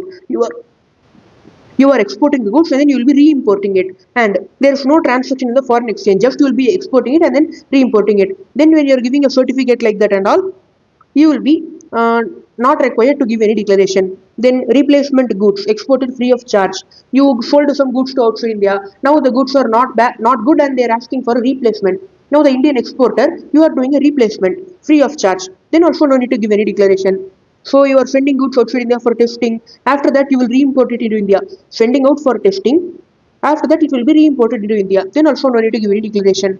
Then, if some exports are specifically permitted by the Reserve Bank, then also no need to give the declaration. So in these cases, the declaration is not required. So the declaration, when you see declaration, you have to give in form EDF and form soft-text. The details of the declaration they have given here in detail. Now we can move to the next point, and the exemptions which we saw, right? No need to do mug up and all, just read this once. Whatever you are able to remember, that you can remember, no need to mug up and all. And here one more point, here if you see, you are having the special economic zone, hardware technology park, software technology park or free trade zone. When they are doing the export, then no need to give any declaration. Like they imported the goods and they are now replacing it. It is defective, they are replacing it, or they have imported on loan basis, then they are re-exporting it. They imported free of cost, then they are re-exporting it. Then in those cases no need to give the declaration. So these exemptions, just give a reading, plain reading. Rarely some 1 or 2 MCQ may come, that's all. Now we can move to the next part. Here if you see, declaration form EDF for goods, and then declaration form soft-text for software. Now what will happen to the declaration? This form EDF declaration you have to submit in duplicate. So we can write it over here. Meaning you have to submit the original and one copy. So original plus one copy. What will happen? You have to submit it to the Commissioner of Customs. It will go to the Commissioner of Customs. He will do the verification and authentication. After that, he will forward the original to RBI. Then he will send the other one to the exporter itself. Now what the exporter has to do? Exporter has to send it to the authorized dealer bank. We already saw what is the authorized dealer bank. He will handle all the transactions relating to that particular person. Now Commissioner of Customs, original will be going to RBI. Exporter will get the duplicate and he will send it to the authorized bank. Now we can see the next form. The next form is soft-text form. It will be prepared in triplicate. In triplicate means what will happen? First we have to send it to the Ministry of Information Technology. Ministry of Information Technology. Then they will do the verification plus authentication. The designated official in the ministry, they will do that. After that, they will send the original to the RBI. And then they will send the duplicate to the exporter. The exporter has to send it to the authorized dealer bank. After that, the triplicate will be retained by the designated official in the ministry. Retained by designated official in the ministry. So that will happen here. So in all the cases, original will go to RBI and then one copy will go to the authorized dealer bank through the exporter. Here, one more copy extra we are having, that will be retained by the designated officer in the ministry. Now, the next thing when you see here, evidence. You have exported the goods properly, the goods are belonging to India only, then you are the exporter, like that. You have to give the proof for all the things. That information they have given here. The next thing, manner of payment. For that we are having separate regulations. Foreign exchange management, manner of receipt and payment regulations. So as per that export regulations, you have to get the payment realized. Then period within which the export value should be realized. Within what time period you have to realize the payment. Within what period the amount should come into India. What is the time period for that? In ordinary cases, it should be 9 months. Normally 9 months. In import, we saw that we had 6 months time period from the date of shipment. And then we can get extension also. We can get extension in case of financial difficulty or some cases going on. The extension will be for maximum 3 years. Now here when you see 9 months is the normal time period, and then in some cases 15 months is allowed. When 15 months is allowed, you are sending it to a warehouse. You are sending the goods to a warehouse which is situated outside India. And along with the RBI permission, you may have the time limit to be 15 months. In this case, time limit will be 15 months. From this warehouse, you will be selling to the other people also. And as and when you are selling to the other people, you will be repatriating the proceeds. You will be bringing the sale proceeds to India. So that is what it will happen. So here we are having 15 months for that extra time period for selling to others. Now here, the next thing. When it is being sold by SEZ or same hardware technology park or status holder exporter, like that we are having a lot of people specified here. When those people are doing the export, they have to realize within 9 months. For them, there is no extra time period for 15 months. That provision is not there in case of special economic zone, that hardware technology park. For those people, they are not having the 15 months relaxation. Then when you're doing the software, export, the date of export will be the date of invoice. That also we are having it and a provision here.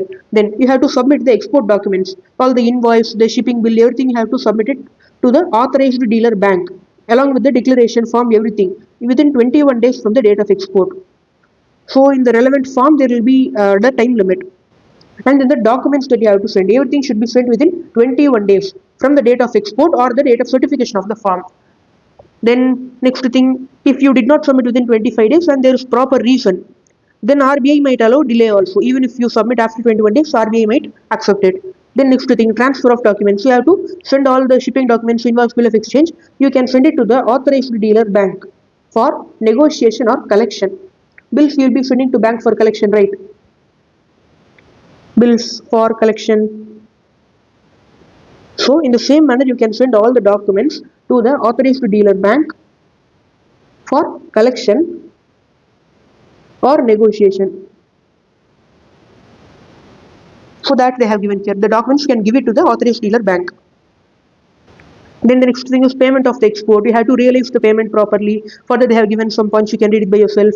The next thing, certain exports requiring prior approval. When you are exporting using a special arrangement between federal government and other foreign government, under the rupee trade credit, in that cases and all, you have to get the prior approval. Then export under the line of credit extended to a bank or financial institution operating in a foreign state by the Exim Bank. Now, a bank or financial institution is in a foreign state. Now, the line of credit is being given by the Exim Bank for financing exports from India. So, in that case, Exim Bank is giving you the credit for financing exports from India. Then, in that case, also you have to get the prior approval. Then the next thing, delay in the receipt of payment. If there is any delay in the payment, you have to try to get the payment as soon as possible. If it is not possible and the goods are still not sold, by the buyer, by the importer, then you have to try to bring back the goods. You have to try to bring back the goods to India. Either you have to get the payment or you have to try to bring back the goods. That provision they have given here. Then advance payment. When you are receiving the advance payment, you have to do the shipment. You receive the payment, now you have to complete the transaction. You have to execute the shipment. It should be made within 1 year from the date of the advance payment. From the date of advance payment, within 1 year, you have to make the shipment. There may be some rate of interest. That interest should not be more than, the maximum interest must be LIBOR plus 100 basis point, which is nothing but LIBOR plus 1%. This is the maximum interest rate that can be there for the advance money given by the third party. Then where the export agreement they have given, right? In the export agreement itself, they have given that the export will be done after 1 year. Then you can do it after 1 year. There is no problem. Normally it is 1 year. If the export agreement itself provides that you can do the shipment after 1 year, the timeline, then you can follow that timeline. If you can do beyond 1 year also. Now we have completed majority of the exports. Now just some provisions are remaining. So here if you see the Reserve Bank can give directions that you have to follow. Then project export point also that is there. When export of goods is made on deferred payment and you're doing turnkey project or civil construction contract, that related provisions they have given here. You can read by yourself. There is no such things to be explained here. Then you have to repatriate the foreign exchange properly as per the rules.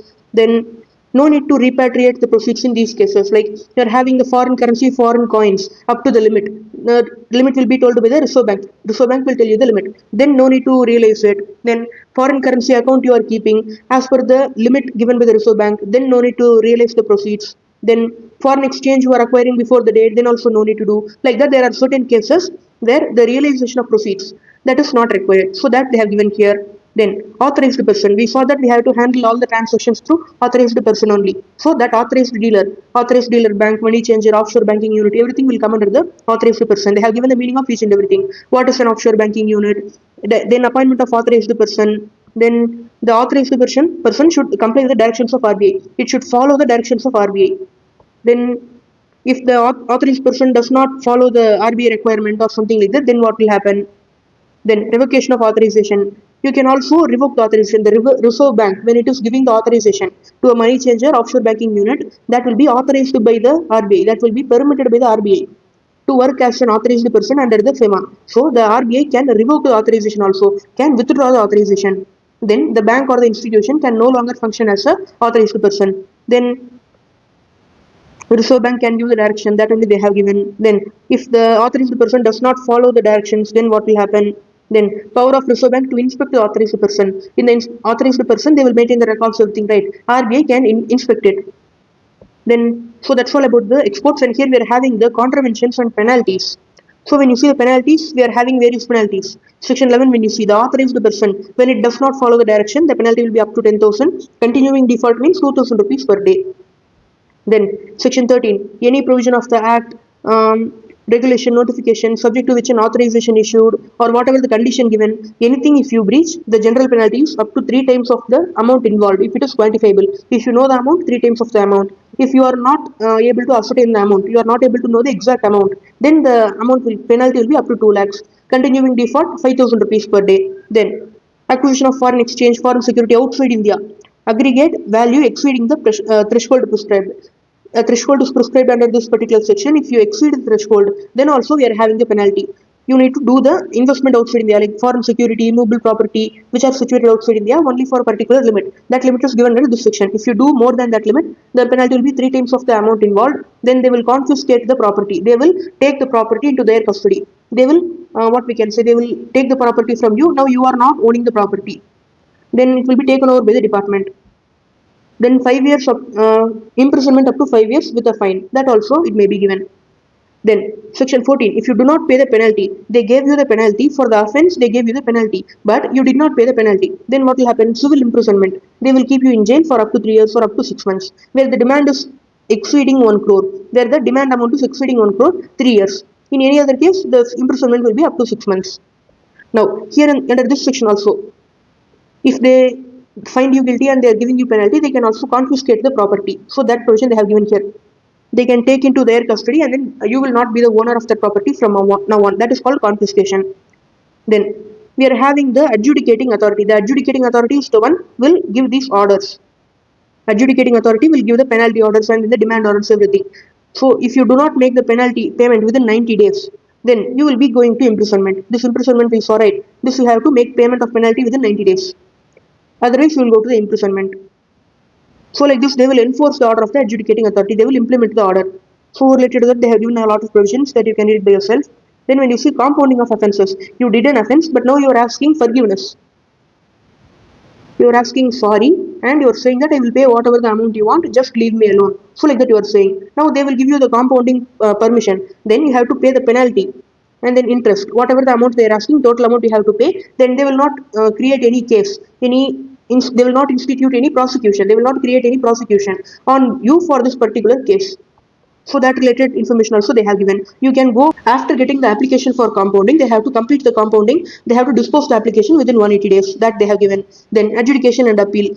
Under this section, if you are having the what are the obligation you are having? Section 14, full penalty you have to pay. Then section 15, compounding of contravention under section 13. You are compounding, it will be coming under section 15. What is the time limit for various things that they have given here? Then appointment of adjudicating authority. The central government will appoint the adjudicating authority. Then you can, when an order is passed by the adjudicating authority, you can go for appeal. You can go for appeal to the special director appeals, and then you have to go within 45 days. Okay, within 45 days you have to file the appeal. If the appeal is not filed within 45 days, the special director will allow the appeal if there is sufficient cause. If there is sufficient cause, then they will allow the appeal even after 45 days. You can go to appellate tribunal. You have to file the appeal from the special director. From the special director, you can go to the appellate tribunal. For this, the time period is 45 days. Then the appellate tribunal should complete the case within 180 days that they have given. Then you can appeal to High Court. From appellate tribunal, you can go to High Court.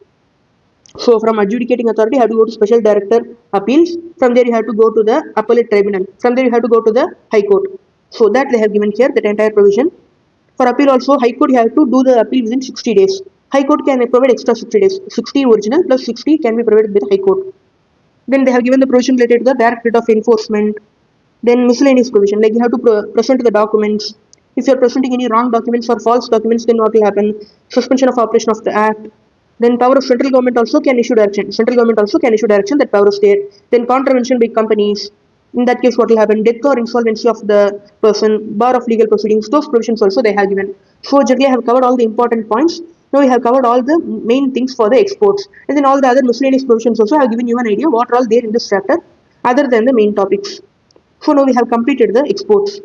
Now we have completed the entire FEMA Act along with the regulations, ECB framework, overseas investment framework, everything we have completed. I hope you would have understood the entire FEMA properly along with all the examples and an explanation. And I hope you will be preparing well for your exam. All the best for your exam. Prepare well. I have also given the concept list. What are all the important concept list?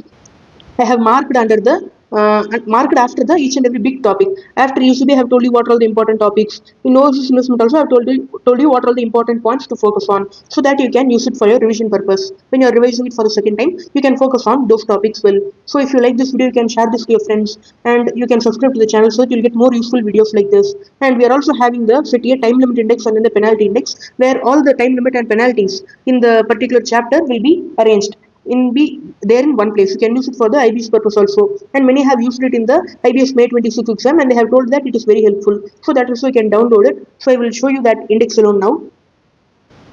So these are all the index. So this index, the penalty index will have all the penalties, and then the time limit index will have all the time limits in one place, so that it will be helpful for your IBS purpose. So these you can download it from the Telegram channel and then the WhatsApp channel. I will provide the links in the description.